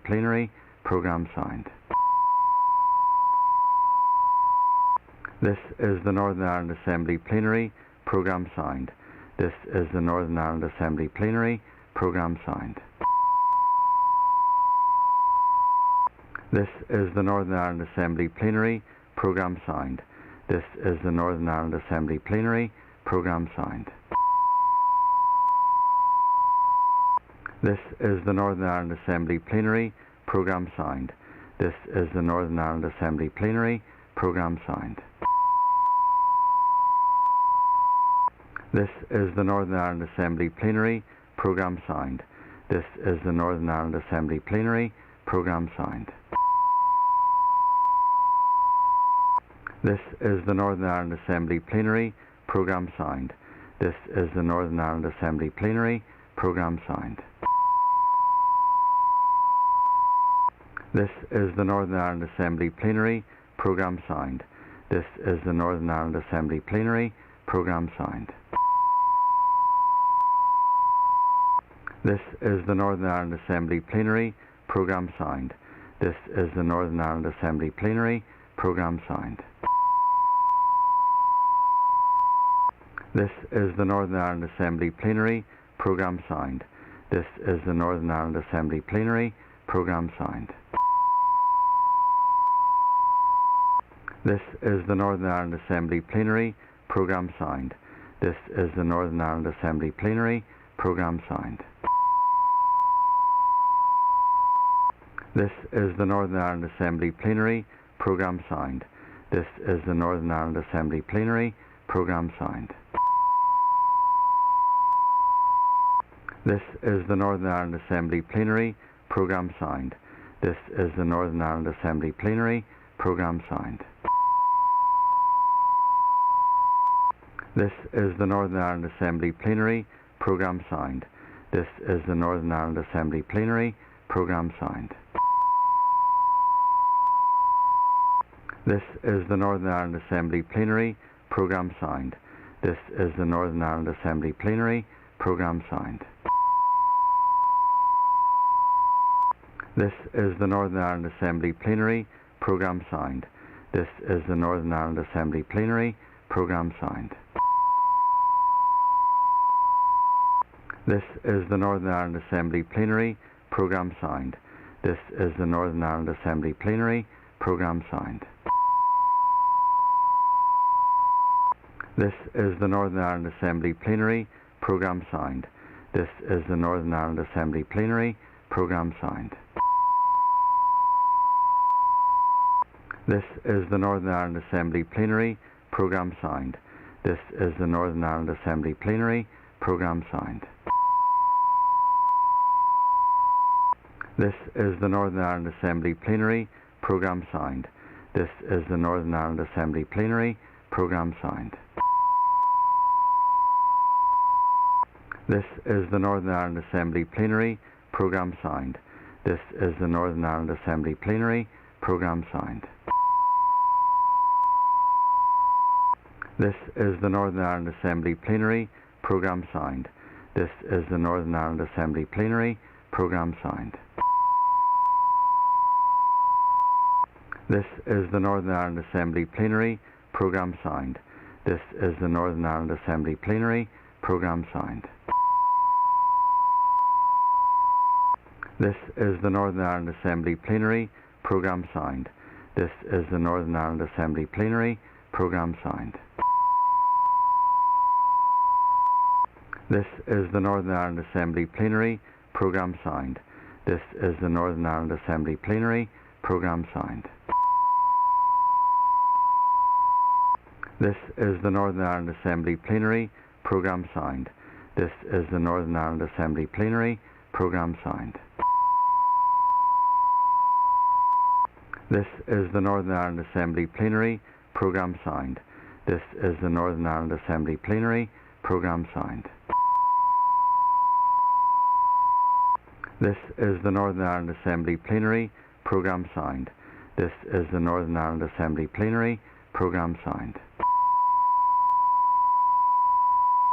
This is the Northern Ireland Assembly Plenary. Programme signed. This is the Northern Ireland Assembly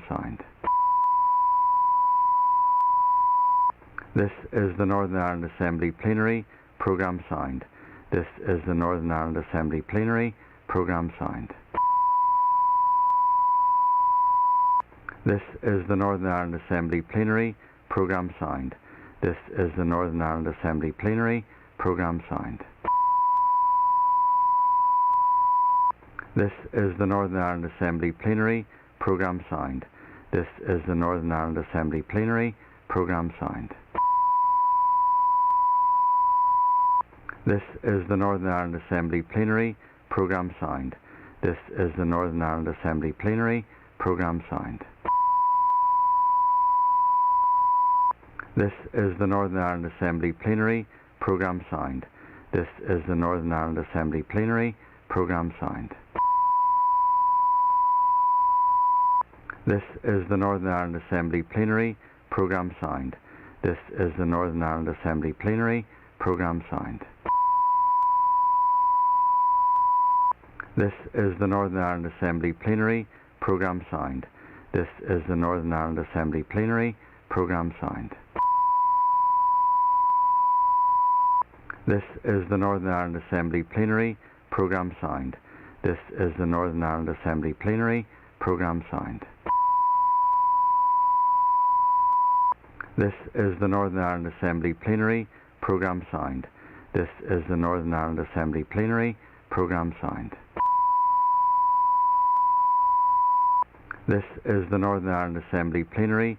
Programme signed. This is the Northern Ireland Assembly Plenary. Programme signed. This is the Northern Ireland Assembly Plenary. Programme signed. This is the Northern Ireland Assembly Plenary. Programme signed. This is the Northern Ireland Assembly Plenary. Programme signed. This is the Northern Ireland Assembly Plenary. Programme signed. This is the Northern Ireland Assembly Plenary. Programme signed. This is the Northern Ireland Assembly Plenary. Programme signed. This is the Northern Ireland Assembly Plenary. Programme signed. This is the Northern Ireland Assembly Plenary. Programme signed. This is the Northern Ireland Assembly Plenary. Programme signed. This is the Northern Ireland Assembly Plenary. Programme signed. This is the Northern Ireland Assembly Plenary. Programme signed. This is the Northern Ireland Assembly Plenary. Programme signed. This is the Northern Ireland Assembly Plenary. Programme signed. This is the Northern Ireland Assembly Plenary. Programme signed. This is the Northern Ireland Assembly Plenary. Programme signed. This is the Northern Ireland Assembly Plenary. Programme signed. This is the Northern Ireland Assembly Plenary. Programme signed. This is the Northern Ireland Assembly Plenary. Programme signed. This is the Northern Ireland Assembly Plenary. Programme signed. This is the Northern Ireland Assembly Plenary. Programme signed. This is the Northern Ireland Assembly Plenary. Programme signed. This is the Northern Ireland Assembly Plenary. Programme signed. This is the Northern Ireland Assembly Plenary. Programme signed. This is the Northern Ireland Assembly Plenary. Programme signed. This is the Northern Ireland Assembly Plenary. Programme signed. This is the Northern Ireland Assembly Plenary. Programme signed. This is the Northern Ireland Assembly Plenary. Programme signed. This is the Northern Ireland Assembly Plenary. Programme signed. This is the Northern Ireland Assembly Plenary. Programme signed. This is the Northern Ireland Assembly Plenary. Programme signed. This is the Northern Ireland Assembly Plenary. Programme signed. This is the Northern Ireland Assembly Plenary. Programme signed. This is the Northern Ireland Assembly Plenary. Programme signed. This is the Northern Ireland Assembly Plenary. Programme signed.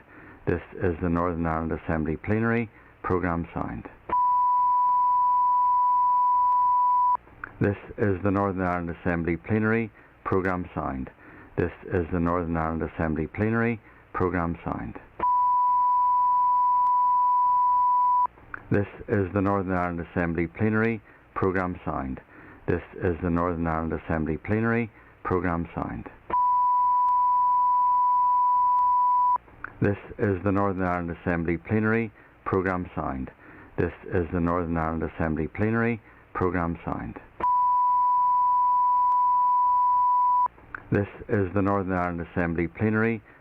Programme signed. This is the Northern Ireland Assembly Plenary. Programme signed. This is the Northern Ireland Assembly Plenary. Programme signed. This is the Northern Ireland Assembly Plenary. Programme signed. This is the Northern Ireland Assembly Plenary. Programme signed. This is the Northern Ireland Assembly Plenary. Programme signed. This is the Northern Ireland Assembly Plenary. Programme signed. This is the Northern Ireland Assembly Plenary. Programme signed. This is the Northern Ireland Assembly Plenary. Programme signed. This is the Northern Ireland Assembly Plenary. Programme signed. This is the Northern Ireland Assembly Plenary. Programme signed. This is the Northern Ireland Assembly Plenary. Programme signed. This is the Northern Ireland Assembly Plenary. Programme signed. This is the Northern Ireland Assembly Plenary. Programme signed. This is the Northern Ireland Assembly Plenary. Programme signed. This is the Northern Ireland Assembly Plenary. Programme signed. This is the Northern Ireland Assembly Plenary. Programme signed. This is the Northern Ireland Assembly Plenary. Programme signed. This is the Northern Ireland Assembly Plenary. Programme signed. This is the Northern Ireland Assembly Plenary. Programme signed. This is the Northern Ireland Assembly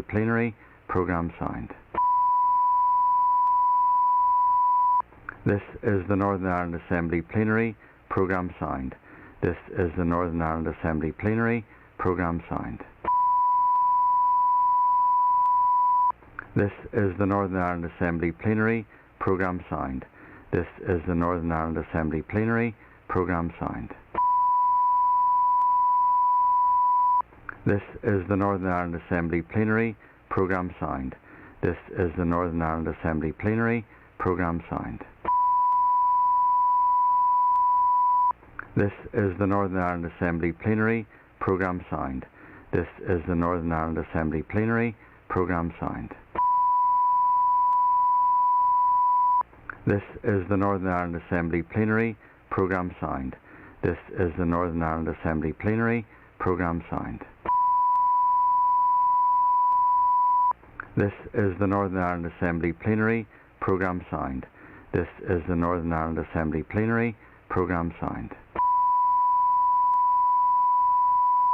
This is the Northern Ireland Assembly Plenary. Programme signed. This is the Northern Ireland Assembly Plenary. Programme signed. This is the Northern Ireland Assembly Plenary. Programme signed. This is the Northern Ireland Assembly Plenary. Programme signed. This is the Northern Ireland Assembly Plenary. Programme signed.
Okay, members, the sitting is resumed.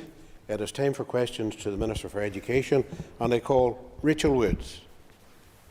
Number 1. Minister. Our statutory curriculum for personal development and mutual understanding at primary level and the personal development strand of learning for life and work at post-primary level includes prescribed content in the area of relationships and sexuality education. This represents a coherent legal framework within which schools have autonomy to choose their own delivery approaches and which also allows our school leaders to provide a curriculum with appropriate coverage, content, structure and progression for their pupils. We have a world-class curriculum with flexibility and pedagogical autonomy at its heart. These are consistent features of high-performing school systems where school-level flexibility and teacher collaboration are the drivers of constant improvement, because they lead to innovations in teaching and learning at a time when issues are important to young people. We also have a clear picture of best practice in our schools, which is characterised by clear and informed leadership from the school principal and senior leadership team, and by ensuring that RSE has a significant role in the school's curriculum provision. Additionally, it reflects wide-ranging consultation with stakeholders, including the parents, pupils and governors. The statutory curricular content is supplemented by teaching materials and resources developed and produced by the Council for the Curriculum Examination and Assessment, which has developed a specific RSE hub, providing a range of up-to-date, relevant resources which supports teachers to effectively address sensitive issues while they are contemporary and relevant to young people. I've instructed officials to work with our educational partners to provide further guidance to our schools on their approaches to the delivery of RSE, including the teaching of contemporary and sensitive issues. Rachel Woods for supplementary. Thank you, Mr Deputy Speaker, and to the Minister for her answer. To summarise, the prescribed content is there for schools to take forward on their own for delivery, but that is a problem. I think we need to look around and take stock. Violence against women and girls is prolific, and we don't feel safe on our streets, and there is a lack of knowledge of what a healthy relationship looks like. So my question is this: does the Minister accept that without legislating for mandatory, standardised and comprehensive RSE, then this executive is absolutely complicit in perpetuating an education system that is failing to tackle harmful beliefs and behaviours, a system that is failing our children and young people, and is failing to drive forward the changes that we need to build a society where women and girls are valued, protected and equal in every sense? I thank the member for her question, and I don't agree with the sentiment which she is saying, actually, because RSE is already mandatory. It's within our school. There is a minimum content order. There is quite considerable work has been done over many years to ensure that there are resources in play and in place in schools. Now, what I will accept is that there is quite some work needs to be done in order to give teachers the confidence and support in order to be able to teach this. But I think that she is wrong in what she is saying, and there is a considerable amount of work done by my department alongside its partners in order to assist schools in the delivery of RSE. Could I just advise members to keep their questions succinct, please? Agus na siadam Sir Nicola Brogan on Cash to her. Call Nicola Brogan. And I thank the Minister for her answers so far. Minister, the issues of misogyny and gender-based violence and abuse against women and girls has been at the fore of the news recently, and it's a problem in wider society and one that we need to address. And one of the key parts in addressing that is focusing on relationship and sexuality education within schools and educating our young people on a wide range of issues, but particularly around consent and respect for each other. So in that case, would the Minister agree that RSE should be made completely mandatory and consistent across schools and across the curriculum, and that it should be age appropriate and inclusive? I thank the member for her question, but I suppose I need to reiterate again that RSE is already mandatory. The statutory curriculum for personal development and mutual understanding at primary level, and the personal development strand of learning for life and work at primary school level includes high-level content for each key stage in the area of RSE, and you will find the specification in the Education Curriculum Minimum Content Order Northern Ireland 2007, and it is age appropriate. Now, as you will understand, schools will work within their ethos, they work in guidance alongside their governors. But I do accept the point that the member is making with regards to issues in relation to challenges to females and so on. And we are in a difficult society, and obviously we're working very closely, particularly with our online support to pupils. So the work that we are producing and the SIA Hub is constantly being updated and resourced in order to assist teachers in the delivery of RSE and to give support where appropriate. I call Diane Dodds.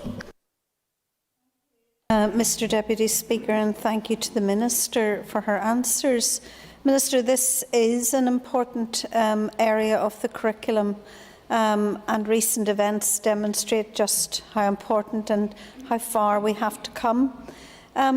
It is not, as I understand it, solely the preserve of teachers, but could you outline for us the role that governors play in schools in ensuring that this policy is implemented?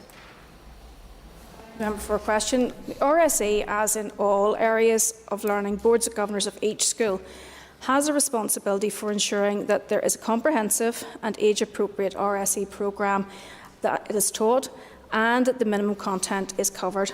Now, the central tenet of the Department's school improvement policy, every school a good school, is the belief that schools themselves through honest self-evaluation informed by data, are best placed to identify and address areas for improvement that can bring better outcomes for their pupils. And RSE, as with all other aspects of the curriculum, the governors are responsible for the quality of the provision, which is evaluated through the inspection.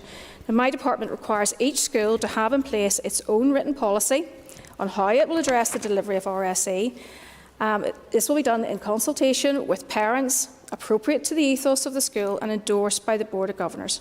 ETI, through inspection of child protection and safeguarding policies, routinely assesses whether or not schools have an appropriate policy for the delivery of RSE within the curriculum. Overall best practice in RSE should be reflected in the Board of Governors policy, and it's characterised by clear, informed and purposeful leadership from the purpose and the senior leadership team, a whole school planning process that involves wide-ranging consultation with all of the stakeholders, including the parents, pupils and governors, and a comprehensive RSE policy, including a parent-friendly policy.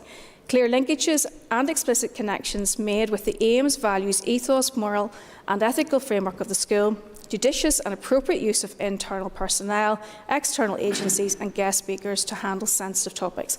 So the role of the Board of Governors is incredibly important in relation to the delivery of RSE at every school. Thank you, Mr Deputy Speaker, and I'd like to thank the Minister for her answers so far. My question refers to the topic of sexual consent. Does it concern the Minister that for many young people here in the North, the first time that they either hear of or learn about sexual consent is often at university, and does she see this as a failure by her department?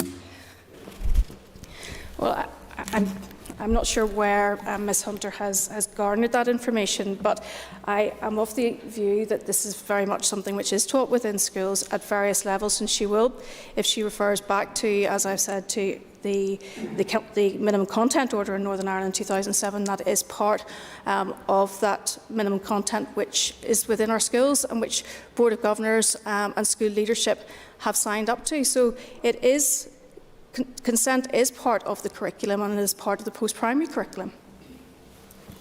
I call Kelly Armstrong. Speaker.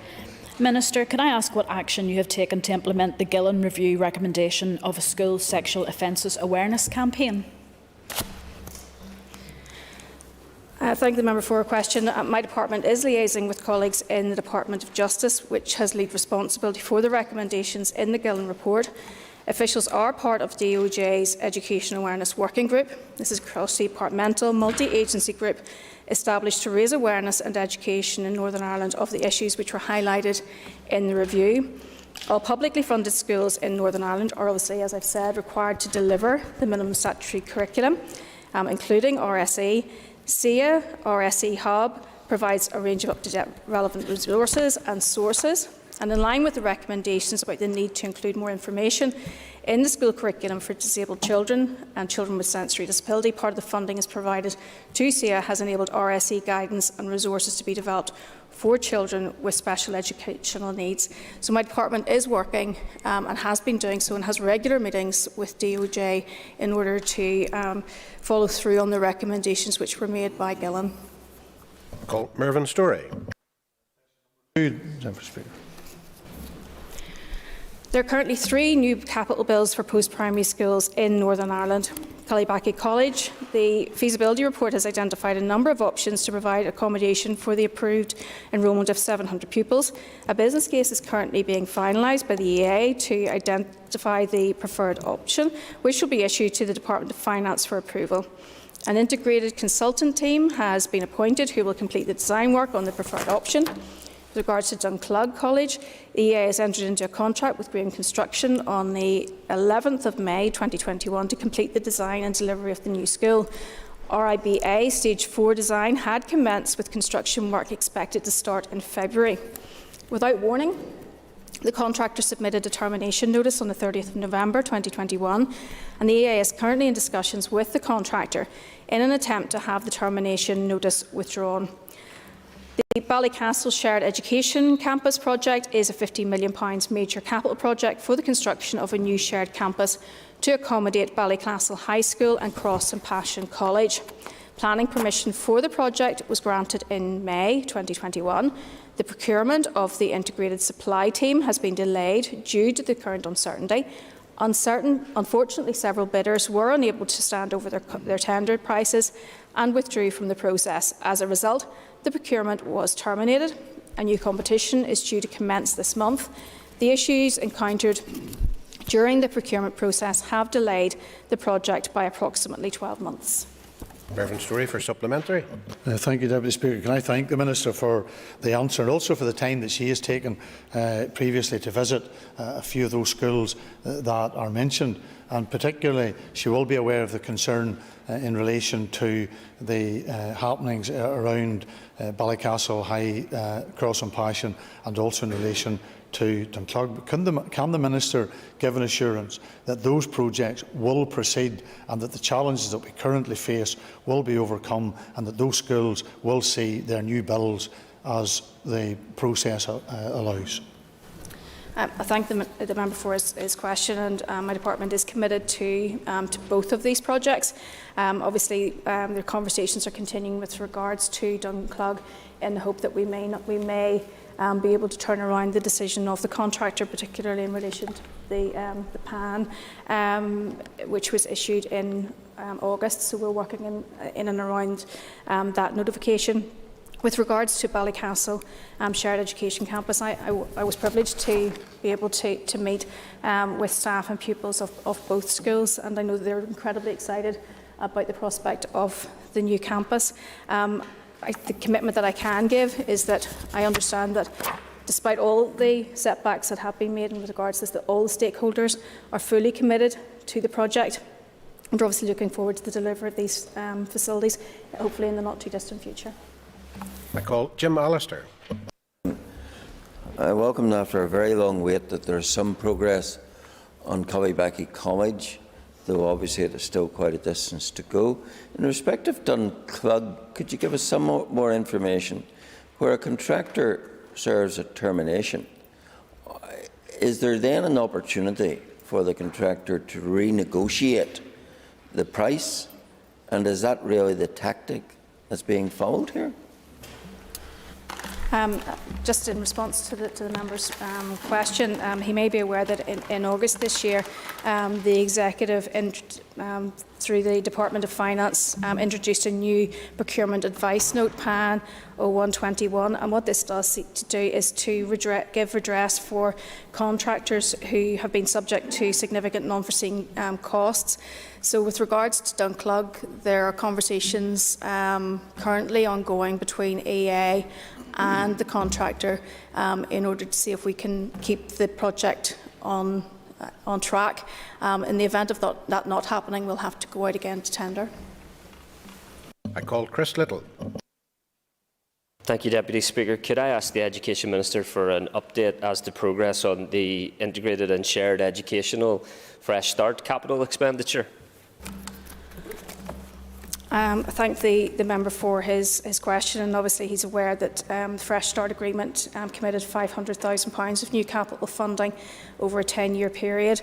There was a total of 28 projects, excluding Stroul, have been introduced. A total of 23 were announced in March 2016, 5 further in November 2018. Initially carry forward of unspent funding for 2016 17 and 17-18 up to the end of the current spending review period of 2021 was agreed by Her Majesty's Treasury under the Confidence and Supply Agreement. This allowed £91 million underspend related to that period to be reprofiled across the current spending review period. Subsequently, New Decade, New Approach next steps included the statement: the UK Government agrees to financial flexibility to reprofile funding and provide as part of the Fresh Start Agreement for shared and integrated education and housing. In December 2020, the Chief Secretary to the Treasury confirmed that the remaining £469 million of Fresh Start funding can be reprofiled across the remaining years of the programme.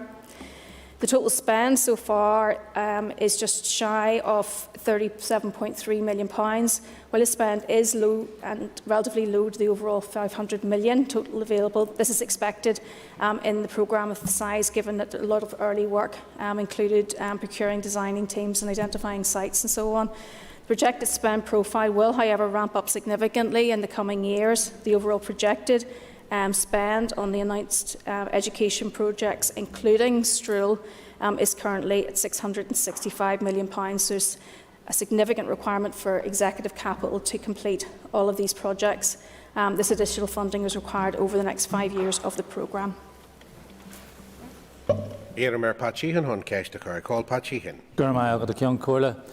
Could the Minister comment on the status of the Capital Works programme overall and advise what impact the pandemic and rising construction costs have had on the delivery of new and much needed school infrastructure?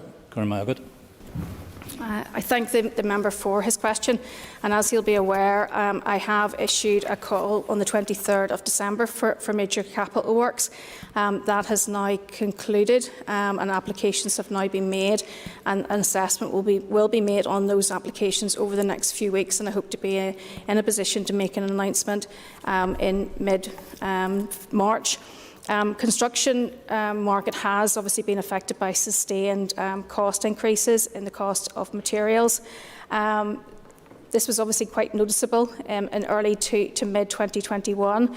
I understand that the rate of cost increases has slowed. However, prices do remain quite high. And it has had an impact, and as you'll have heard from my initial response, it has had an impact on the schools, particularly in the North Antrim area. You'll be aware that, again, from a previous answer, that Department of Finance issued a PAN notice. My department is working closely with contractors in relation to that in order to minimise disruption going forward.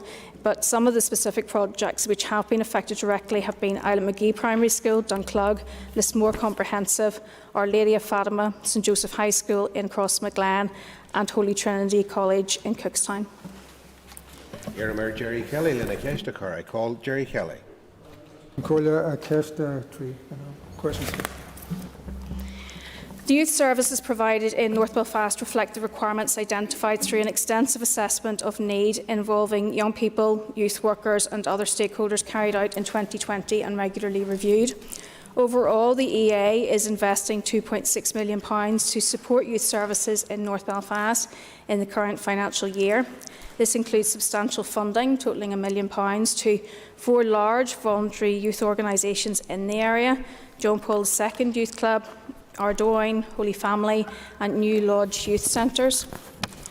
It's important that both generic and targeted youth services are open and accessible to all children and young people, including those with special educational needs, and every effort is made to ensure that this is the case.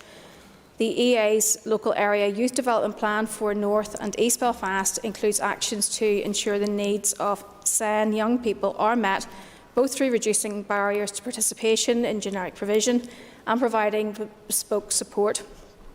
At a regional level, the EA has provided funding to the Royal Mencap Society to support children and young people with additional needs, and this work will result in a series of pilot projects.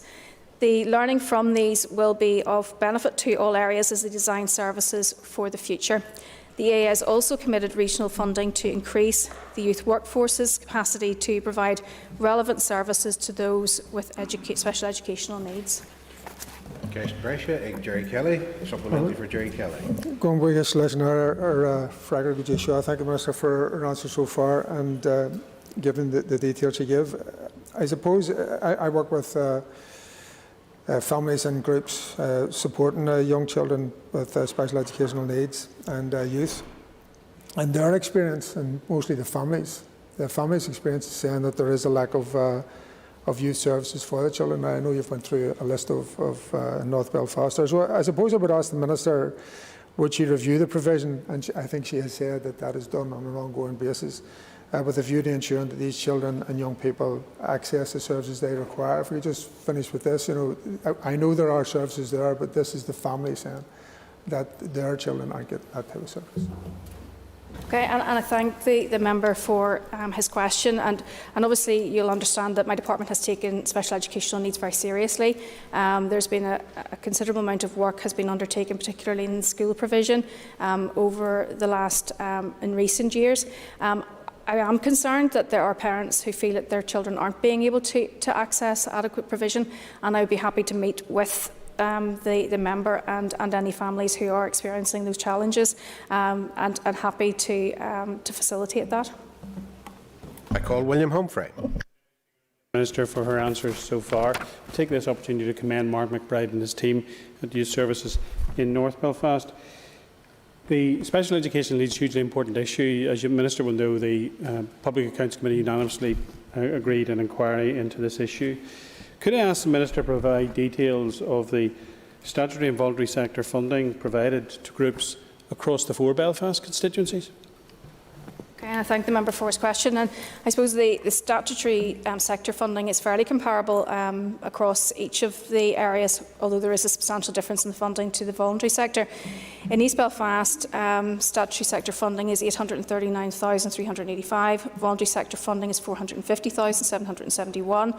In North Belfast, statutory sector funding $976,173. Voluntary sector funding £1,614,029. South Belfast £732,334. This goes to statutory sector funding. Voluntary sector funding is £675,437. In West Belfast, statutory sector funding is £1,095,038. Voluntary sector funding is £2,413,083. I don't have the breakdown as to how many groups this supports or indeed who the groups are, but I'm happy to write to the member with this information. I call Justin McNulty. Minister, I've mentioned this a number of times at Education Committee, and it's something I feel very strongly about, and I'm going to give you the sack. Stop acronymising children.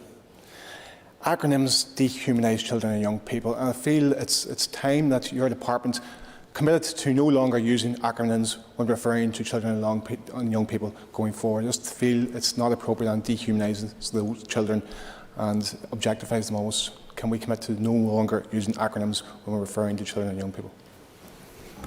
And I thank the member for his question, and I suppose I probably would like him to be a little bit more specific in relation to what he says.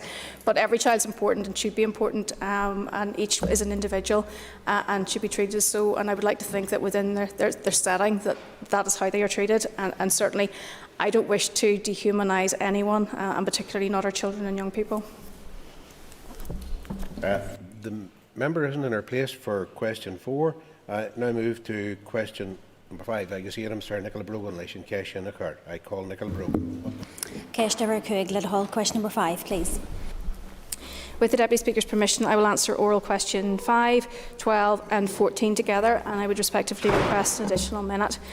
My department has paid out almost £40 million of emergency support funding to the childcare sector since the beginning of the pandemic. This has been via 2 funding schemes, the Temporary Closure Fund and the Sustainability Fund. I'm aware of the challenges being faced by the childcare sector, including childminders, as a result of the Omicron variant.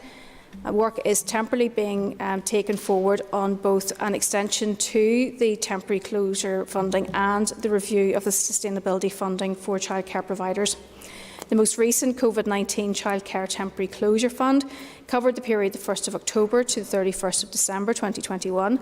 This fund supports providers who have had to temporarily close as a direct result of a COVID-19 incident within their setting, which impacted on provision or who were unable to comply with the required staff-child ratios due to self-isolation periods of staff. I have agreed to the extension of this scheme for the period of January to the 1st of January to the 31st of March 2022. The last COVID-19 Child Care Sustainability Fund ended on the 30th of June 2021. Having considered the position at that stage specifically regarding easement of COVID-19 restrictions across wider society, including the Department of Health guidance for childcare providers and the need to ensure remaining funding was targeted to meet the most acute needs, I decided not to extend the Childcare Sustainability Fund beyond the 1st of July and to focus the remaining funding on support for temporary closures. However, scoping work on reopening the Sustainability Fund is underway, and my officials are meeting with key stakeholders to currently assess the current situation and consider what an appropriate response would be. I alerted the Department of Finance in December to potential pressure for childcare. Any further funding will be based on established need and the approval of the appropriate business case approvals. Keist Brescia, Nicola Brogan. Supplementary question for Nicola Brogan. Garmy last and Corla August British Leishan Ira Fossa. Thank you to the Minister as well. The Minister knows I've raised this a number of times with her. Because the surge in COVID transmissions has had such an effect on registered childminders in particular, which then affects not only them but the families that rely on them. And in rural areas like my own in West Tyrone, that has an even more kind of devastating effect because rural areas rely on childminders more than other areas, I suppose. Immediately after Christmas, 69 registered childminders were forced to close because of increased COVID transmission. So, although I welcome the fact that you are working on... Sorry, I'm going to have to ask the member to come to a question, please. Thank you. I welcome your announcement today. Can we just ensure that can you give us your assurances that the fund will be provided quickly to those registered childminders, please? I thank the member for her question. Obviously, she has shown great commitment to the childcare sector, and I did give a commitment as when we come back from the recall that I would be looking to put the temporary closure fund back into play. I plan to make an announcement later this week in relation to that, so I stand by my commitment. I call Trevor Clark. Can I thank the Minister for her answers? You referred to the sustainability funding, Minister, in your first answer, coming to an end at the end of June. Can you outline the rationale actually for not continuing it from the 1st of July? Thank the member for his question. And as you'll understand, the sustainability funding was allocated from April 2020 to June 2021. This was over 5 phases. And the objective of the scheme was really to focus on supporting settings when additional costs were incurred as a direct result of the Department of Health COVID-19 guidance, and there were obviously wider restrictions on society, and schools were also closed at that time to the majority of pupils, or there were also sort of phased reopenings. So it was a very difficult time for the sector.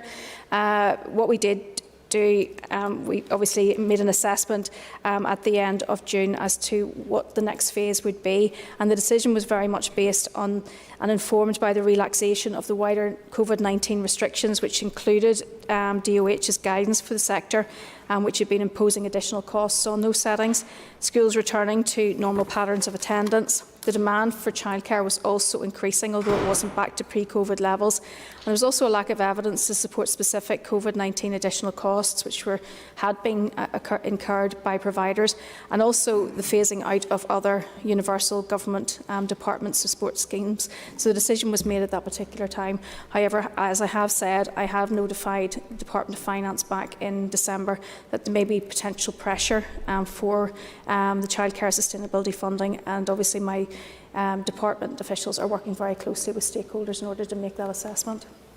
Time for a very brief question from Maurice Bradley and brief answer if possible, please. Thank you very much, Mr Deputy Speaker, and thank the Minister for her answers so far. Minister, I appreciate that childcare is cross-departmental. Can I ask the Minister how her department is working with the Department of Health to support the childcare sector?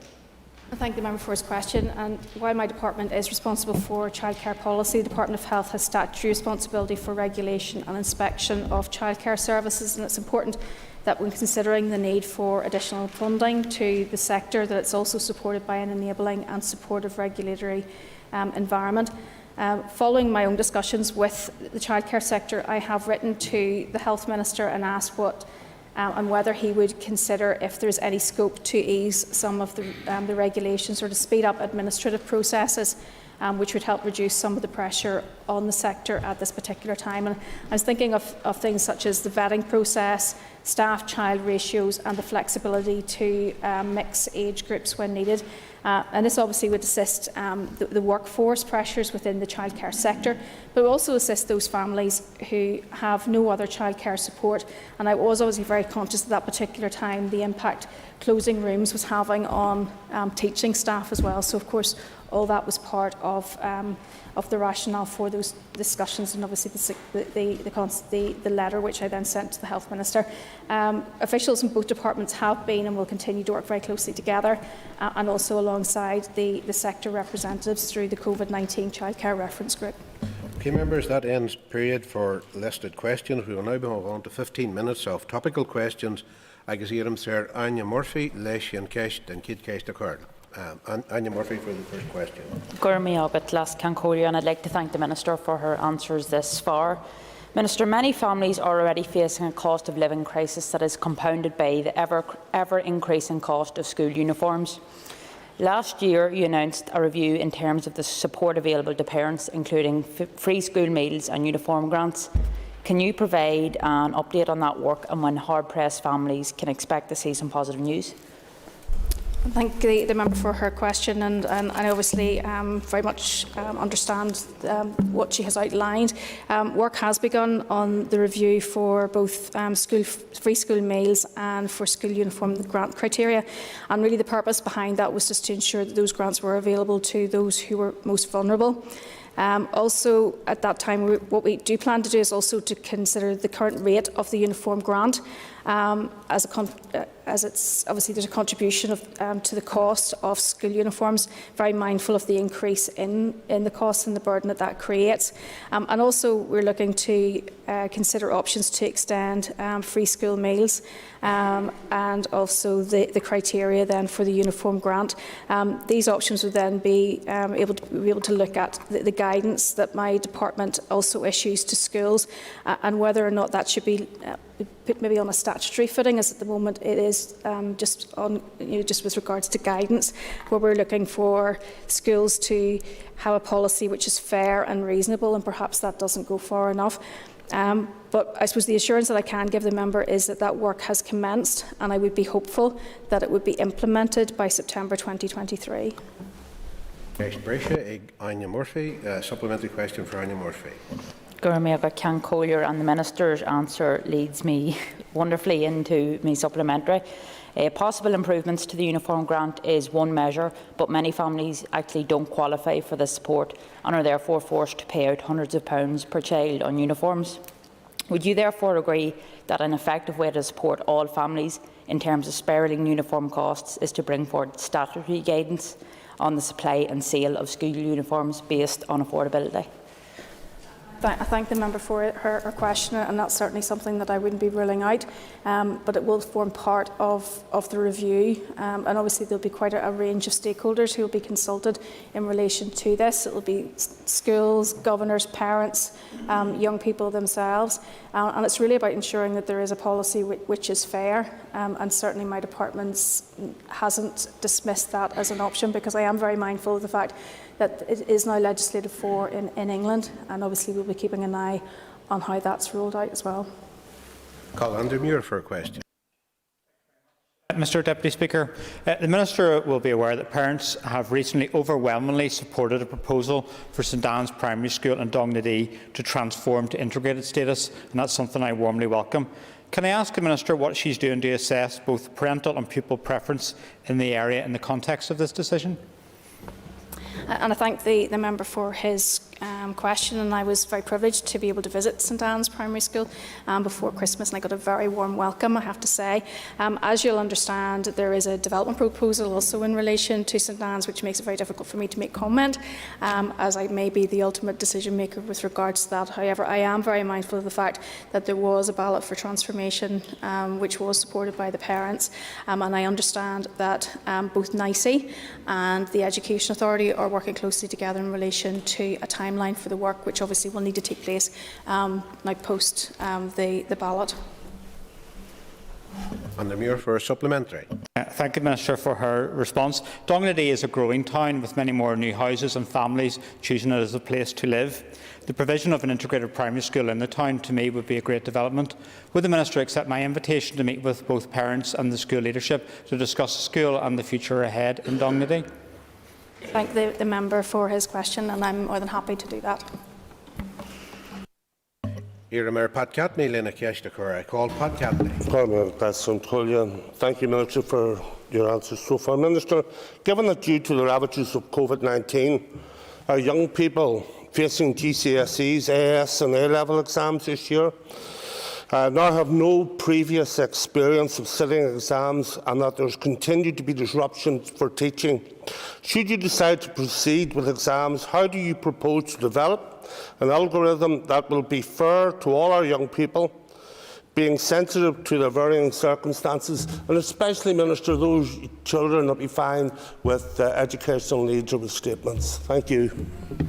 And I thank the member for his question, and it would be my intention that exams will proceed if at all possible, and I know that that's also the intention of the other jurisdictions. Indeed, I met with Minister Walker yesterday, and certainly he didn't lead me to believe that it was his intention to do anything otherwise. I've also got a 4 regions meeting on Thursday in order to discuss various options in relation to how COVID is being dealt with, but in particular examinations. SEA, as you know, has already made significant adaptations to the suite of qualifications, permitting the omission of one of the units of assessment for the majority of the qualifications. And these omissions are really designed to take account of the ongoing disruption and obviously significantly reduce the number of exams that young people will have to take. And while I still appreciate that these are difficult times, I think that it's only fair to them that they are able to be tested. SEA has made it very clear that examiner judgment and not an algorithm will be at the heart of the awarding process at this year. Obviously, algorithms became quite the thing a couple of years ago, and it's certainly something that we wouldn't be looking towards this year. So examiners, I understand, will be taking account of the disruption which has been faced by our students, just to ensure that any grades that they will receive will be higher than pre-pandemic years. So that work is ongoing. Thank you, Minister. And Minister, will you promise, and it's a big ask I'm asking of you, but that you will continue to monitor that situation and act with speed to be fair to our young people and put their well-being first? Thank you, Minister. I do thank the member for his question. The well-being of our young people is really my utmost priority, and the situation will be kept under regular review. And my officials are working very closely with officials, obviously, in the other jurisdictions to monitor developments there, and they're also just to really ensure that our young people are not disadvantaged in any way, particularly whenever they're looking to gain either employment or to go on to third-level education. So, if there is to be any change and there is to be any alternative awarding, it will be similar to 2021, and this will be stood up at pace, so there will not be a delay. But at the moment, I would like to assure the member that my intention is that examinations continue for this year. Jerry Carroll in a case to carry. Call Jerry Carroll. Thank you, Deputy Speaker. Minister, cost of living has already been referred to. Inflation is officially 5%, but prices are rising way beyond this. What work has the Minister and her department completed to ensure that teachers, classroom assistants, auxiliary staff aren't financially hit by these exorbitant increases? And I thank the member for his question. Obviously, it's very much a societal issue, but the member will be aware, obviously, that there are continually ongoing discussions in relation to pay, particularly with regards to teachers. He may be aware that work is ongoing at present, and obviously I'm having discussions with the Department of Finance with regards to that. But certainly, if there's any way that we can give support, that we certainly will. Case Brescia, Jerry Carroll. Supplementary question for Jerry Carroll. I thank the Minister for answer. Minister, staff shortages in schools. As I understand it, the Education and Teaching Inspectorate all are trained teachers. What conversations has her officials had about the redeployment of these staff to help in schools with isolated teachers or teachers being off sick from COVID? And I thank the member for his question, and he'll obviously understand that this has been a piece of work which has been ongoing for a number of months now in order to try to supplement the NISTR register to ensure that we can maximise the number of substitute teachers on that register. There are in excess of 7,100 thereabouts teachers on that register. He will know that I made the call before Christmas for retired teachers. That's actually been very successful. We've had over 250 retired teachers who have now expressed a preference to go back onto that register. I've also written out to those who are on career breaks. Now, while that's quite a small number and they may not wish to come back, I have had correspondence from those who would like that to happen, so we're now making that possible for them. With regards to the likes of ETI and other bodies, again, we've had those conversations. They'd be very small numbers, and I suppose it's really about sort of weighing up the benefit of them coming back in. So you're maybe only talking maybe about 20 inspectors who are also carrying out really important work supporting teachers at this particular time. So that's going to be a bit of a judgment call to make on whether that makes a difference.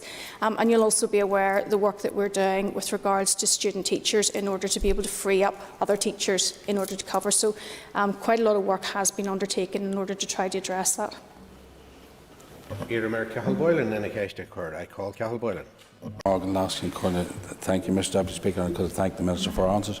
Unfortunately, Minister, because of the COVID pandemic, the issue of mental health is raising its head amongst their children and young people. And I'm just wondering, can you briefly outline what service provision is available within the school setting to tackle these issues and supports that are available? Gormil Margaret. Okay, and I thank the member for his question. And obviously, emotional health and well-being of our young people has been really important prior to COVID, but particularly since COVID. There has been much higher levels of anxiety and distress, particularly for those who were then in the early parts of the return to school transitioning back. As I'm out and about and I speak to principals, and I hear about the pressures that there are. Now, probably the majority of our young people are very resilient, but of course not everyone has good support at home either. So we have been very focused on trying to deliver a suite of measures to ensure that we capture as many young people as possible. And you will understand that there's a framework which was recently developed in conjunction with the Department of Health. We committed as a department £5 million to that, health £1.5 million, and there'll be recurrent funding associated with that. So there have been a number of programmes which have been delivered and others which will be delivered in the coming months. There's Text to Nurse, there's the EA Youth Service Reach programme, there's an enhancement of the RISE team in post-primary schools, we have the SIA Wellbeing Hub, and you'll also be aware of the Healthy Happy Minds, which is a focus for primary school pupils as well. So there is ongoing work, but that doesn't mean that it's going to address all the needs, but at least it's a very healthy start. Okay, Risha, Cathal Boylan, supplementary question for Cathal Boylan. And Minister, just on the healthy minds, I mean, clearly the criteria is set out for provision and service providers. Is there an opportunity or any flexibility within that programme to allow schools to access external providers, all on what's identified within it? Because obviously they roll out programmes and there may be an opportunity there. The member for his question. Obviously, the programme was quite late in its delivery, and there have been some pressures, particularly on being able to access some services. Some schools have been very fortunate in that they already have had services in schools. Others have maybe tried to be a bit more creative and have been working in hubs, but working very closely then with EA. So I am very conscious of some of the challenges around Healthy Happy Minds, and also I'd be keen to see this extended in order to allow sort of a little bit more flexibility around that. So I'm conscious of the issues with regards to that and working with colleagues in order to try to address them. I have time for a quick question. So, Minister, Minister, I've been contacted by a number of substitute teachers who have contracted COVID-19 because they don't have a contract agreed. They haven't been able to access sick pay. Could you advise how they can access this, and if you're putting any measures in place to ensure that going forward, this is obviously a broader problem when substitute teachers are sick. Is there anything that can be put in place by the department to ensure that they do get paid when they are sick? And I thank the member for his question, and obviously he has a particular interest in regards to substitute teachers. Obviously, because they're only employed for temporary periods, and it's very much on an ad hoc basis, and because they don't have contracts, then that's obviously an issue for them. Some of them may have other employment which may be able to assist that. Certainly, because they're only paid for the days that they're engaged, it makes it quite challenging, but I'm happy to take that back and come back to the member. Okay, members, time's up, so if you take your ease while we move to the next item of business.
Okay, members, we'll resume business with the debate around the protection.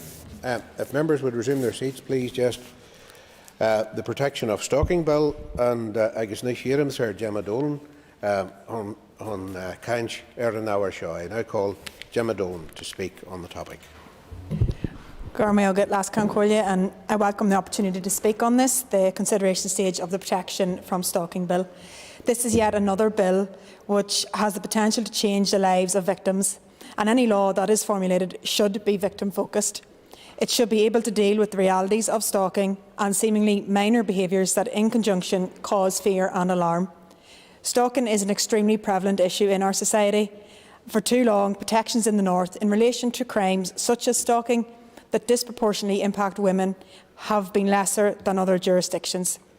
So the progress being made in relation to issues including domestic abuse legislation, tackling the rough sex defence, the Sexual Offences and Trafficking Victims Bill that's going through the committee at the minute is welcome. However, we still have a long way to go before women and girls are afforded at least the same protections as women across these islands for the full scale of gender-based violence to be tackled. And although victims of stalking are not always women and girls, stalking is overwhelmingly gender-based and is usually carried out by men against women. Currently, people who end up in court on charges regarded as stalking behaviour can only be charged under existing harassment or intimidation legislation. Stalking is separate from and can be more serious than harassment, and stalking needs to be treated with the seriousness it deserves. Harassment laws do not accurately capture the heinous nature of stalking and do not appropriately capture the intense fear that is felt by victims of stalking, and neither do the penalties. But the new offence accurately captures those behaviours which are commonly regarded as stalking.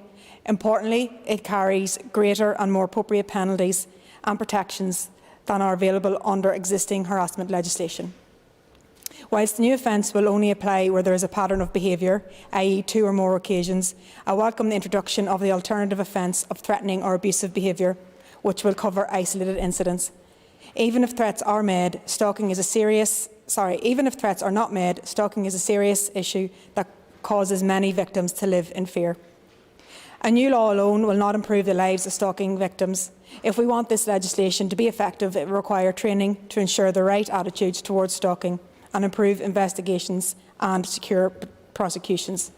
Therefore, it is welcome that Amendments 1, 2 and 3 outline that the Department must issue guidance about the effect of the Act and other matters the Department considers appropriate as to criminal law or procedure relating to stalking, and that Amendment 5 provides for mandatory training for relevant personnel involved with the operation of the Act. Across the various pieces of legislation we've dealt with, one of the key lessons we've learnt is the importance of training up police officers, prosecutors, judges and all those involved in stalking cases to be able to recognise stalking and to understand the risks associated with stalking behaviour. Police officers are all the first responders to incidents and have to provide comfort and reassurance to victims, as well as being responsible for collecting evidence and building a case against the perpetrator. Most police officers dealing with this behaviour do so diligently, so it's important that they are supported in their efforts and equipped with the right tools to tackle the issue. The introduction of stalking protection orders will be a key tool for the police as they enable them to intervene prior to any conviction to address stalking behaviours before they become entrenched or escalate in severity, and to protect victims quickly when there is immediate risk of harm. As has been said, this is a significant piece of legislation which will help protect many people across the North from living in the fear that this kind of crime creates. Gormayogat. Sir Linda Dillon. I now call Linda Dillon.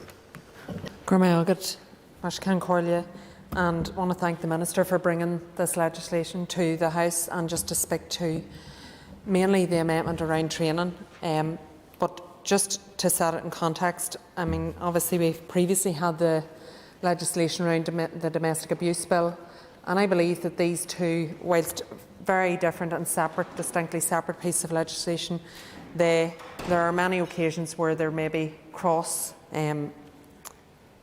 where both these pieces of legislation will impact an individual, particularly where the perpetrator or alleged perpetrator is an ex-partner. And I think it is extremely important that we ensure, whilst we cannot put this in the face of the bill, that we ensure that all legal representatives are well aware of both pieces of legislation and how and when it can be used, because I can certainly speak from my own point of view that I have had a number of individuals come to my constituency office with particular issues around both coercive control and stalking, and I believe that these are pieces of legislation that could be used, but and I'm speaking particularly around the domestic abuse bill, I have concerns that that has not been flagged up to the individuals. So the training is very important, not only for PSNI and for those in the justice family, but also for the legal representatives of individuals. And that is, of course, their own responsibility, but it is extremely important. I think it's important that it's said in this chamber. The training for the PSNI has already been outlined by a number of members, is important, not only because the PSNI are the first responders, but indeed if they do not understand the offence, then you will have many occasions where a victim doesn't know that the offence has been made against them. Many, many victims out there of stalking will not even know that what they're suffering is stalking. As it has been said earlier, you know, some individuals will have had up to over 100 incidents before they will report. Well, many, many won't report and will have had many incidents and still don't even consider themselves to be victims of stalking because they don't truly understand what stalking is or what it is they're suffering. That doesn't take away the impact that it has on them. And if you speak, we've already talked about, you know, that this is mainly an offence against women by men and very often ends in violence. And as we all know, can end in death of a victim. But for me, I mean, on many occasions, these women suffer in silence. They don't tell anybody, they're embarrassed. They think, what will happen, who will believe me? Or they think, for some reason, they have brought it on themselves. And it is for this reason that the training of our PSNI officers is extremely important. When they respond to these incidents, they need to have a full understanding not only of the offence, but of how they assist the person that they're going to help. And then how they assist that individual to understand that what they're suffering is stalking. And that they have got the proper legislation in place in order to prevent it from happening, to stop it, to bring it to court, to bring that individual to justice. And I think this is really, really important. There is nothing more important in relation to legislation than the training, because the legislation is worthless without it. And I have to say, the previous committee worked really hard in relation to this on the domestic abuse bill, and I'm delighted that the current committee has given the same onus to it in relation to this stalking bill. I think there can be nothing more important than ensuring that when we make legislation, that what we do after it ensures that the legislation is effective, that it does what it says on the tin. Absolutely. Can I thank the member, and can I thank her for the work that she did in relation to the domestic abuse when her time in the Justice Committee, and for the comments she's made about this committee. But given, and it is a point, I know we're talking about this piece of legislation, but the issue in relation to training, the Minister has already alluded to us in correspondence this week about the reduction, the pause of the numbers going into Garnival. And we have a real challenge for us in this budget to ensure that we also make provision financially in regards, so that it's one and I know the member's not saying this, but in terms of we need the training, but to do the training we need the resources to be able to do the training. And would the member agree with me that as the budget currently sits, there is a huge challenge for us as to how we're going to close that gap? Yes, I think that in fairness there's a huge challenge for all of our ministers in terms of the budget that they have going forward, particularly given that we have given priority to health. And whilst I absolutely agree with that, I certainly hope that the money that goes to health is effective where it needs to be. But it does leave the Minister and the PSNI with a challenge, and I hope this is something that is prioritised in relation to that. I think that, I mean, I have spoken to a number of people, both within the PSNI and those who have been responded to by a PSNI, particularly since the changes that were made in Garnival. And even the PSNI officers and the trainers would say that the difference in the officers coming out at the other end of Garnival now, there is no comparison to what came out before. And this can only add to this. Additional training around these issues can only add to this and make it better. And I think that's really, really important. But I do agree with the member. Finances and resources will be an issue for the Minister and for the PSNI going forward. But the PSNI, like us all, have to decide what their priorities are. And I sincerely hope, in the context of what we have seen over the last number of weeks, but just because it has been highlighted over the last number of weeks, and that is the violence against women and girls, does not take away from the fact that it has been going on, and I said this in the Chamber yesterday, as long as time. This has been going on as long as time has existed, and we all have a responsibility to address it where we see it. But without this legislation, addressing it will not be enough. We need to ensure that those who actually perpetrated are brought to justice, and that those victims that suffered know that what is happening to them is stalking, know it is wrong, and know that the person who is the perpetrator will be punished for what they have done to them. If you speak to, and I did begin to say this earlier, if you speak to any woman who has suffered as a result either of coercive control or stalking, and ask what was the most difficult part of it, it's the fear. It's the absolute fear. Some women actually who ends up resulting in physical violence will tell you the fear of what was going to happen was worse than the actual fear, was worse than the actual physical violence. So that can tell you all you need to know about what some of these individuals suffer. So thank the Minister again for bringing this forward. I thank all of the committee for their amendments, and just to speak very quickly to Amendment 7, I absolutely support the intent of the member in relation to the Section 75 groups. I would like to see if there are examples of best practice, maybe in other parts of the world even, of how it can be done effectively, because even within my own remit on the policing board, I would like to understand, whenever we're asking for this same kind of data to be collected, how we can actually identify how it can be done. So I would appreciate some detail around that. But thank you to the Minister and thank you to the committee. I now call Rachel Woods. Thank you, Mr Deputy Speaker. Sorry, my face mask is caught here. Give me 2 seconds. Put my hearing aid back in. I will endeavour not to go over what has already been said, other than to thank the committee staff and all of those who provided evidence on this bill. It is greatly appreciated. And I would also like to welcome the constructive approach from the Minister and the Department during the committee's scrutiny and in response to our suggestions to strengthen this bill. And in order to keep my comments relatively brief, I'll only touch upon areas where I think the committee has really added value through our scrutiny, and of course I will address my proposed amendment regarding the reporting of Section 75 information with this group. As the Chair has already set out, the committee discussed a number of issues in relation to certain clauses on the bill, and I just want to touch upon one that still jars with me, and it's in relation to Clause 7, but I do appreciate why it's on the face of the bill. The committee report does reflect the lengthy discussions and debate that we had in relation to the orders, and not just on their application process, but also where it applies. The Department did confirm that the key aim is to protect the victim and prevent the impact of stalking, and it's not a question of a perpetrator's religious or work rights taking precedence, which was and is welcomed. But, Mr Deputy Speaker, I heard loud and clear from victims of stalking that I met with that it was at their place of work, at their place of worship and at their education facility that they were indeed stalked. And it was also they who were made to or had to leave or move on. Not the perpetrator, but them as the victim. But I do appreciate that there is a balance of rights here. But we need to be mindful of what really happens and try and minimise the impact on victims in the future.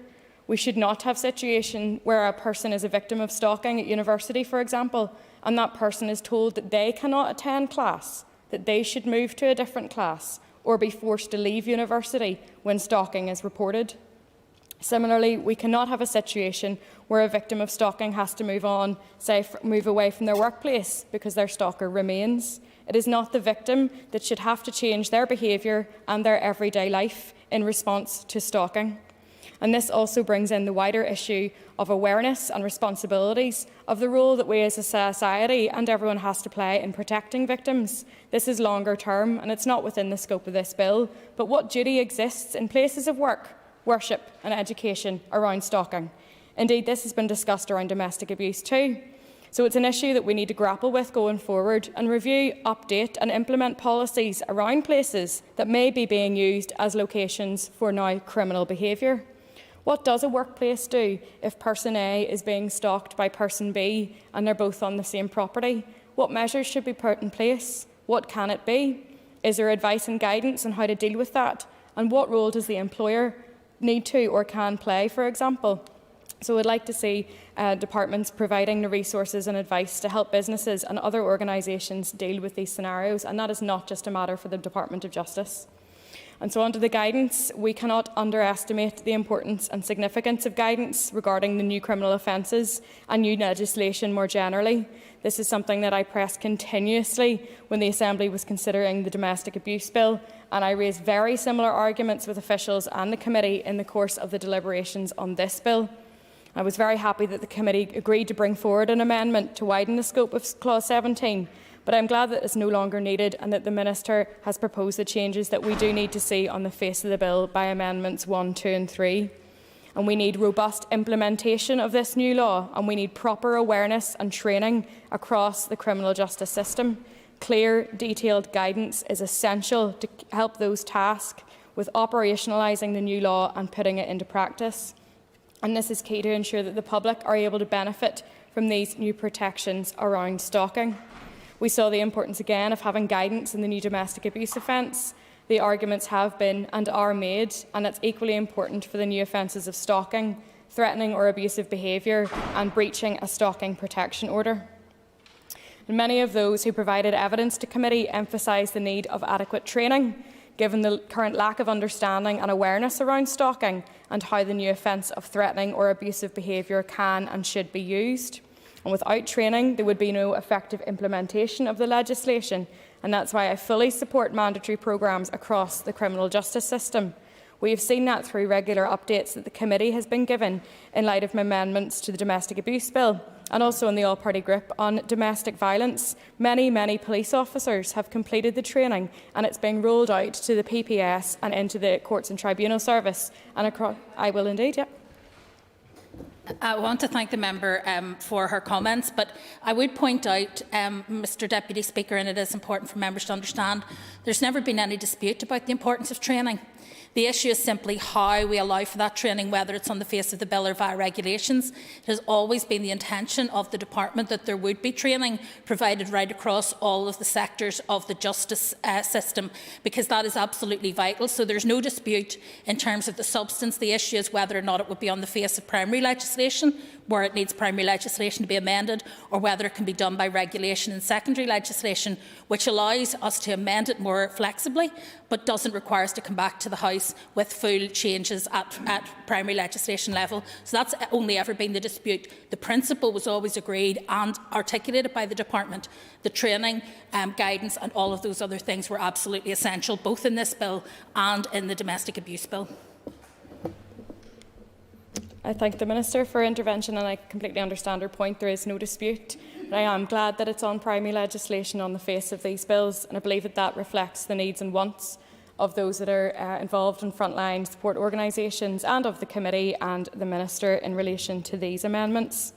So there's been significant work done to have training available within the civil service too, and having had a run through of one of the training modules from the department on the all-party group on domestic abuse at the end of last year, it really shows how beneficial it is, and I want to thank the Minister's departmental officials for all of their work on that. It is an absolutely fantastic resource, and I look forward to it being launched next month.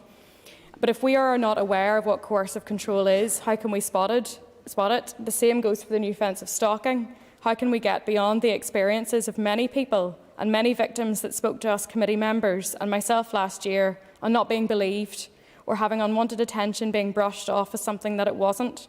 And if we don't know how to recognise it, what do? We all need training, and this is why it's key that we're introducing the new offences. The learning must come alongside it. So I am glad that the Minister is introducing these amendments and tabling them through Amendment 5. In order to aid post-legislative scrutiny, which is an issue I feel the House does need to do a lot more work on in future, but also monitoring the effectiveness of new protections and new criminal offences, we need to be collating and analysing the relevant data. This data needs to be detailed and collection must be consistent across the board with proper read across various justice agencies. Again, the committee were in agreement that we wanted to see this reflected in the bill, and I'm again grateful that the Minister has agreed to bring this forward via amendment on number 4. But I do believe that there are some gaps, which is why I've tabled Amendment 7 in my name. So to the amendment, and members may rightly think that we have discussed this before. They are correct. Indeed, we did during the Domestic Abuse Bill, and it's been mentioned by previous speakers. But this ties in with the importance of data collection and reporting, to know what we're talking about, to know if there are specific areas or problems that we need to put policies and resources in place to deal with. And I'm not going to labour on the amendment too long, as it's quite self-explanatory. But Section 75, as we know, aims to change the practices of government and public authorities so that the quality of opportunity and good relations are central to policy making and service delivery.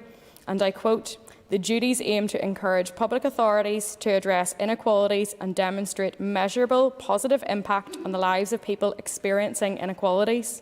Its effective implementation should improve the quality of life for all people in Northern Ireland." So why do we need this amendment if it's already public duty? It's because the level of data that is not always collected. And this amendment is about the operation of the law after the bill becomes an act and is commenced. We are saying that we need the data so we can develop evidence-based policy and responses. We as a committee said it through getting amendments, as already discussed, tabled and drafted and tabled. We also know that resource allocation and funding go hand in hand with relevant data. And we know that funding and resources should be granted based on the objective need. But we also know that that does not always happen. However, what if we have the information to hand to better identify that need? Maybe it is different to where we once thought it was needed or assumed. What if there were people who did not come forward to report stalking, or did not know how to or want to engage with services, let alone officially report it to the criminal justice agencies and go through those often intimidating processes? Maybe their experiences are not being picked up in a way that fits into the data collection systems.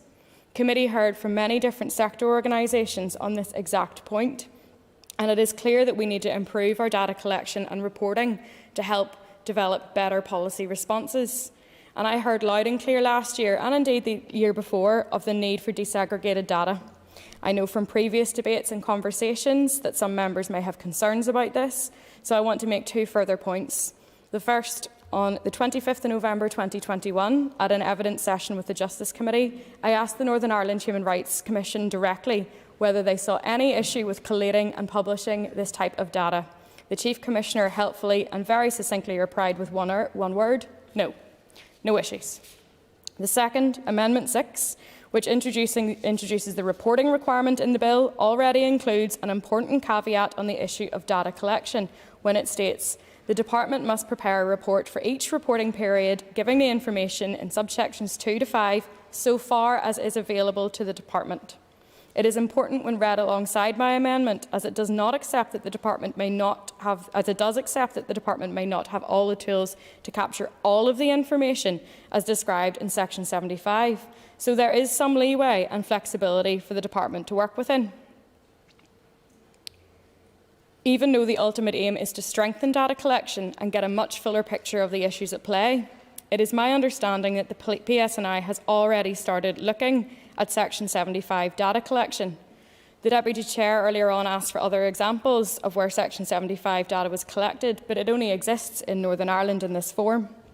The Minister stated in her opening remarks that this amendment may have unintended consequences, so I hope that the Minister in her closing would explain to the House what they are.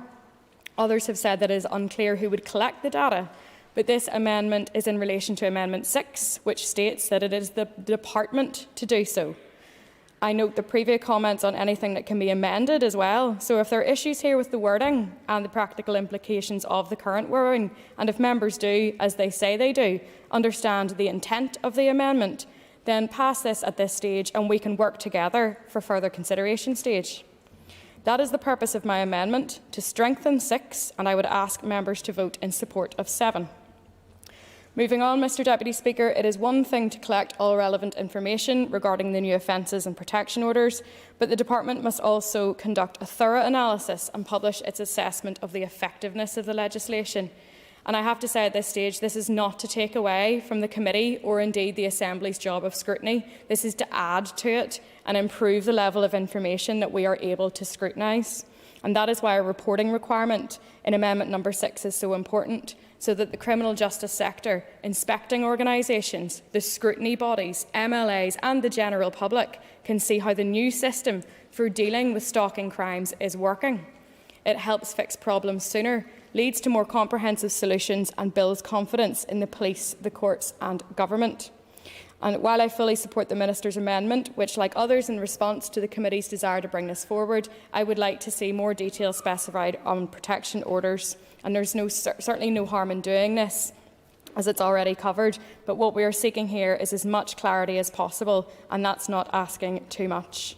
And finally, Mr Deputy Speaker, tribute must be paid to every single person that came forward to speak to us as a committee, to us as individual members, and laid bare their experiences, which were, and I think I speak for the members who were part of those informal meetings too, very harrowing. Thank you to everyone that spoke to me and told me what has happened to them, and it is your experience and your voice that is important here in this legislation. So for those listening who have been affected by stalking or wish to get some advice and assistance, please do reach out. It may be very scary to do so, and you might be fearful of doing so, but there are people and organisations out there that can and do help. And I also want to thank the previous Justice Committee, indeed my party colleague Claire Bailey MLA and the previous Justice Minister Claire Sugden MLA, who were determined to get this bill in place a few years ago before the Assembly was pulled down. And they were right. Stalking could not have been included in the domestic abuse legislation. The two, to be got right, are completely different, and we know that. Thank you very much, Mr Deputy Speaker. I will be supporting all the amendments from the Minister and will encourage other members to support Amendment 7 to strengthen data collection and reporting. Thank you. I call Jim Allister. Thank you, Deputy Speaker. I've no doubt this committee was very diligent and spent a lot of time on issues arising, but I do have to express disappointment at the lack of focus on some issues, which certainly I think are very significant in respect of this legislation. We have the issue of stalking being that which provokes fear, and yet nowhere still in this bill any definition of fear, as there is in parallel legislation. But perhaps more significantly, the syndrome of repeat protection orders, which are civil orders, is not addressed in any appreciable fashion, in that, though someone is never prosecuted, though a police complaint is never laid, though there never is a conviction, someone can be subject to successive stalking protection orders for decades. And within this legislation, there's no right of appeal against that. And if you're found guilty of breaching a stalking order, a protection order, you can get 5 years in jail, even though you've never been prosecuted, even though you've never had the right to appeal. You can then feel the weight of the criminal sanction. I am disappointed from what I could see that the committee never adequately addressed that issue. And in relation to what I would have thought to some should have been a very important matter, if you've been served with a stalking protection order, the police can proceed to take your fingerprints, not just for the purpose of identifying you, but for any purpose. So a person who's never been prosecuted, never charged, never convicted, can have their fingerprints taken and retained for purposes other than identity. As I suggested at second reading, surely that provision should have said can be taken only for the purpose of verifying the identity. But no, the committee didn't seem to have any interest in that. So I am disappointed with the committee's report that it avoided those issues and seemed to get itself, as these amendments do, into a preoccupation about process. You know, take a look at Amendment 6. Has there ever been a more bureaucratic imposition of over-the-top bureaucracy than's in Amendment 6? So there may not be much wrong with any of these amendments, but I do think that they are reflective of a committee which pursued tangential issues, process issues, over substance issues. Thank you. I now call on the Minister to aid, please.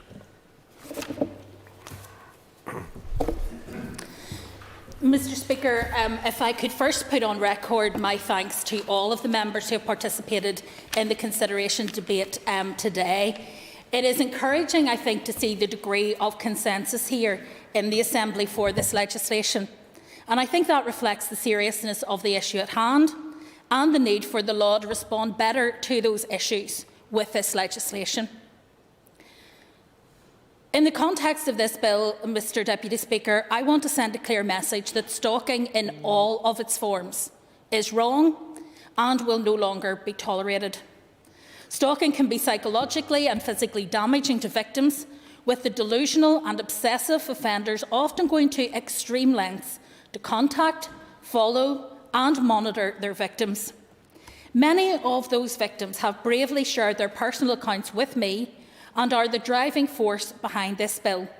As the chair of the committee and as Ms Woods reflected in their remarks, their stories are harrowing. There is no other word to describe it. And the challenges that they seek in terms of finding protection under the law and justice against the perpetrator, I think were for us a real motivation for bringing forward this legislation. This bill, when passed, will create a new specific offence for Northern Ireland, capturing conduct that amounts to acts associated with stalking behaviour. It will be better focused on recognising stalking behaviours, which are fixated, obsessive, unwanted and repeated, and the risks associated with stalking, something that the current harassment law does not do. It will apply to 2 or more occasions that cause a person to suffer fear, alarm or substantial distress. A new offence of threatening or abusive behaviour will also be created, which can be triggered by a single incident, which itself has the potential to be transformative in the space of physical or verbally threatening behaviour, often directed towards women and girls in public spaces.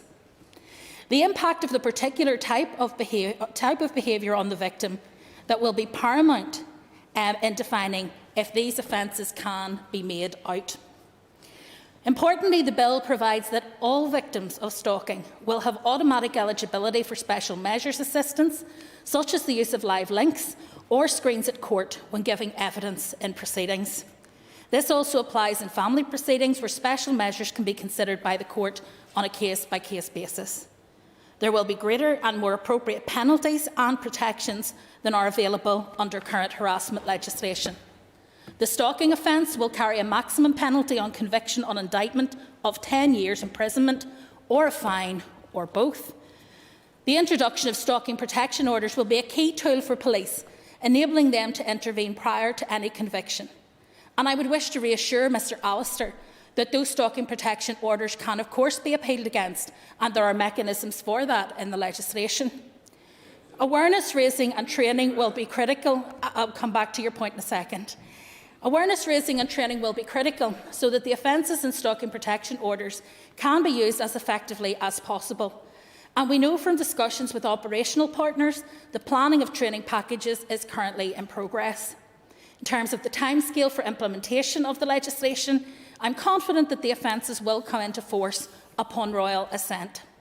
Stalking protection orders will require some lead-in time for key training for operational partners, so we are currently looking at approximately 6 months after royal assent. This is an important piece of legislation. I want to ensure it reaches the statute book and starts delivering for people across Northern Ireland who are suffering from this debilitating and insidious crime on a daily basis at the earliest opportunity. Mr Deputy Speaker, on the issue which has been the focus of most of the amendments, the administrative duties placed on my department. The department and committee have the same objective and intent. Our sole difference related to how those requirements should be allowed for in the legislative process. I strongly support the convention that amendments should only be included in primary legislation where there is no other means by which they can be facilitated. And I thank my colleague Paula Bradshaw for her remarks in that regard. As outlined previously, I believe the provisions set out in the amendments would be more properly catered for by way of a secondary legislation instrument. That allows more flexibility to amend over time without further primary legislation, and it does so without any loss of scrutiny by this House because it would be done by going to the committee. However, I appreciated the committee's strong desire to include these provisions in the bill and in a desire to work with the committee as collaboratively as possible to advance this and other legislation as effectively and efficiently as possible. I agreed to bring forward these amendments. The new provisions have been properly and expertly drafted by the Office of Legislative Counsel, to whom I again wish to record my thanks for turning these round so swiftly. My intention, Mr Speaker, is to ensure that the Assembly debate stages of all of these bills will be as straightforward and easily managed by your office and the Bills Office as we approach the end of this mandate, given the huge legislative pressure facing this House.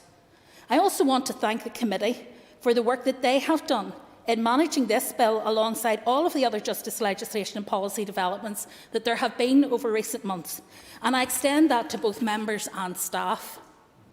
Turning to members' contributions, with respect to the question posed by Jim Allister in relation to the difference between specified and listed authorities in respect of Amendment 5, which is Clause 17b, I can confirm that, as I advised in my response to his intervention, listed refers to those named in the bill, while specified refers to those which may be added in regulations.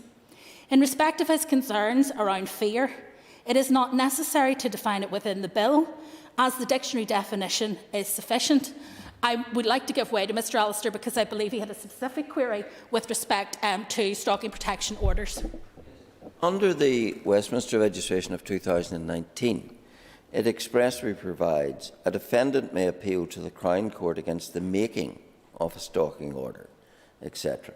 Now, in this legislation, all we have is Clause 10, which says that the Chief Constable or the person against whom a stalking protection order is made may apply to a court of summary jurisdiction for an order varying, renewing or discharging the stalking protection order. So all someone who's subject to a stalking protection order in this jurisdiction can do is apply for its discharge after it's in force. He can't appeal the making of it. He can apply for its discharge after it's been enforced, and the only person he can apply to is the very court that imposed it. The essence of appeal is you appeal to a higher authority. There's no provision like that in this legislation, as there is in the GB legislation. Well, Mr Deputy Speaker, I believe that my officials have already written to the member in question and answered his concerns on this point, because there is the opportunity where a stalking protection order seeks to be overturned that a person has the right to do that. And indeed, no concerns were raised by any of our justice partners, or indeed by any of those who gave evidence to the committee about the way this particular clause is framed. Our underpinning courts, just in a second, our underpinning courts legislation is different, and the appeal mechanism need not appear on the face of our bill in the way it does in English legislation. I'll give way to the Chair. Yeah, thank the Minister for giving way, and maybe just so that maybe gives some comfort to the member that this was an issue that was raised with us in terms of the Council of District Judges. Magistrates Court Northern Ireland noted that Clause 10 of the bill was silent in respect of appeals. But the Department acknowledged that an appeal provision is not in the face of the bill, but advised, and this is at paragraph 225 of the committee's report, that an application for an SPO or an interim SPO are made by way of a complaint, and the appeal provision is in Article 143 of the Magistrates Court Northern Ireland Order 1981, which states an appeal shall lie in the County Court from any order of a Magistrates Court in proceedings which this article applies. So I suspect that what the member is saying, that it is only to, it's not to a higher court, it is only to the court that made the original application, just so that there's clarity in terms of what the committee's remit of that was. I thank the committee chair for elucidating on that point. As I indicated, our underpinning court's legislation is different, and the appeal mechanism therefore does not need to appear on the face of the bill. Moving on, I wish to address the issue which has been raised by Sinead Bradley, who I think very helpfully highlighted in her interventions the need for people to be confident that they will be believed when they bring forward issues around stalking. The statistic which she shared, that a victim will on average have suffered 100 incidents before reporting stalking, is both shocking but also informative. It speaks, Mr Deputy Speaker, to the lack of confidence which many victims of stalking abuse have. I believe, Mr Speaker, that that is, at least in part, an extension of the more routine experiences of women who, when they challenge sexist and misogynistic behaviour, often find themselves subject to gaslighting by the person responsible and others around them. So deep-seated, at times, is the sense of male entitlement, and so pervasive is the culture of excusing or downplaying sexism and misogyny that many women doubt their own judgment, even when such behaviour escalates beyond the banter excuse and becomes serious. That's why we all need to be sure that we challenge any sexism or misogyny we see and listen to the concerns of women, if we are going to change the wider culture which allows more serious abuse directed against women and girls to flourish. Turning to the comments of Rachel Woods in relation to victim blaming and the unfair transfer of responsibility, which too often happens, where it is the victim of domestic abuse who has to flee from their home at dead of night in only the clothes they stand up in, away from their support network, away from their children's schools, where it is the victim of paramilitary intimidation who has to board a boat to head to further shores in order to be sure that they will be safe, where it is the victim of stalking who has to alter their life to try to avoid contact with the offender. That imbalance is an issue which I acknowledge, and she rightly identifies it needs further work, but not just in justice, right across society, and we need to get that balance better. Moving on to Rachel's amendment that deals with Section 75 information on both victims and offenders. As I said in my opening remarks, while I am very sympathetic to the purpose, I don't believe that this amendment is the best way of achieving the desired outcome. I've already expressed my concerns about how a victim or offender may feel when being asked for this information, and indeed the merit of some of what is intended to show. There are challenges in terms of when such questions would be asked, the context in which they would be asked, where a victim may be distressed, nervous, fearful, and the significant GDPR challenges that would prevent us sharing such sensitive personal information across the justice system easily. I remain concerned there is a very real risk that this amendment could undermine confidence in the justice system, particularly in some more vulnerable groups, by appearing to legitimise a position of profiling victims and indeed perpetrators. The Department would not have contact with victims that would allow us to directly collect such data, as the member suggested. We would be reliant entirely on other justice agencies to collect and then share that data with us, which, as I have said, would be problematic.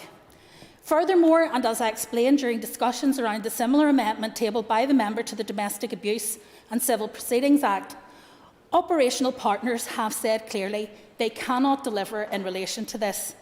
Indeed, the police have trialled such monitoring in relation to other offences and have not been able to develop an operational solution.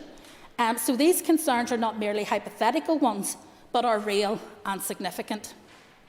As with other amendments, Mr Deputy Speaker, in imposing additional requirements at an administrative level, not all of which may materially benefit victims, fewer resources will ultimately be available for measures to substantially help them. These concerns are even more relevant than previously, given the significant budgetary constraints that my department and our justice partners will be operating under in the next mandate, if indeed the draft budget becomes the final budget. My concerns in that regard are on record, and I very much welcome the comments of the Chair of the Committee in this regard. Legislation is but the first step on a path which needs to be properly funded. A number of members have asked what we can do to ensure that victims of stalking who have other specific vulnerabilities or who are members of Section 75 or other minority groups can reach the support that they need. Firstly, the police, and indeed all of our statutory partners, have their own equality schemes and policies in terms both of internal processes but also the public-facing services they supply. Also, where someone volunteers that information to police or victim support, for example, they will be advised of the additional support available from specialist organisations. Further, we proactively engage with those specialist support organisations, both to help them raise awareness within particular sections of society about new offences and to encourage formal reporting, but also to ensure that we are aware of the prevalence of these matters within different parts of our community. It is hugely important, Mr Speaker, that this legislation goes forward today. I believe the work that has been done in terms of tackling the issue of stalking is important work in and of itself, in terms of raising awareness of what is an insidious and highly damaging crime. It is hugely important that in addition to raising awareness, we now deliver the structure around which hopefully future victims of this crime will be able to seek redress in the courts, but crucially protection in their homes and on their streets and in their workplaces. I commend these amendments to the House. Thank you.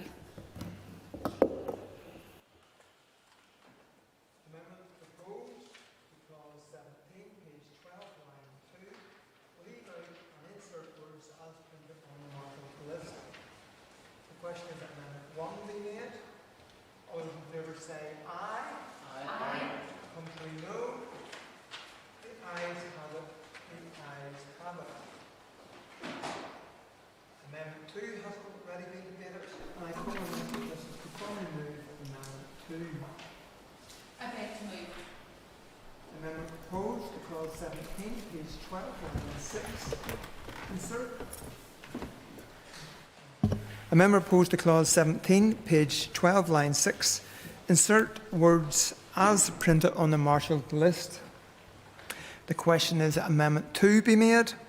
All those in favour say aye. Aye. Contrary, no.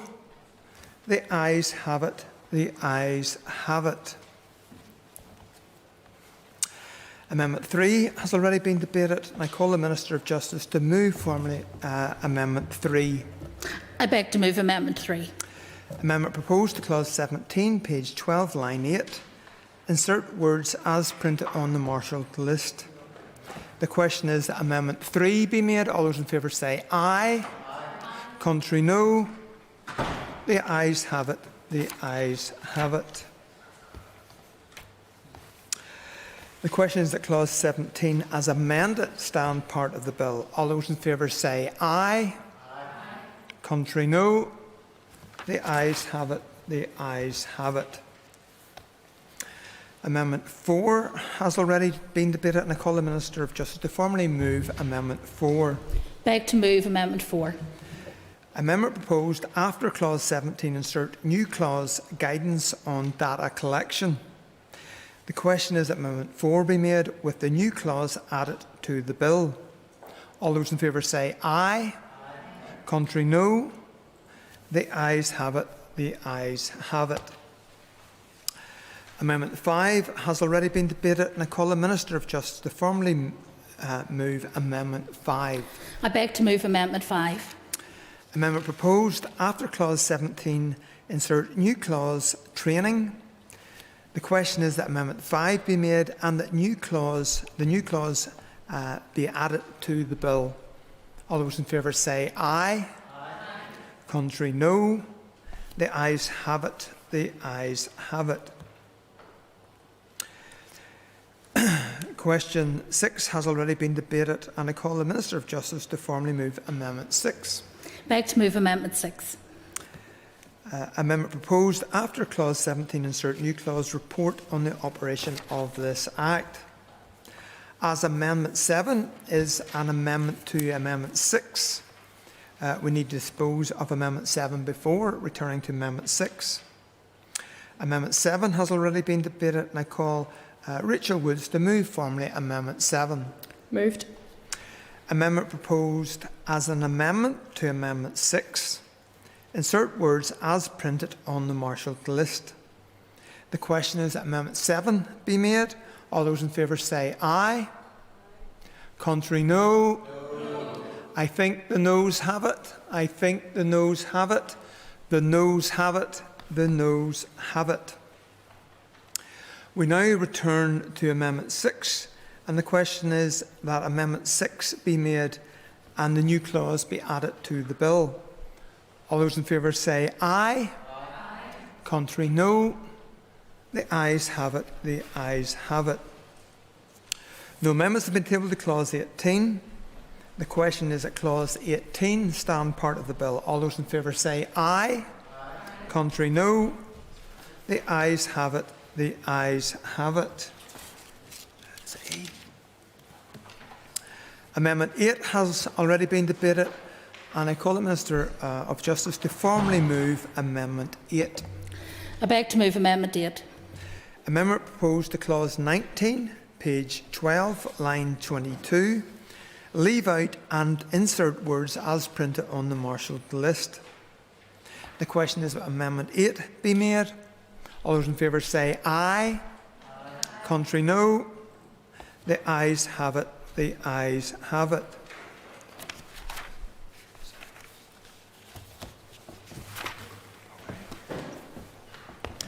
The question is that Clause 19 as amended stand part of the bill.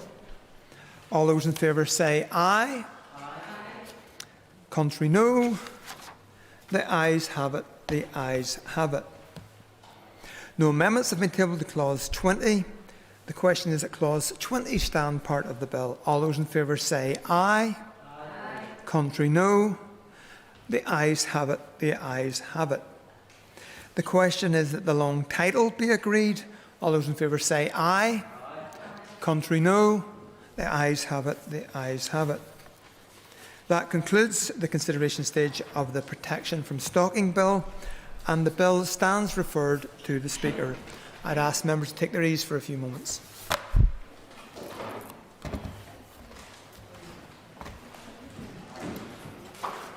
I'm not sure if somebody's coming in to cover me.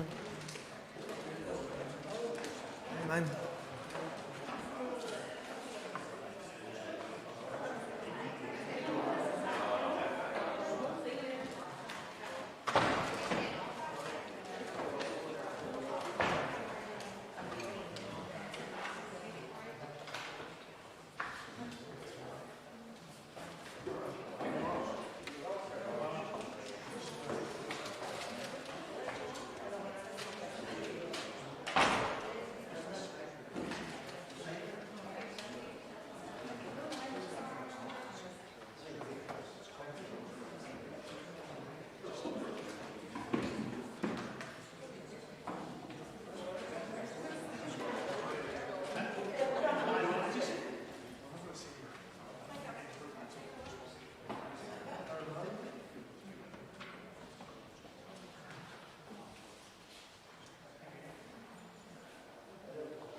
Members, the next item on the order paper is the final stage of the Financial Reporting Departments and Public Bodies Bill.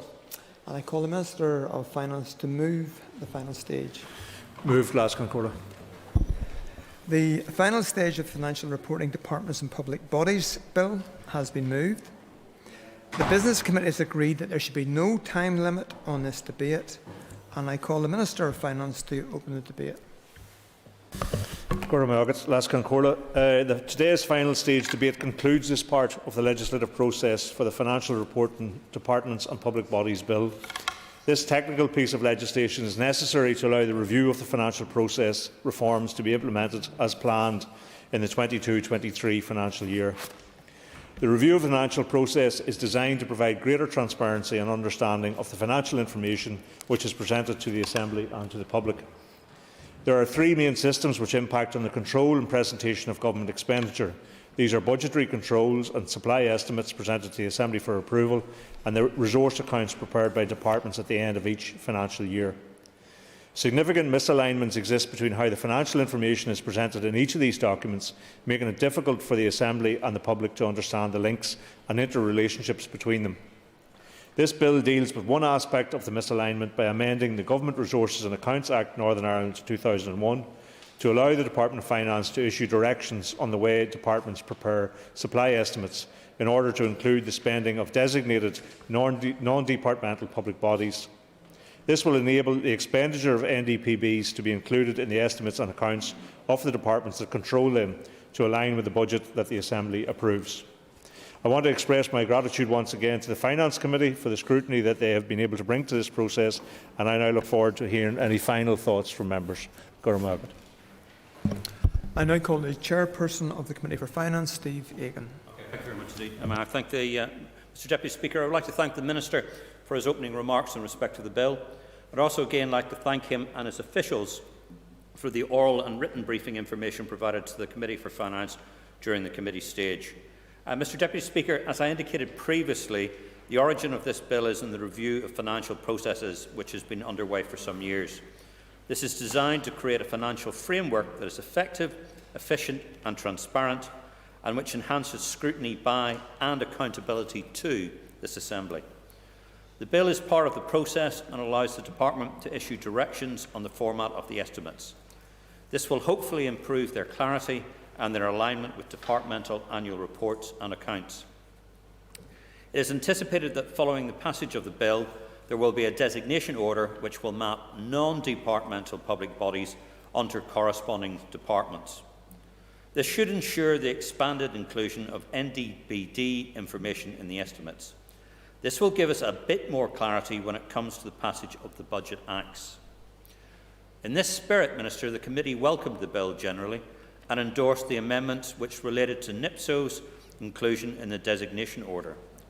The Committee also agreed to accept ministerial assurances around changes to the format of the estimates and development of the estimates memorandum. Perhaps in his wine today, the Minister would give the House a general indication of the timescales for the changes to the estimates process and the introduction of the new memorandum. I would also like to conclude by thanking the many stakeholders who responded to the committee stage. I would also like to thank the members of the committee for their conscientious participation in the deliberations of the bill. Thank you, Mr Deputy Speaker. I call Melissa McHugh. Margaret Lask Carla, August Buenos Foster. I welcome the opportunity to comment on the final stage of this bill. Although this bill is technical in nature, it must be seen in the overall context of the review of the financial process. There is a shared viewpoint across the House that the process by which we scrutinise our budgets and the presentation of our budget and supply estimate documents could be much improved. Now, as we know, budget bills and their associated supply estimates are an essential legislative step which allows the Executive to access the funding available to it and ensures that it is spent in a way which is transparent and cost-effective. The OECD has a set of 10 principles of budgetary governance which sets out best practice across the full spectrum of budgetary activity and aims to give practical guidance for designing, implementing and improving budget systems to make a positive impact on citizens' lives. Principle 4 of the OECD's 10 principles talks about ensuring that budget documents and the data are open, transparent and accessible. Now, I think we could all agree we have quite a bit of work to complete if we want to fully abide by that principle, particularly when it comes to accessibility. A recent Audit Office report highlighted this area as a particular weakness of our budgetary framework. It said the budget document can be difficult for anyone other than a financial professional to understand, given the amount of terminology that it contains. The year-end accounts of public bodies which report on how they spent the public money allocated to them are also complex. Now, during our committee scrutiny of this bill, officials set out their vision of what the new budgetary process will look like, and it has assured us that substantial changes are being implemented to the estimates document to make them more presentable, easier to understand, and that they align fully with the budget documents and accounts. Now, part of this reform is to bring non-departmental public bodies within the accounting boundaries of departments, so that their spending can be presented within the budget and estimates documents. Some of our NDPBs are substantial in size and involved in spending huge amounts of money, such as the Education Authority or the Health Trust. Other NDPBs, such as Northern Ireland Water and TransLink, will not be brought within the scope of the bill at this stage, but I welcome the confirmation that work will continue to ensure that these bodies can be added to the schedule of public bodies at a later stage. Now, we must ensure that we have full sight over all public spending, and all bodies which receive public funding abide by the highest levels of transparency and accountability when it comes to spending that money. This bill will achieve that by allowing the Departments of Finance to issue instructions to departments and their NDPBSs on how they must prepare their estimates and accounts. This is a small but significant step, and the passage of this bill today will pave the way forward for future reforms to take place in the next mandate. So I am happy to add my support to the bill, and I thank the Minister and his officials for bringing this important piece of legislation to this Assembly. I call Matthew O'Toole. Thank you, Mr Deputy Speaker. I won't speak too long on this because we have debated this bill, obviously at second reading, but also through committee stage and then in the consideration stage. As has been said, this is a modest bill. It's welcome. It does a relatively narrow thing, which is it updates the Government Resources and Accounts Act Northern Ireland 2001, GRANI, as it's colloquially known, to ensure that it is better aligned and that certain NDPBs are more accurately consolidated into the way that the estimates document is presented. That is in and of itself welcome, but it is obviously modest.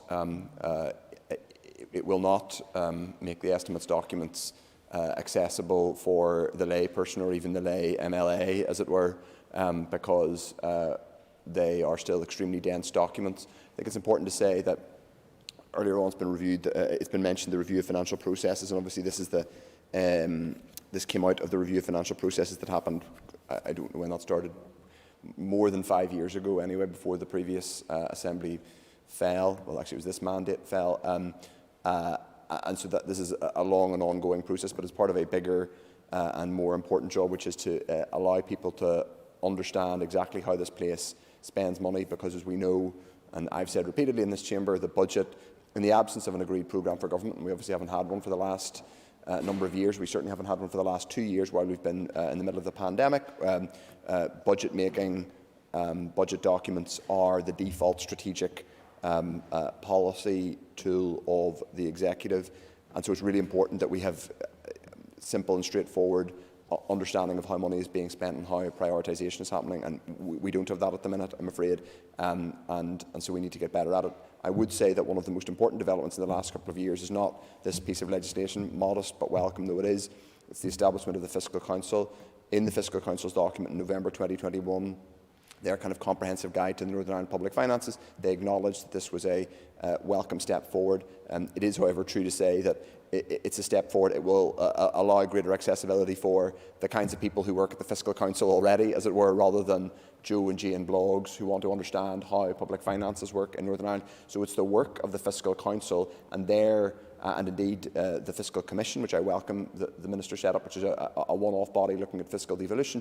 It's those types of organisations who will have the job of making these issues comprehensible to the average person in the street, and thereby improve the quality of public debate, improve the quality of political debate and policies made by all of us in this chamber, including in the forthcoming election, and there hopefully improve and eventually, hopefully, ultimately improve the quality of policy making generally, specifically in relation to how we pay for things.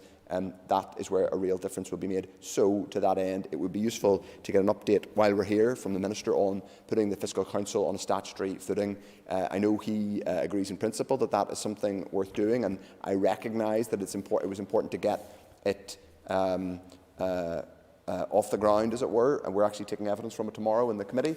But I would like to hear, if possible, from the Minister an update on the specific timeline. Now, it's clearly not going to happen before the end of this mandate, but it would be helpful to know if officials in his department are where they are with drafting and having that legislation ready to go in a new mandate. Mr Deputy Speaker, on that I will conclude, because, as I say, this is it's not an unimportant piece of legislation. It's important as far as it goes, but it is a relatively discrete and technical piece of legislation. What we need to do in improving public understanding and therefore ultimately public confidence in how we do our budgeting is something much more ambitious and dramatic, and that will lay in front of us all, or those of us who return here at the beginning of the next mandate. Thank you. We'll obviously be supporting the bill at final stage, should it be necessary for me to make that clear. I now call on the Minister of Finance, Colin Murphy, to respond and conclude the final stage of the bill. And I want to thank the members who have contributed today, and many of whom obviously contributed at earlier stages in the bill. There's a couple of issues raised. The Chair of the Finance Committee raised the issue about the memoranda, and it's envisaged that an estimates memorandum will be included in the 2022-23 main estimates process, and officials will work with the committee on that. Work's ongoing within the department now, and they will update the committee on that in the next number of weeks as to how that's moving on. Both Melissa McHugh and Matthew O'Toole made important points that this is a step, and it is just a step in terms of greater transparency, which is required across our financial processes, and I have long been an advocate of that, and glad that we were able to do this legislation. There is much more, as I think people have outlined over the course of the passage of this legislation. There's much more to be done in that regard, and of course the Fiscal Council is an important device in relation to all of that, and made a very welcome contribution in their own report in the autumn into these matters, and I fully agree that bodies like that in the Fiscal Commission will add to the public understanding of how public finances work and improve the quality of the debate. In relation to the statutory footing, a member will know that it's something I'm very keen to get moving on quickly.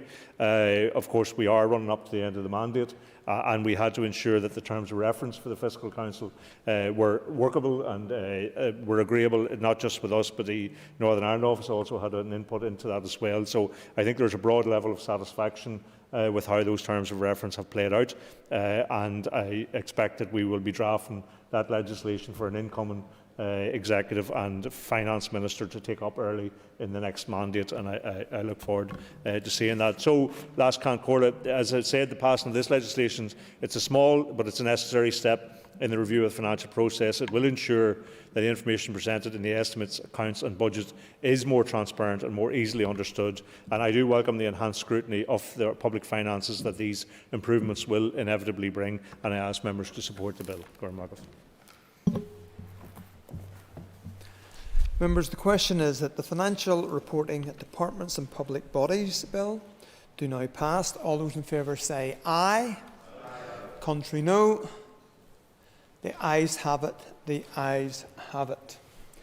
I would ask members to take their ease for a few minutes.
We now come to 86 in the order paper, the adjournment.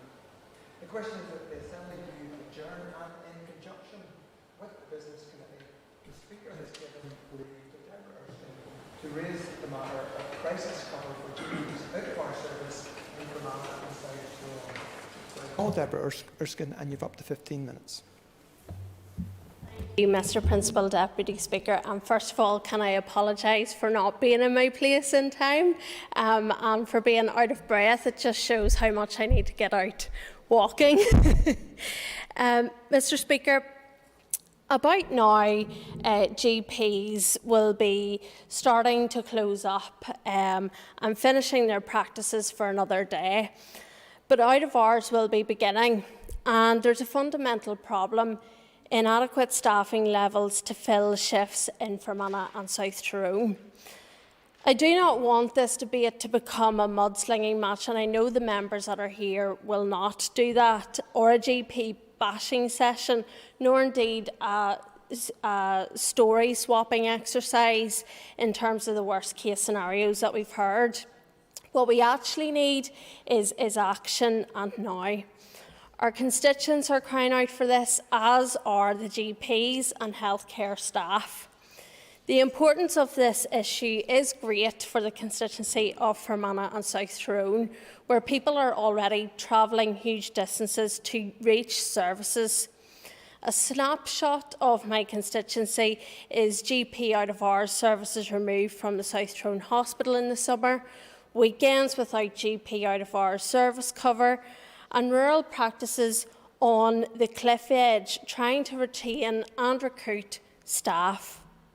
Behind this are the lives of my constituents who are having difficulty in accessing healthcare.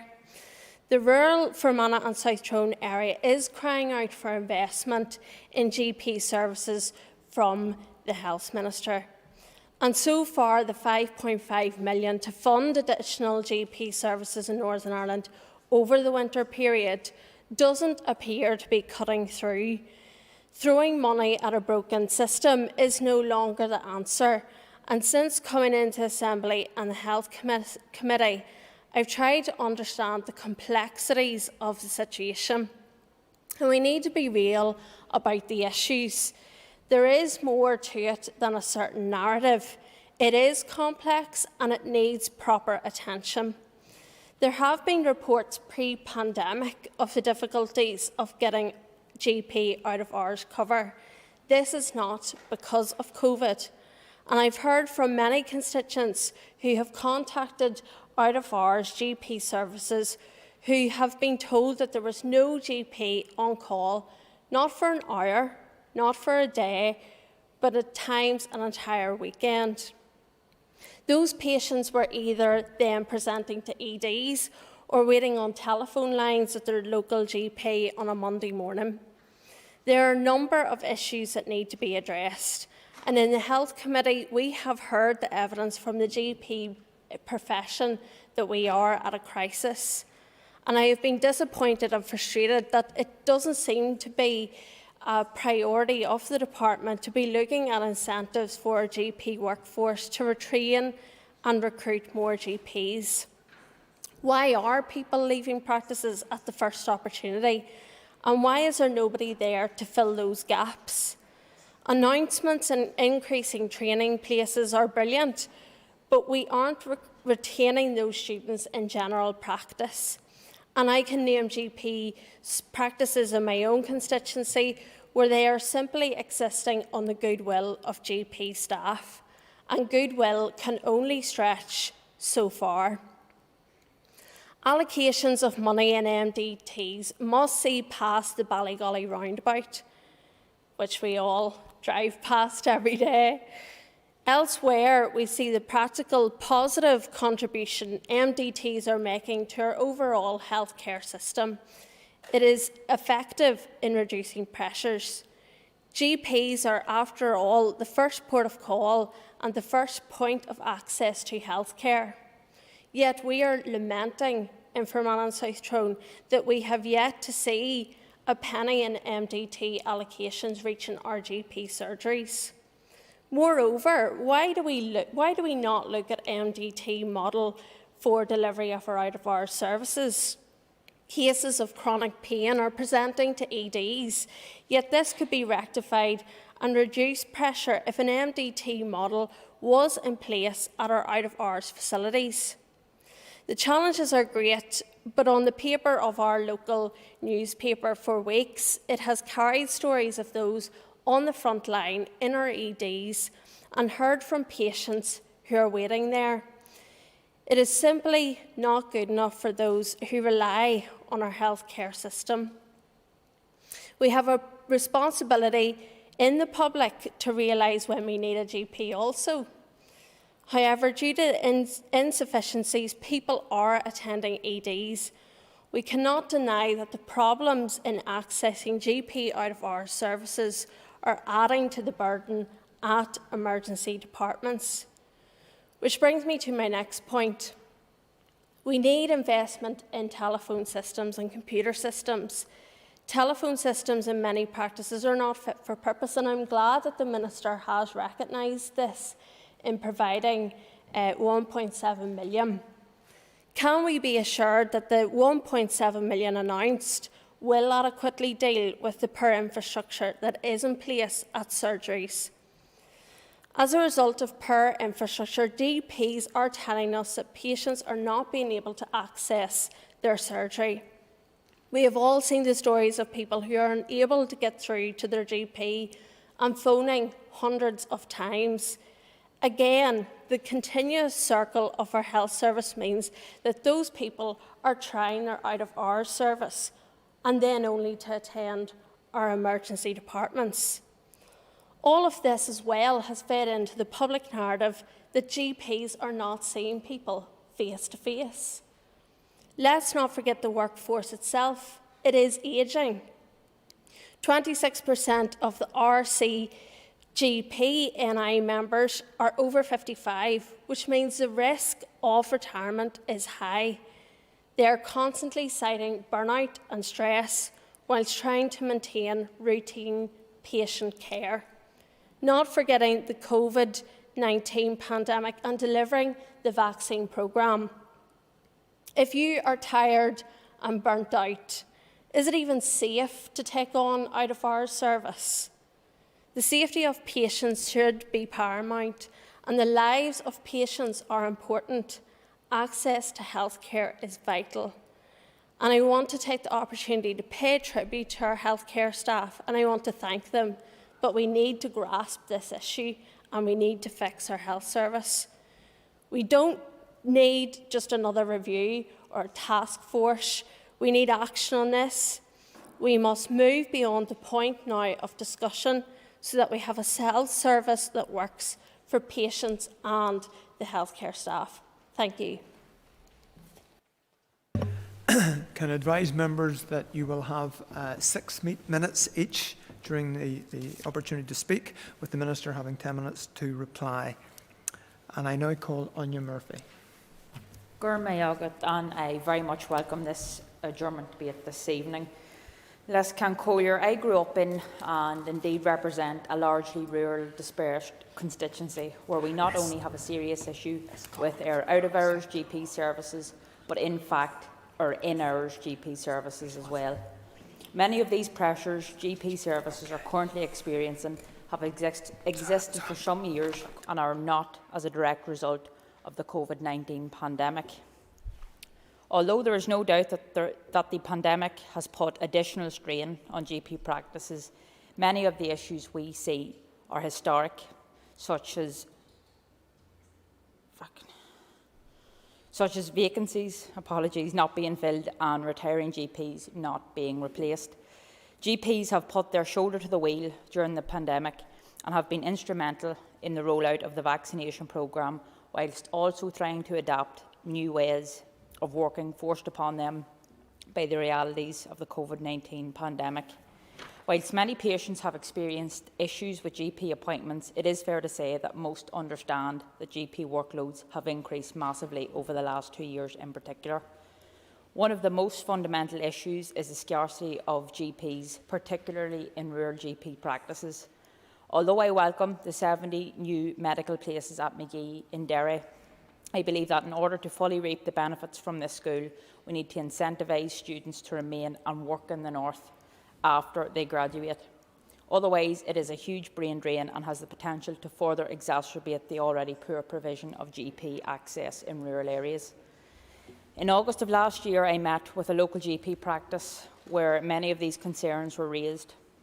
most notably a lack of GPs applying for posts in rural areas, no multidisciplinary team rollout in Fermanagh, and patients presenting with increasing complex needs.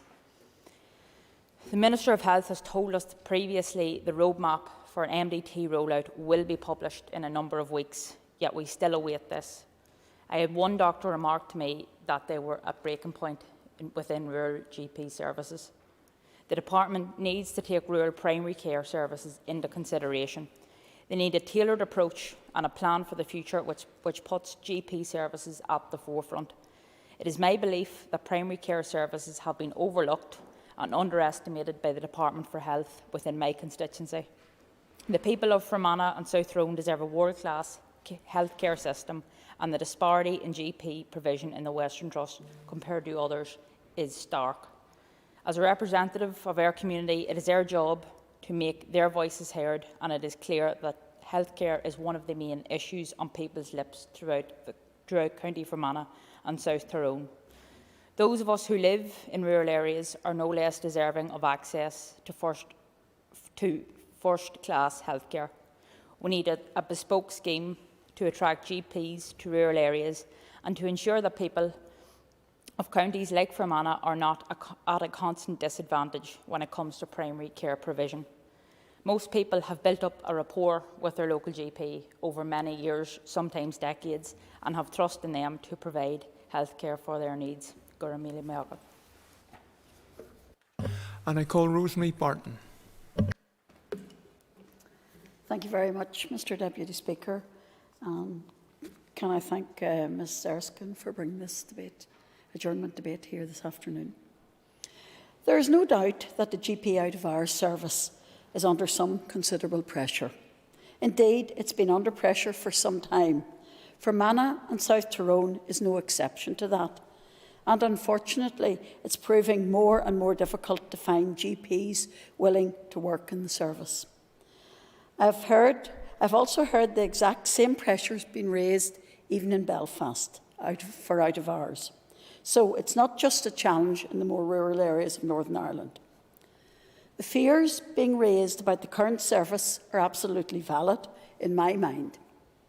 Whenever people sometimes have to wait longer for a callback, or especially when they hear that the service has been unable to fill certain shifts, of course it causes concern.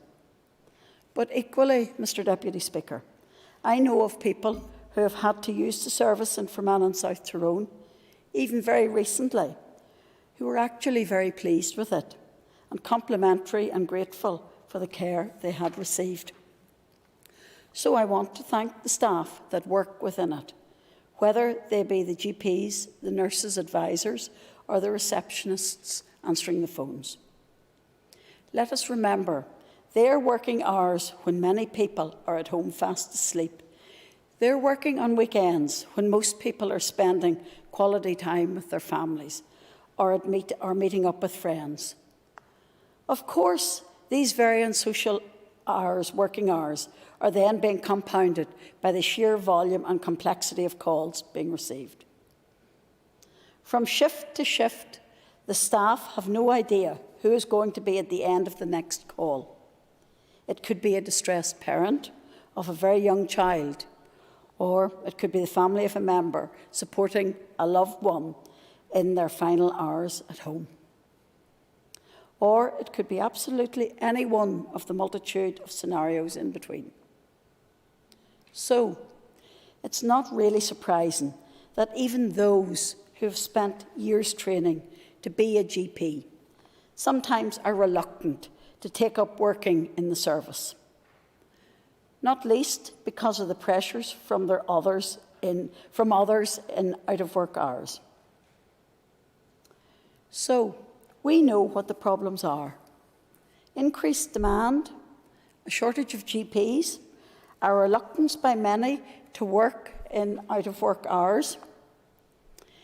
In terms of increasing demand, I applaud the progress the Minister has made with no more silos policy.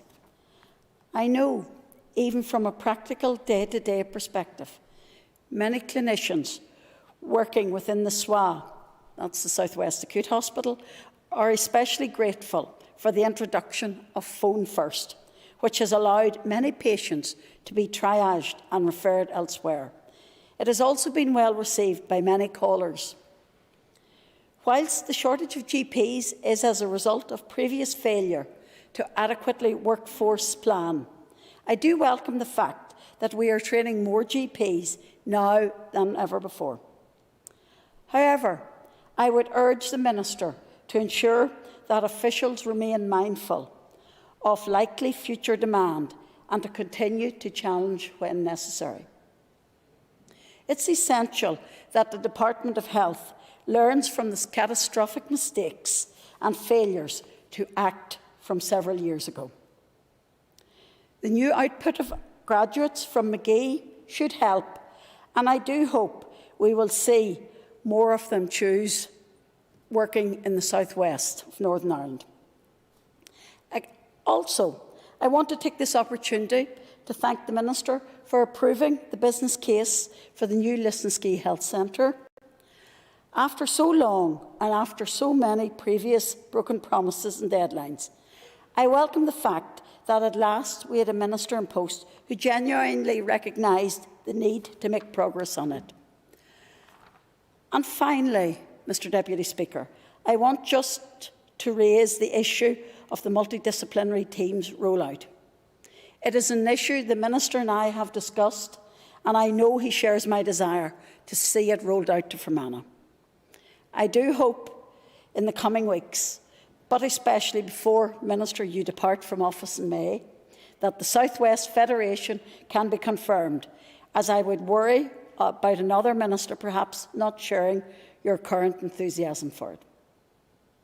So in conclusion, Mr Deputy Speaker, there are undoubted pressures in the system, but every day and night our health workers are continuing to do extraordinary things under the most difficult challenges. Thank you. I call Jemma Dolan. And I thank and commend the member for calling this debate this evening. It is quite clear that GP out-of-hours services across the north are facing sustained and significant pressures, with demand for out-of-hours GP services increasing and added difficulties filling GP shifts. And Fermanagh and South Tyrone is not immune to this. Many are blaming the impact of the COVID-19 pandemic, but it is clear that there are wider systemic pressures facing GP out-of-hours services. Out-of-hours services risk becoming unsustainable. A lack of GPs in the north, especially in rural areas like Fermanagh, coupled with the rising workloads of our hard-pressed GPs, means there is little capacity left in the system. These rising workloads in their GP practices oftentimes means our existing GPs just cannot manage to put in the hours required to run our out-of-hours clinics, meaning time slots are not being filled. This is putting patients' lives at risk. The Minister of Health must roll out multidisciplinary teams to as many GP practices as possible. This would, in my eyes, reduce the workloads of our GPs, meaning they could give up more time to cover out-of-hours services. Specific to Fermanagh, add in our GP shortage locally. With our large rural community service centrally from Enniskillen, the service, through no fault of the people working in it, is at crisis point. An additional related issue faced by those in rural areas is the inability for out-of-hours GPs to fax prescriptions to the closest pharmacy. I had a constituent in Garrison who managed to get speaking to an out-of-hours doctor at a weekend. It was a Saturday. The doctor prescribed her medication but would not fax it to the pharmacy in Garrison, which resulted in the woman having to travel 25 miles, which is 50 miles round trip, to pick up a prescription. The Health and Social Care Board were very helpful when I raised this issue with them, and they reassured me that there are processes in place in emergency situations when the patient is very old or vulnerable, or there is a genuine urgent need to get the medication before their local pharmacy will close, but that this process is not widely encouraged. I would like to see this changed, or at least the patient given a choice or an option where they want their prescription delivered to. So, back to the topic at hand, we need investment in recruiting and retaining GPs in rural areas, and we need to invest in training a new generation of GPs to secure GP practices for the future. And I call Colin Mcgrath. I'd like to thank Deborah for taking the motion in front of the Assembly today, and to thank the Minister for attending throughout and listening to us. And those of us from Fermanagh and South Tyrone know very well the issues within primary care system they're wide-ranging, and in particular there are severe shortages of GP cover, and especially in terms of out-of-hour GP coverage.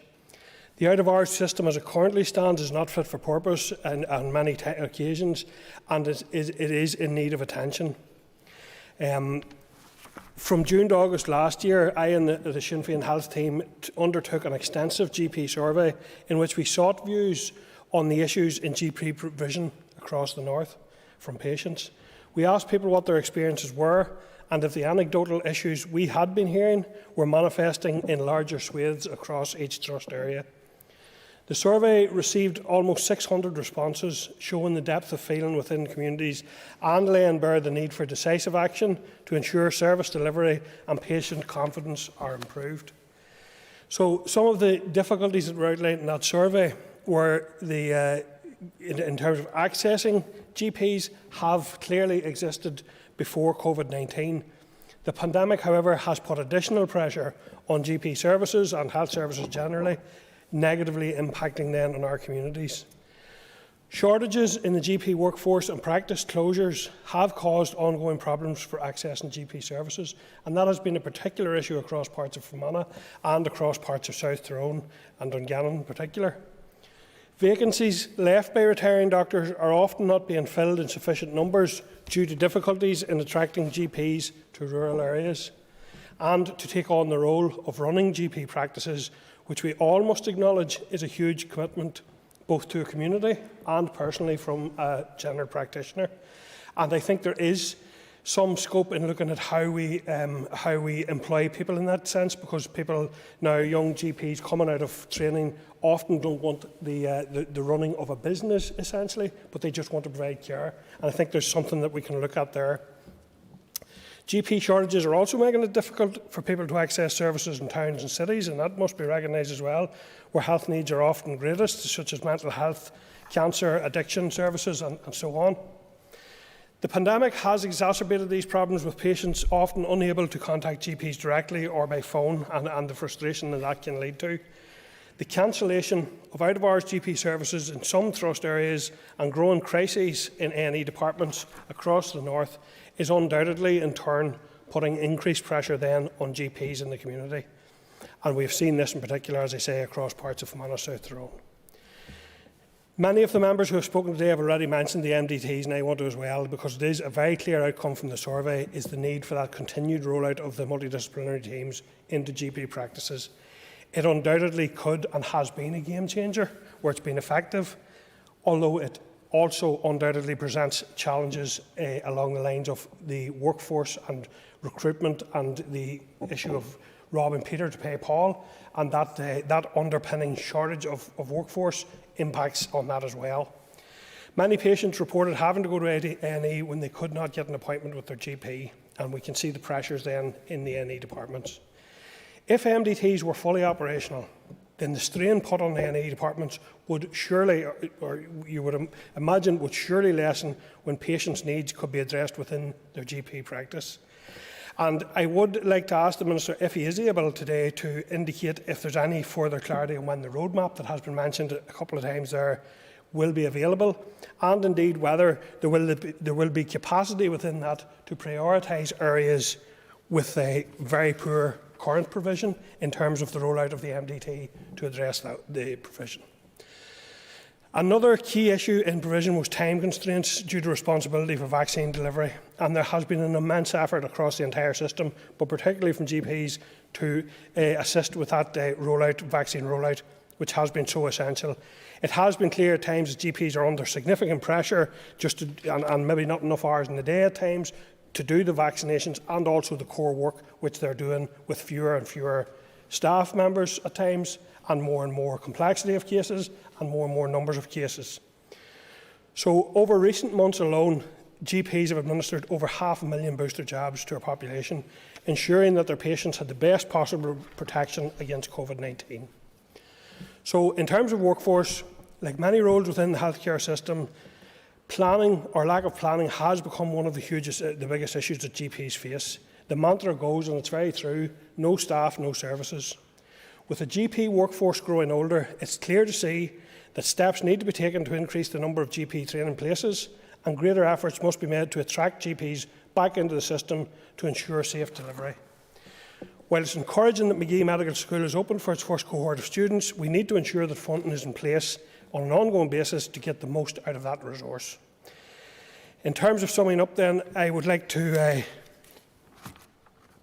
ensure that we need to make sure medicine and GP studies is attractive to those who will form the health workforce of the future. And I welcome the Minister previously agreeing to meet with the Student Health Heroes campaign in relation to that.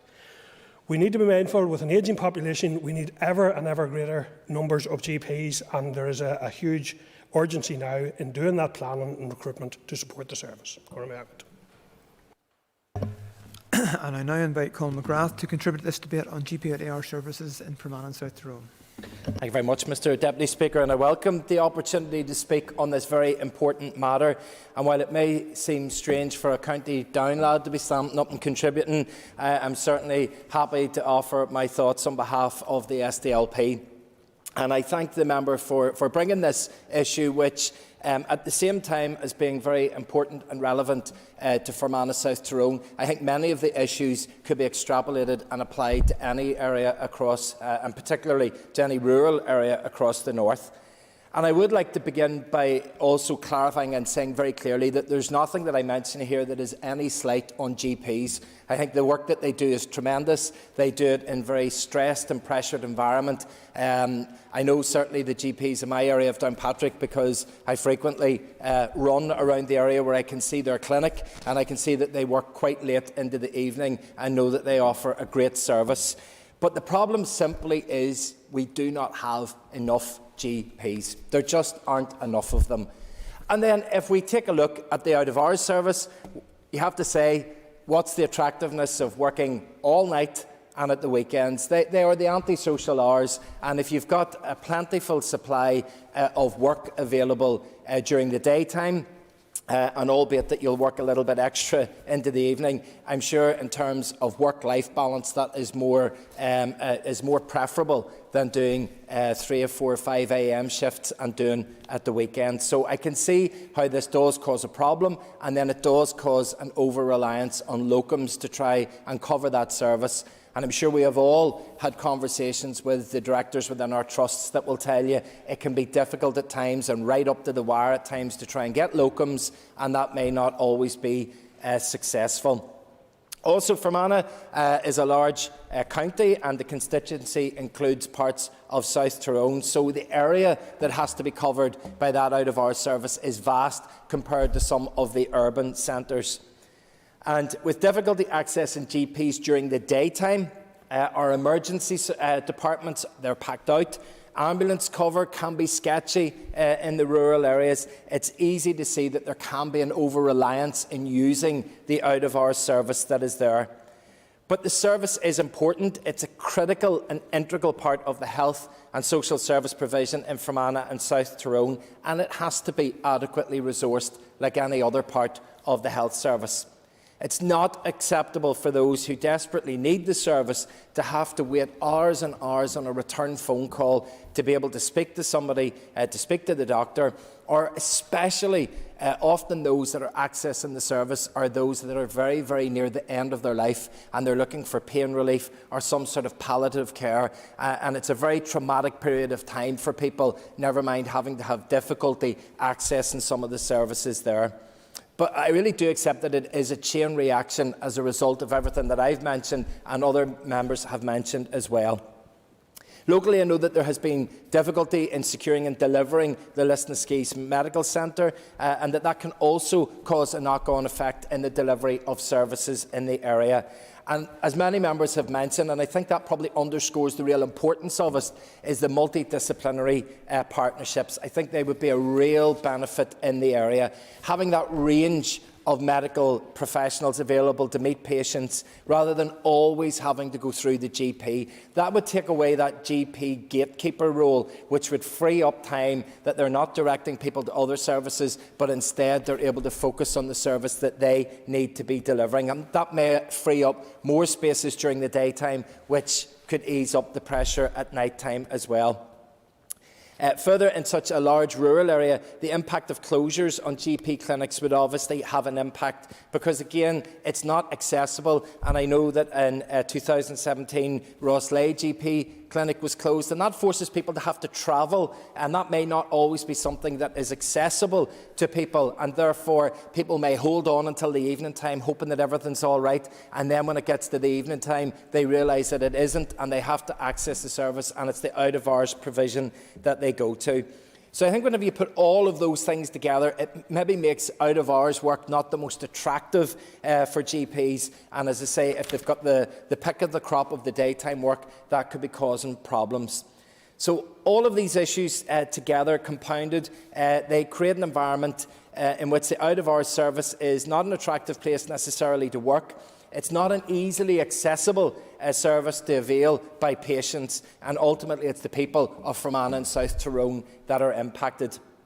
The SDLP would like to see the Minister doing all that he can to address this important matter, and while I appreciate that he isn't a magician and he cannot magic GPs out of thin air, I do hope that he will attempt to holistically address the workforce planning matters which would ultimately assist in the delivery of GP out-of-hours service in Fermanagh and South Tyrone. Thank you. And I now call the Minister for Health, Robin Swan. An additional time has become available, and you have up to 25 minutes should you require it. Minister. Thank you very much, Mr. Deputy Speaker, for the opportunity, and thank you for the opportunity to respond to the points that have been raised this afternoon. And can I thank Ms Erskine for bringing the debate and the other contributors as well. Members will know the GP out-of-hours service is a core element of health and social care, and that provision in primary care, as Mr Mcgrath has indicated, it all is part of the same service. And in common with other services across the health and social care sector, the out-of-hours service is under considerable strain, both in Fermanagh and South Tyrone and across Northern Ireland as a whole. And the problems across our health service, unfortunately, are deep and long-running. And whilst they have no doubt been exacerbated by the pandemic, as Mr Gilden said, let me be clear, and I know that he and others agree, they were not caused by the pandemic. I understand well the particular challenges facing primary care services in rural areas, and indeed some members may be aware that officials from my department met with Fermanagh and Omagh Council recently to discuss issues in primary care in the region. And Western Urgent Care is the out-of-hours provider for the Western Health and Social Care Trust, and the 5 clinic bases are located at Limavady Health Centre, the Strabane Health Centre, the Omagh Hospital and Primary Care Centre, the Lakeside Health Village in Enniskillen, and Dalton Gilvan Hospital site in Londonderry. Our GP out-of-hours are delivered mainly by our GPs, supported by input from other healthcare professionals. That includes our nurses, nurse practitioners and pharmacists. And similar to the experience across the United Kingdom, all 5 out-of-hours providers in Northern Ireland, including Western Urgent Care, are currently experiencing increased difficulties in securing sufficient GP numbers to fill all available shifts. Mr Deputy Speaker, members may be aware, but they may not be aware, that in 2004 the General Medical Services contract actually included a clause which then enabled GPs to opt out of providing 24-hour cover for their patients. And in Northern Ireland, the majority of GP practices opted out of providing out-of-hours care for their patients, and that happened from the 1st of January 2005, meaning that there is no contractual obligation for GPs to work in out-of-hours services. And in that time, a number of initiatives and service improvements within GP out-of-hours have been introduced, and those are not only in Fermanagh, South Tyrone, but across Northern Ireland. They include adjusting the skills mix of clinicians, increasing levels of nurse triage provision, employing more nurse practitioners, paramedics and pharmacists, and increasing flexibility in shift times, incentivising more New Start GPs to do out-of-hours shifts, and facilitating out-of-hours providers to recruit non-GP clinical staff to its workforce. And in addition, the GP retainer programme requires retainees to do 1 GP out-of-hours session per month. So Western Urgent Care has spent considerable time and effort over several years on skill mixing the clinical workforce so that they can effectively and efficiently use the resources provided to continue to meet the needs of patients as locally as possible.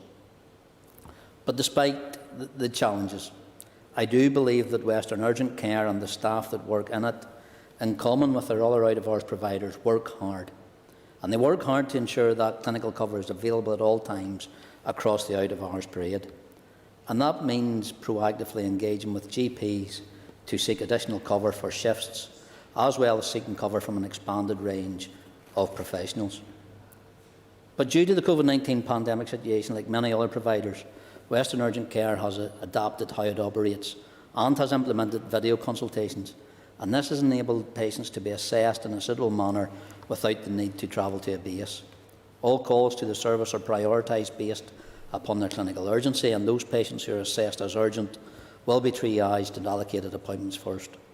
As I'm sure members will understand, when the service receives a high number of clinically urgent calls, this may mean it takes longer to triage the routine calls.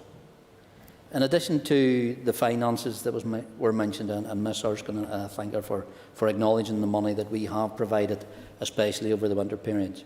And members will know that I invested an additional $5.5 million to support general practice in Northern Ireland over the last winter period to make up shortfalls of what has been long-term underinvestment. Of that $5.5 million, $1.7 million was made available to further improve telephone infrastructure and improve accessibility. The other $3.8 million is to support additional patient care, covering both general practice and the GP out-of-hours service, incentivising uptake of out-of-hours shifts through the critical period and promoting and expanding the provision of cover to a wider range of professionals from across primary care. And members in the House will know there are 21 GP practices in the Fermanagh and South Tyrone area, and 16 have already confirmed that they will spend their full additional allocation of £121,000 share of the £1.7 million that was made available for telephone services. In addition, managing winter pressure funding totalling a further £100,000 has also been identified for these same practices, and all 21 have confirmed that they will use all of their funding by the end of March 2022. And finally, for the current winter period, additional funding totalling £146,000 was provided to Western Urgent Care for provision of additional out-of-hours services. And whilst, Mr Deputy Speaker, these additional supports are important, I'm also conscious that the long-term issues affecting GP out-of-hours services that must be addressed. And for that reason, my department has established a working group in line with the recommendation from the RQIA review of out-of-hours services to develop a new model for the out-of-hours service. The working group, with membership drawn from the Health and Social Care Board, Health and Social Care Trusts, GP representatives, as well as representatives of the out-of-hours providers and the Department of Health, will ensure that that new model is embedded within the wider unscheduled care infrastructure as part of the work on the implementation of No More Silos, to which Ms Barton referenced earlier on. And key features of that new model for the out-of-hours services will include a regional telephone-based urgent care clinical advice, assessment and treatment service, and improve access to a broad range of clinical services that includes doctors, advanced nurse practitioners and physiotherapists. But it's important to note that the pressures and challenges facing out-of-hours services are also affecting primary care services more widely, and this is particularly evident in Fermanagh and South Tyrone. And I know that it is important to the people of Fermanagh and South Tyrone and across Northern Ireland that they know that they will continue to be able to access high-quality primary care services in their local area. And it was for that reason that I was delighted to be able to announce the approval of the business case for the new healthcare centre in Lisnaskea. And that was during my first summer as Health Minister, and my colleague Rosemary Barton invited me to visit the site to see the out-of-dated and inadequate facilities that the current practices are having to use, and to meet with the many staff. That visit left me in no doubt of the necessity for the new build, and therefore, as Minister, I was more than happy to give it my approval. That new £18.5 million facility will support the delivery of integrated primary and community care services for the population of Lisnaskea and the surrounding East Fermanagh area. It will provide a central hub in Lisnaskea and will support a network of 16 GPs and provide services to a combined practice list of around 25,000 people. And I also appreciate the need to further stabilise and bolster the capacity for services to be delivered in primary care. And my department has continued to invest in our GP workforce. And that's why we've increased the number of GP trainees by over 70% from the 2015 levels. It's a pity that they were allowed to fall to that level at that point, and more work and investment wasn't done before now. But I do welcome the additional training places that are available in Magee and through the GEMS Medical Centre. There are presently 111 new training places available for GPs each year, and work has commenced on reviewing the number of training places for GPs with a view of increasing the number of places available. But it's important to note, however, that the increase in demand for primary care services cannot be met solely by increasing the number of GPs. Rather, this is part of a wider programme of work to help improve patient access to services in primary care. Other elements include the wider rollout of the primary care multidisciplinary teams, as has been mentioned, as well as the introduction of advanced nurse practitioners and additional general practice nurses, all of which are making a difference on how services are delivered in primary care and contributing to improved patient outcomes. Plans for the further rollout of the primary care MDT model are currently under development, and they will provide much needed hope for those areas which do not currently have the model, and will allow providers in those areas to properly plan for the future. And as has already been indicated, that announcement is due to be made in the next few weeks. And in conclusion, Mr Deputy Speaker, I wish to thank everyone who has worked tirelessly to ensure that these vital out-of-hours services have continued to be available, especially in light of the many difficult and unforeseen challenges that have presented during the COVID-19 pandemic. I recognise the importance of ensuring that patients can receive the right care at the right time and in the right place. And I can assure members that my department will continue to work in partnership with all relevant stakeholders to progress the plans for these vital services. Thank you. Can I thank everyone for their contribution to this matter, which is important to the constituents of Fermanagh and South Tyrone. The Assembly is adjourned.